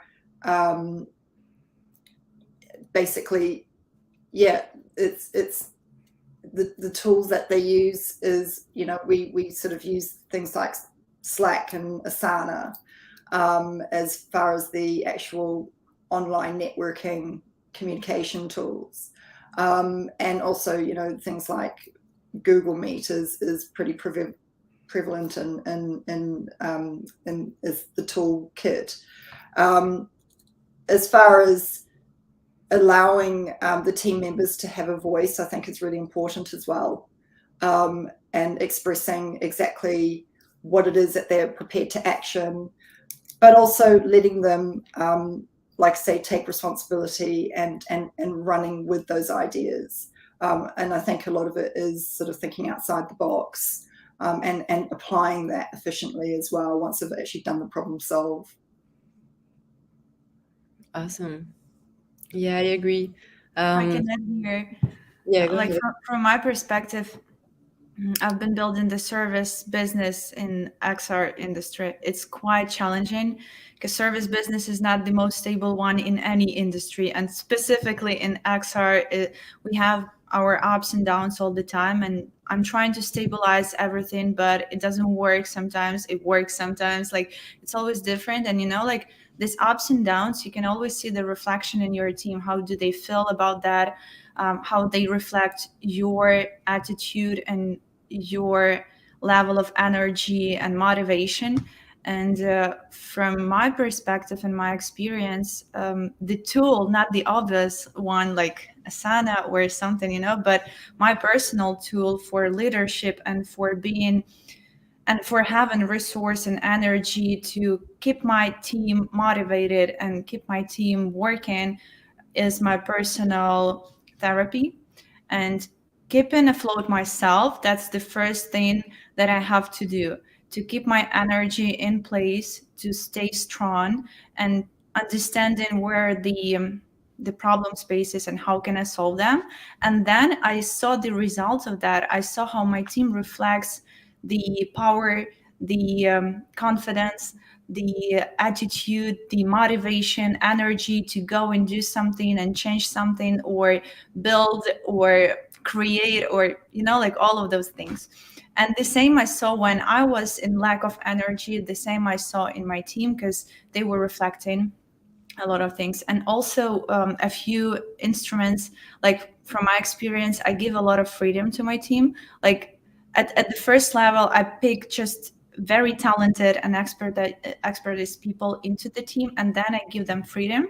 But together with that, I give them the responsibility, so they can choose the technologies to work with. They can choose the tools, the platforms, instruments, but they are free to create. And this is something that is also helping me to keep them going and keep motivated and being creative. Because when they have energy, when they have this freedom, when they have the trust and relationships, then they have this space to create new things. And it's very important in XR industry because we're creating new standards, we're creating new technologies and new tools and new applications, and we're creating the attitude of the whole world to the XR industry through the applications, through the platforms we build, because all of them are waiting for a killer app and they don't know what the heck is that and what should it be, like, but they're still waiting for that. And every time we publish something, every time we show to this world that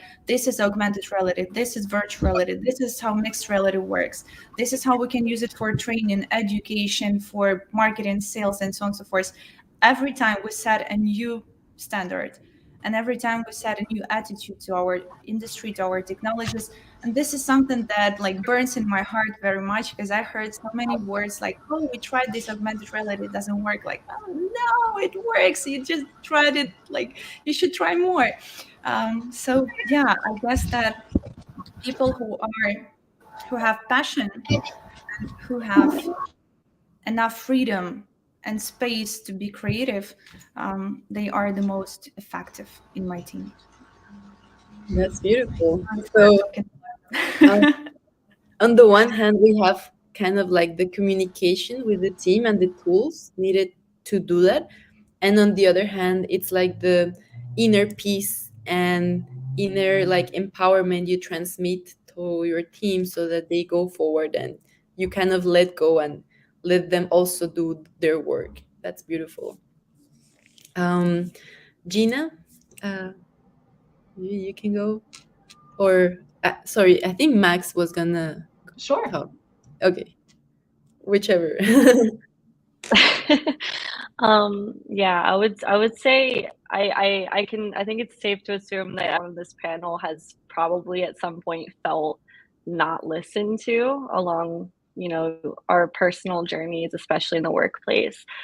So I would say one of the best tools I can provide to my team is listening to them. And that also comes into play when there are obstacles or someone on my team is feeling maybe a little bit unsure of themselves. I think it's very important to give teammates the space that they need to learn and kind of level up, I guess is a good way to say it. Personally, I would prefer to hire someone who is really, really aligned with the goals and the missions that I have for the company, who might be, not the perfect person in terms of their skill set today, but that they have plenty of space and opportunity to grow and that they can rise to the occasion. And so I think it's very important in leadership that we provide these tools and give them all of the space and growth room that they need in order to be like the best teammate that they possibly can be, and to be able to keep building on that as we go along. Amazing. Thank you so much. Gina or Sonia? Yeah, I guess I'll go quick, Sonia, and then so I think for me, I haven't really been that involved in the hiring process specifically, but I found throughout the years of working with my company, and then also working with many different organizations and other groups and in leadership positions, that one, it is very important to I think as Daria was saying, it's like bring your own personal energy to this. It's like if you're the leader, they're looking to you. And I spent a few years as an educator, and oh my God, you could never see that more clearly than in a room full of students. It's like you are the example that they're bringing, and that also plays very, very truly in groups that you're leading as well, whether it's professional or otherwise. And then another thing that I would say is that as a leader, a few years ago, I came across this term service leadership, and I've been really looking into it and understanding what is service leadership, and it keeps sounding better and better to me. And so the way that I try to be the best leader to the individuals that I'm responsible for is by showing up with what they need, making sure that they've got what they need. And continuing to ask them that, be like, what do you need? What's going on here? Is everything good? Do you have the materials? Do you need 5 meetings, or do you just need one? And making sure that they feel heard and they feel seen. And that again, as we've all been saying, it empowers us to continue working and continue building something together as the most powerful people that we can be. Beautiful.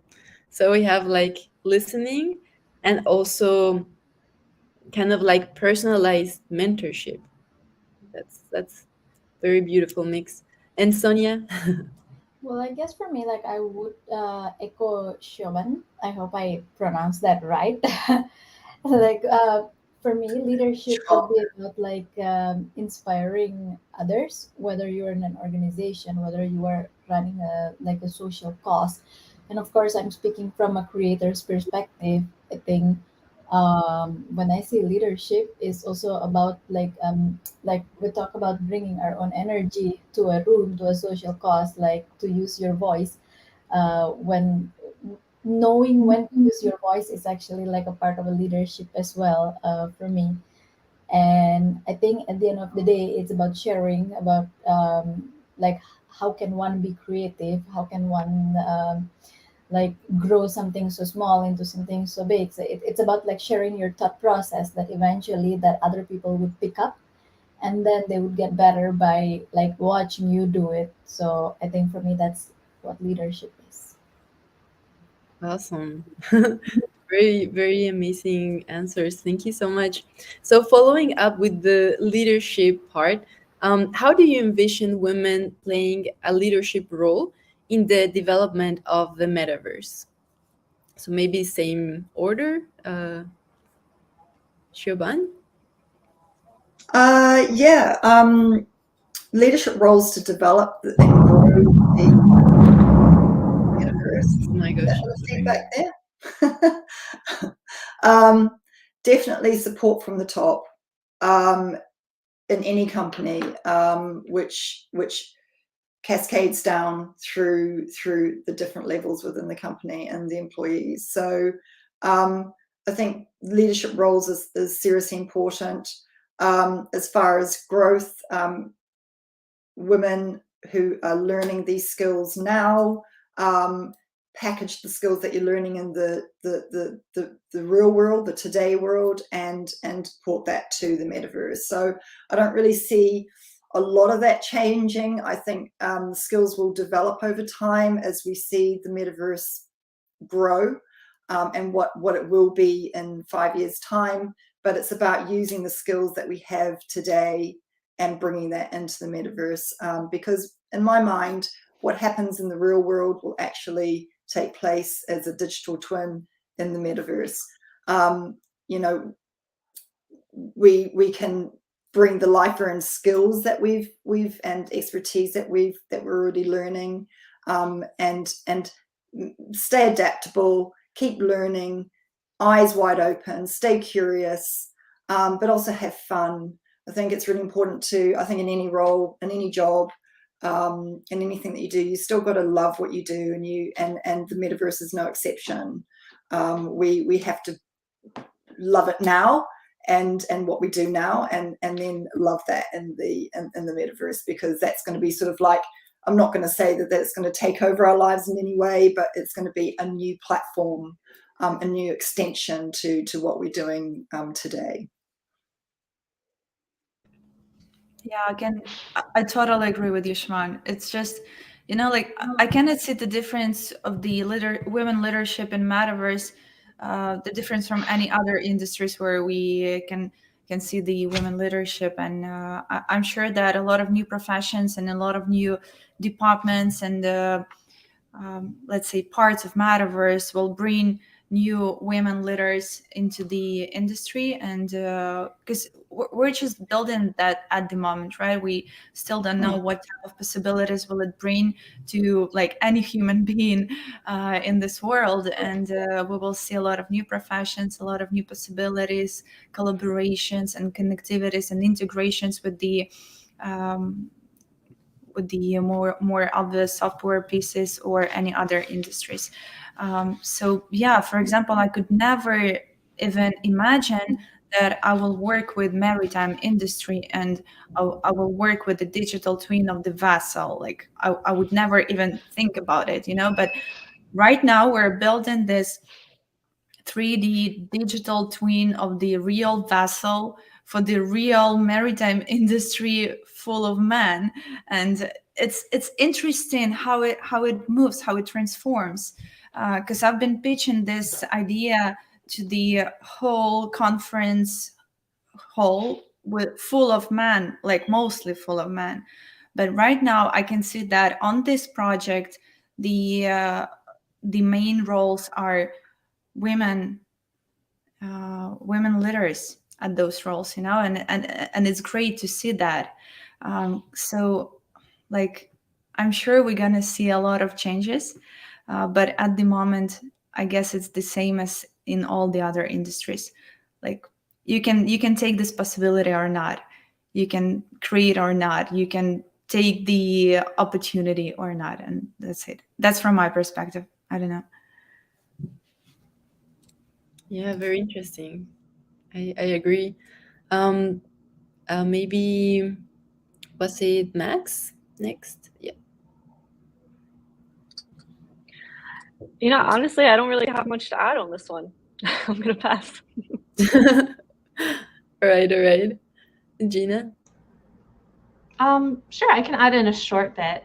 I think that I originally started in VR working on 360 productions, and everybody who worked in production, worked in traditional film and movie production, which traditionally, think of a director in your head, it's probably, Steven Spielberg or I don't know. So it's a man.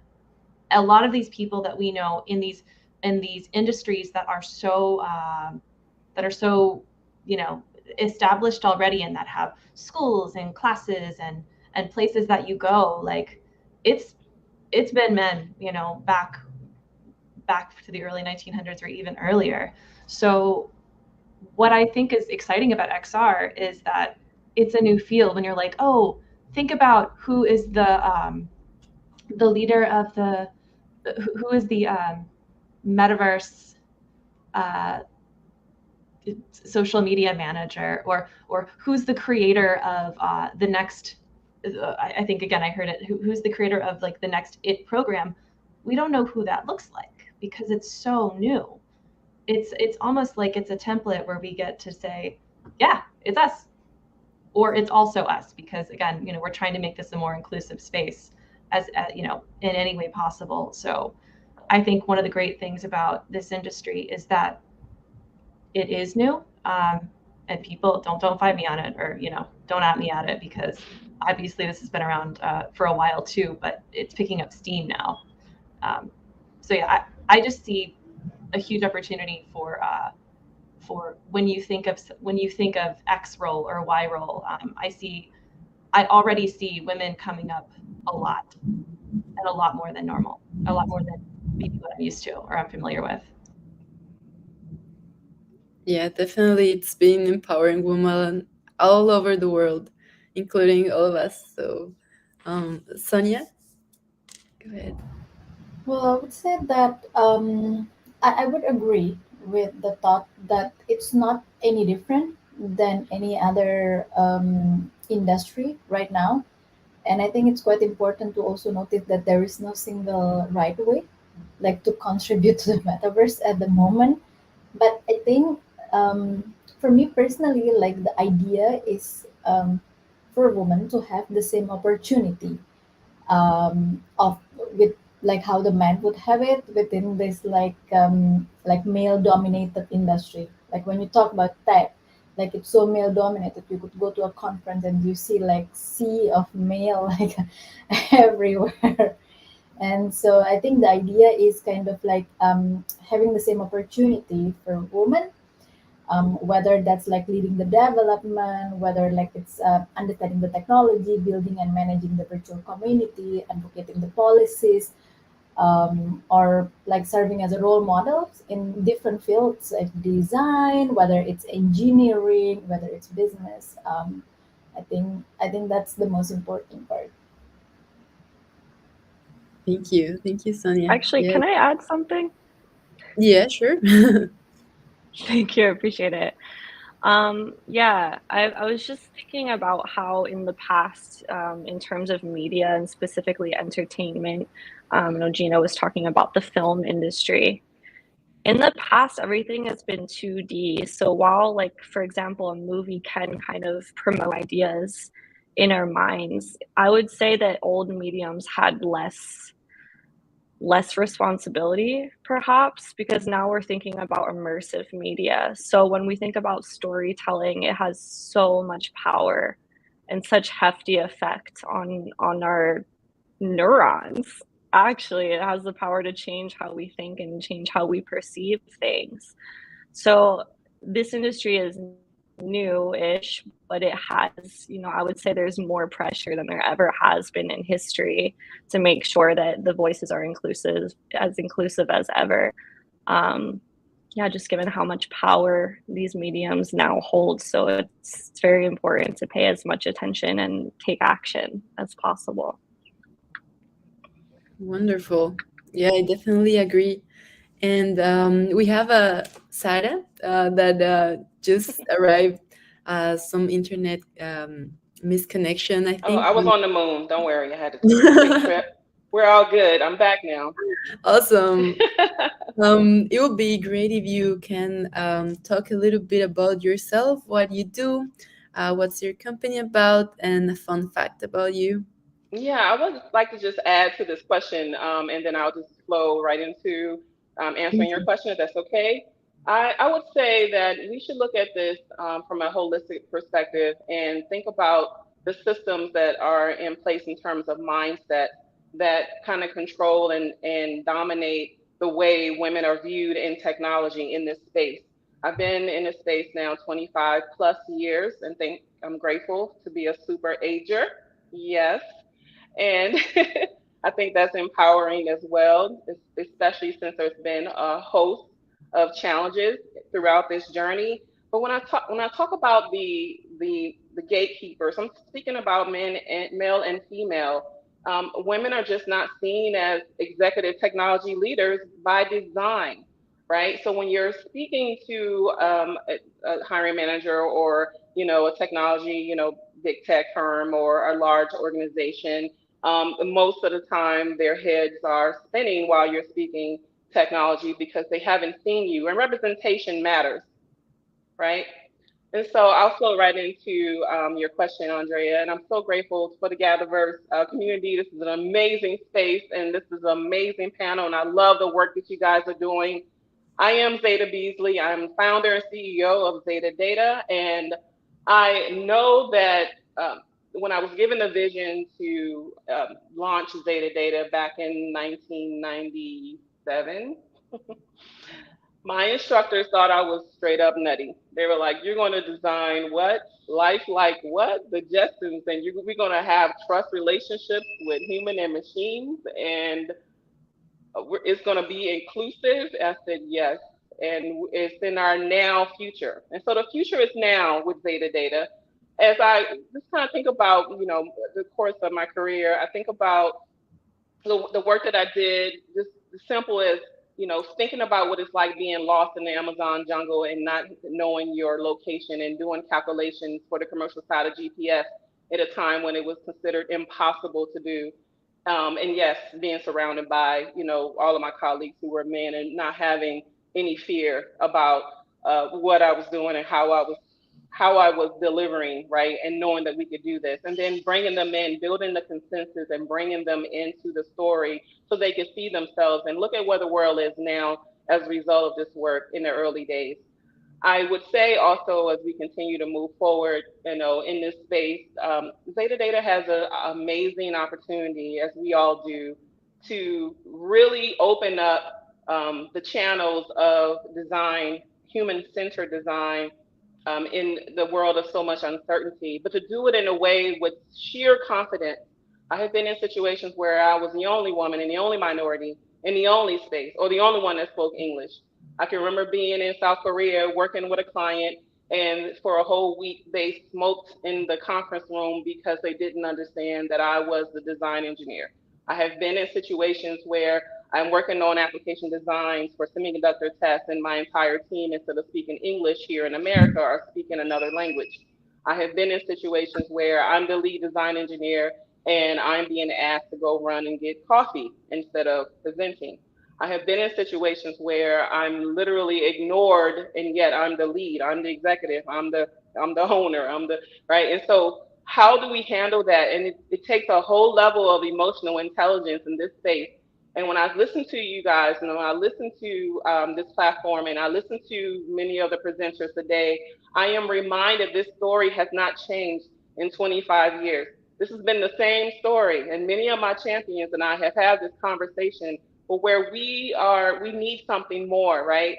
We have champions that sometimes kind of don't need to lose their, their fire about this and become complacent and adjust to the mindset that perpetuates this lack of female, if you will, presence in executive technology, in leadership. And so the future is now for us. It's not in the future. It is actually now. We are now, if you will, showing that their representation matters. We are a united front. We are the sheroes. We are the heroes. And we have been empowering this engine for some time and adding tremendous value. Fun fact about me, I was raised by DJs, and I was actually in season 5 of House of Cards, the first 3 episodes. That's amazing. Thank you so much, Sarah. You're welcome. Great stories. And yeah, I can definitely relate. Actually, it's crazy that from the 25% of women working in tech, Asian women represent 5%, Black women represent 3%, and Hispanic women represent 1%. So that brings us to our next question, which is like, based on your experience, how do you think emerging technologies will disrupt like the traditional power dynamics that are like so centered upon men, and solve issues we live today as women, such as gender gap, lack of representation in leadership positions, and so on? So maybe same order. Or if you want to jump in, that's also great. Yeah. So gender gap, and I mean, there's probably several questions going on there, actually. Yeah. So again, it needs to be, I couldn't sort of stress this more. It needs to be supported and championed by leaders and colleagues from the top down. You've got to have that support. If you don't have that support, it's not going to necessarily happen, even though there's other people within the company that will be driving change.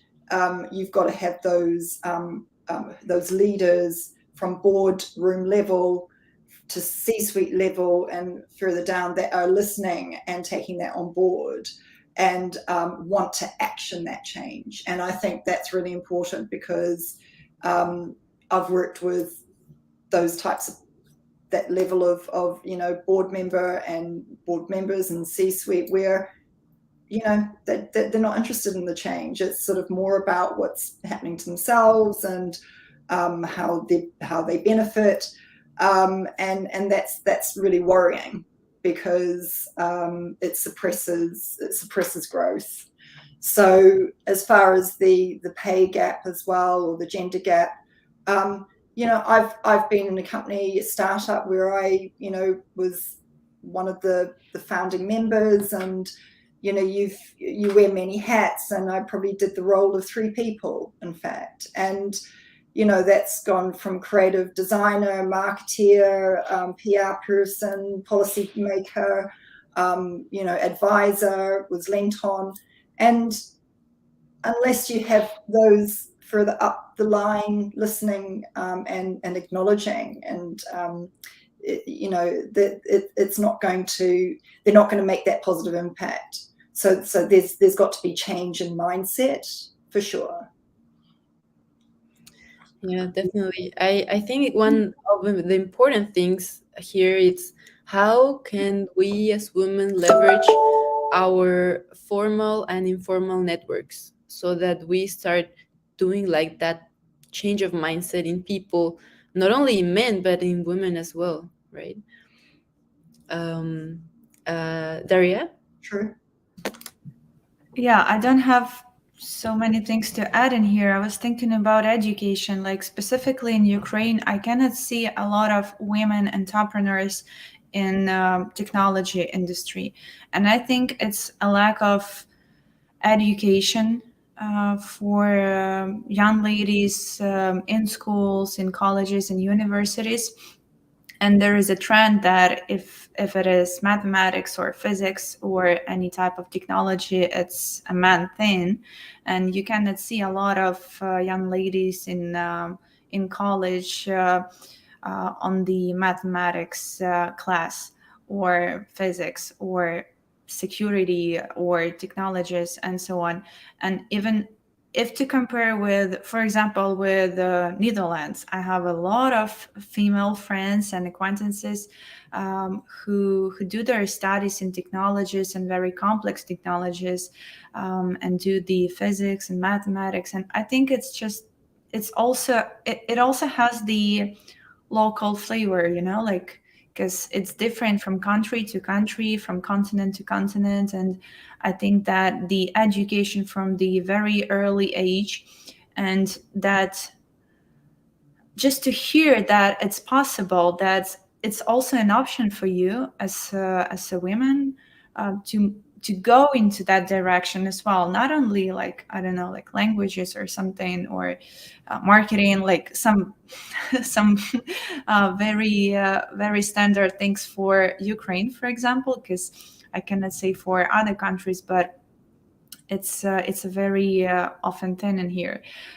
So yeah, I think education, role models, and empowerment by other women who are on this journey at the moment, and who can share their expertise, their knowledge, they fuck ups, sorry, but that's true, right? Like, just to share that happens to everyone, and that could happen to you too, but you can manage, you can handle that. This is how I did that, and you can also do that, like something like that. And I think that this trend for ecosystems and communities and empowering people in such communities like GatherVerse, it makes it more possible for young women to get ready for it, to get inspired, to see the stories of other people in this industry, and get this understanding that it's also possible for me to become a creator, to become a programmer, to become a QA engineer. It's possible for me as well, because I can see the example of hundreds and thousands of people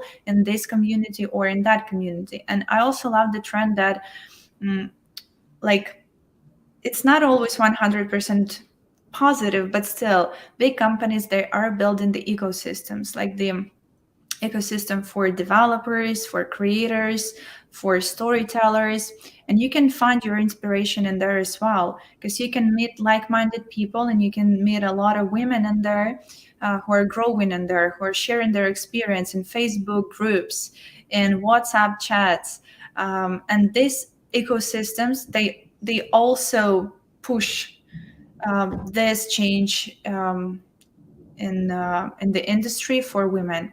This is what I saw. And I think that this is gonna work for future 5 to 10 years as well. Awesome. Thank you so much. I think, Sarah, you had something to add here. Yes, I want to add. So let's go a little deeper, right? Because we can look at data and make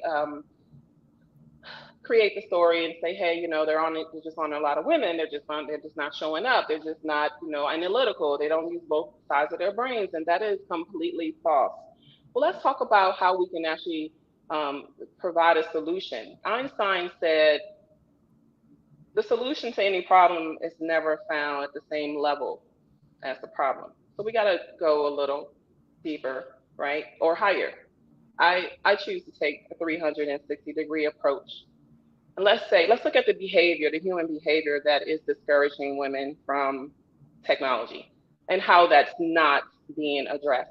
Like, how it's not, there isn't any change because leaders are not speaking up, right? And leaders have a different motivation, or they're looking at this from what they can get out of it, as opposed to the change that they actually can affect, and the impact they could have on generations.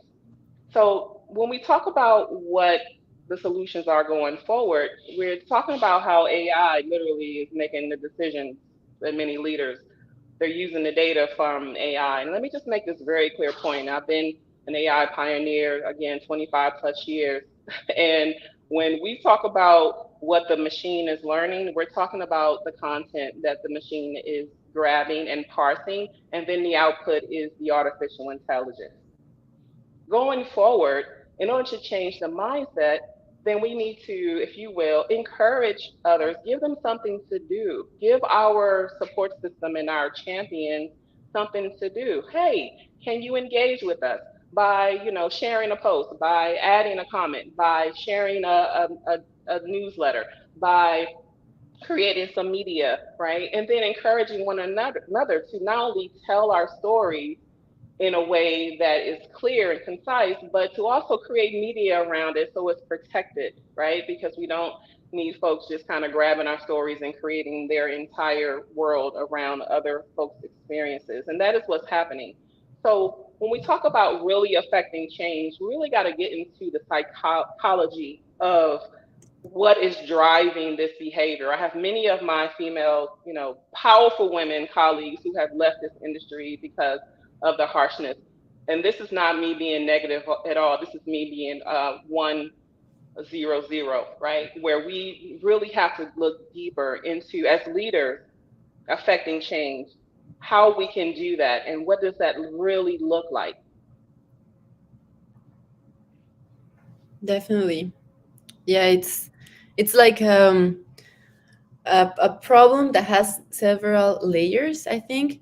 And sometimes we just see the tip of the iceberg, but what are those mental models, like producing our behaviors, and how can we go deeper, or that 360 degrees you're talking about, to address the issue from the roots and treat the cause?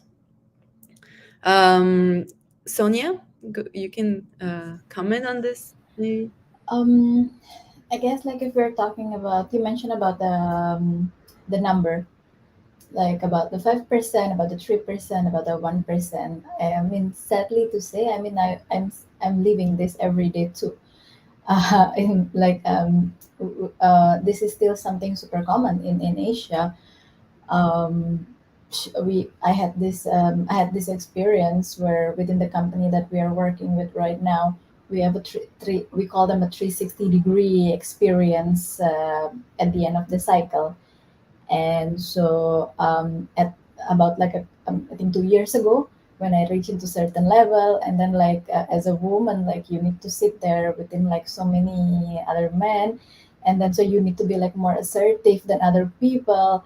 And so like at the end of like the 360 experience, like I received a note like with a comment about like you're way too assertive, like you need to like you need to calm down. So it was something like that.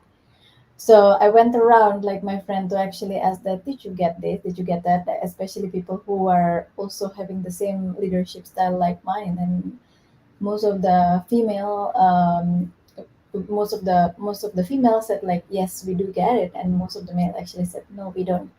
And because like we kind of understand if this happens, like this is normal, they're male. But if this is like if the woman does it, it's more like, okay, no, you need to calm down a little bit more. And it doesn't mean that it doesn't make me upset, but it's about like showing up like every day and be a little bit tougher there, because that's the only way that you could also inspire like the other woman to push against like the gender, like the pay difference, like the traditional gender role.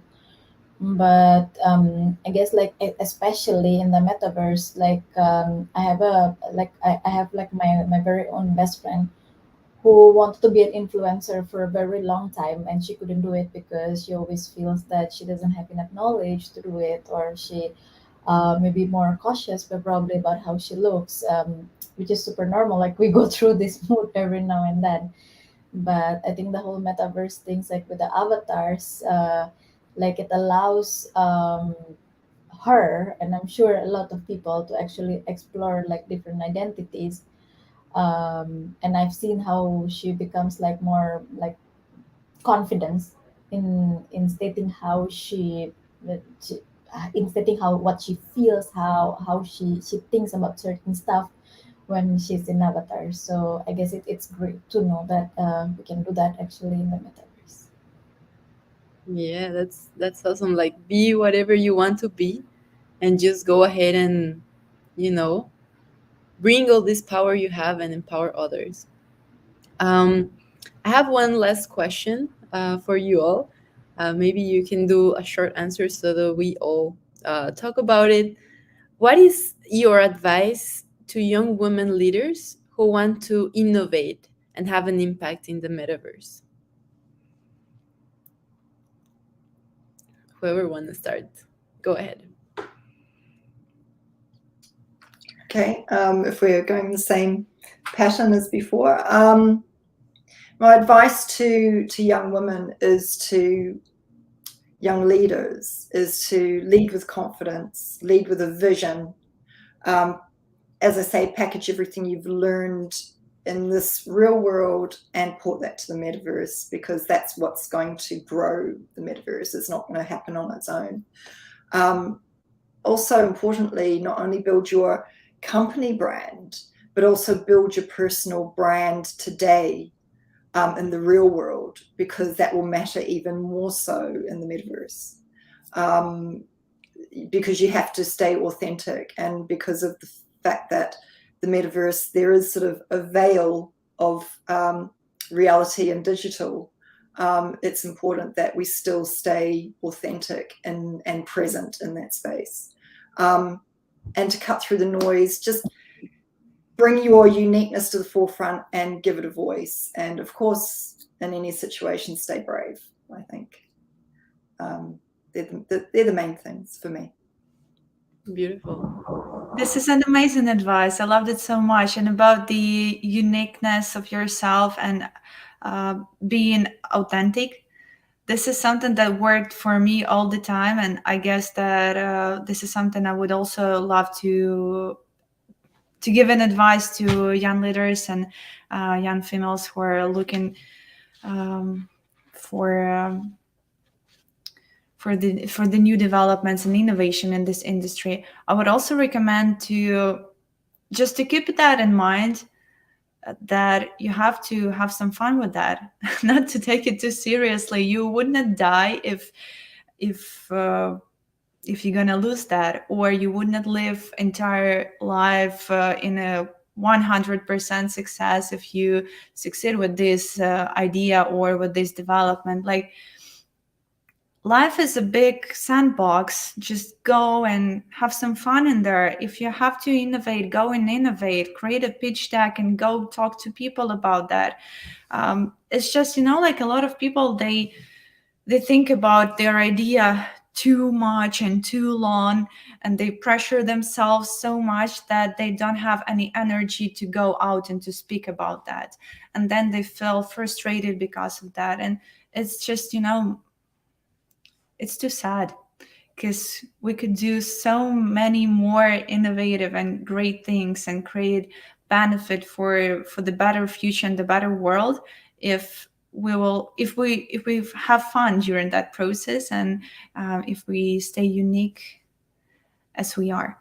Yeah, so I'm just adding a lot of pluses to Siobhan advices. Yeah, definitely. Thank you so much, Daria. Maybe Gina or Max? Yeah, I can go fast. I would say, especially for those young leaders, the ones that are first starting out, fail fast and fail fun. One of the best things that happened to me when I was first starting out on my XR journey was my boss I kind of found some projects that I thought were going to be the best thing and the coolest thing ever. And I totally hopped in. I was like, this is going to be amazing. And it was so fun. It was so wonderful to do and so exciting, but it ended up being a complete failure. But the fact that he allowed me to fail safely and fail comfortably and learn from those experiences was one of the best learning experiences of my career. And the fact that I've been able to take that skill and find small places to play and to safely fail or safely succeed if that needs to happen, of course, while keeping my company afloat as well, has been so helpful. So have fun. Yeah, I'm guessing for the game developers there, fun failure is don't be afraid to hop in and find the right places to do that too, because it can be one of the best learning experiences that you'll ever have. Definitely fail fast and repeatedly so you get better, faster and grow, because it's all about the learning and the experience. Thank you, Gina. Max, and then Sada and Sonia. Yeah. To go off of Siobhan's points, I was laid off a couple of months ago, and as a result, I was like terrified and felt very, very helpless and out of control. But then I started to start my own company like the next day.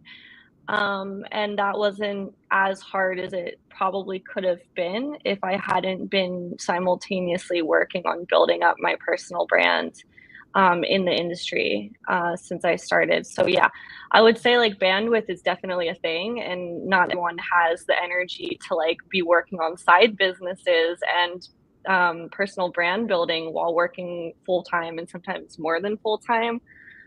But if you have the bandwidth and some extra energy, very, very important to focus on that, so that when sorry shit hits the fan, you have yourself to fall back on. And lastly, look for community. Like when I started in the industry, I went to Oculus Connect 5 and didn't know a single human, but I joined a VR AR women's group and was met by like 20 women who had their arms open to me and like introduced me to literally everybody. So definitely lean on communities like GatherVerse to get mentors and introductions and anything else that you may need. Beautiful. Thank you, Max. And also, like, I feel like we are all creating a community here now. So I encourage all of us to, the ones watching, to follow this powerful woman. And for all of us, every action counts to empower your community. Sada, go ahead, please. Fantastic. A quote by Nelson Mandela says, it's always impossible until it's done. So just to add on this amazing feedback that and comments that my panel has provided, I will just add the following. Know that this is bigger than you. To lead also with empathy and compassion. To value integrity means do the right thing when no one is watching, because someone is always watching. Be fearless, take risks, and don't be afraid to build your character. Meaning, don't be afraid to deal with adversity head on, because this is going to make you who you are as a leader. And there are always amazing lessons that you can use in the future to build amazing products and provide large scale solutions. Wow, thank you so much. I feel like I can relate with that, leading with compassion and love with and passion as well. So yeah, thank you so much for that.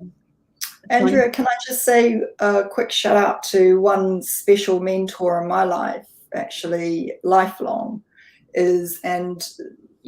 we have a whole amazing bunch of superhero engine advocates and people within our industries and within GatherVerse. But my probably number one mentor would be my 91-year-old mother, who is just like a powerhouse.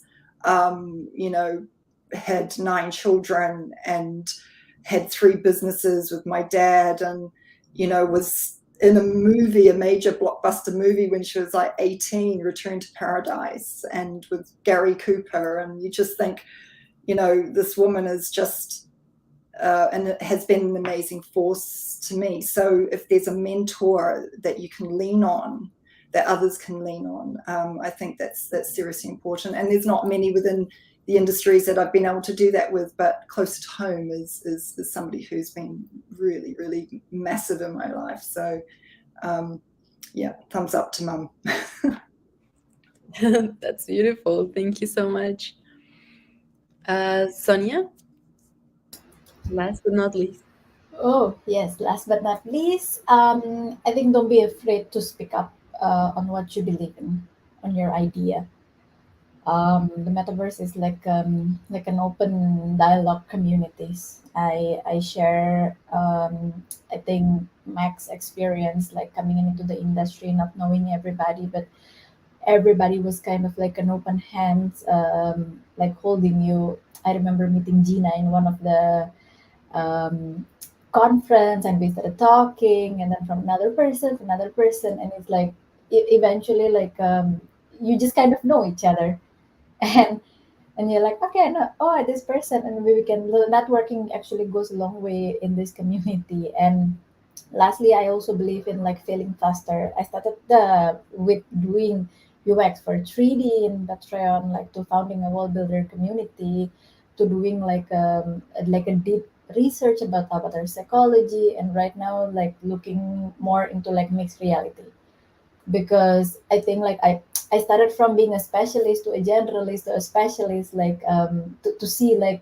where we could like where I could fit in within the industry, in the area that I really enjoy. And I think it's okay to do that. It's okay to do that, because then you really design the role that you want within this industry, and that's the best way to do it, and do it fast. Amazing. Thank you, Sonia. And thank you all for this beautiful panel. I learned so much from you. I hope you also learned some things and got inspired. I just want to close with some announcement. Tomorrow it's going to be the second day of the She Summit from GatherVerse. So if you want to, share all this amazing knowledge we're creating here to other women and also men, men also need to hear all of this. They need to see how all the mindset is changing and how the new technologies are empowering us to do better and to create a metaverse more inclusive and diverse. So thank you so much, all of you. I hope you had have a great day.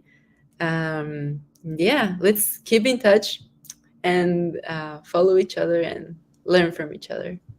Thank you. Thank you. Thank you. Thank Take you, care. everyone. Thank you, everyone. Thank you. Thank you, GatherVerse, for having us. Yes, thank you, Chris. Take care. Nice meeting you guys. Nice to meet you. Thank you.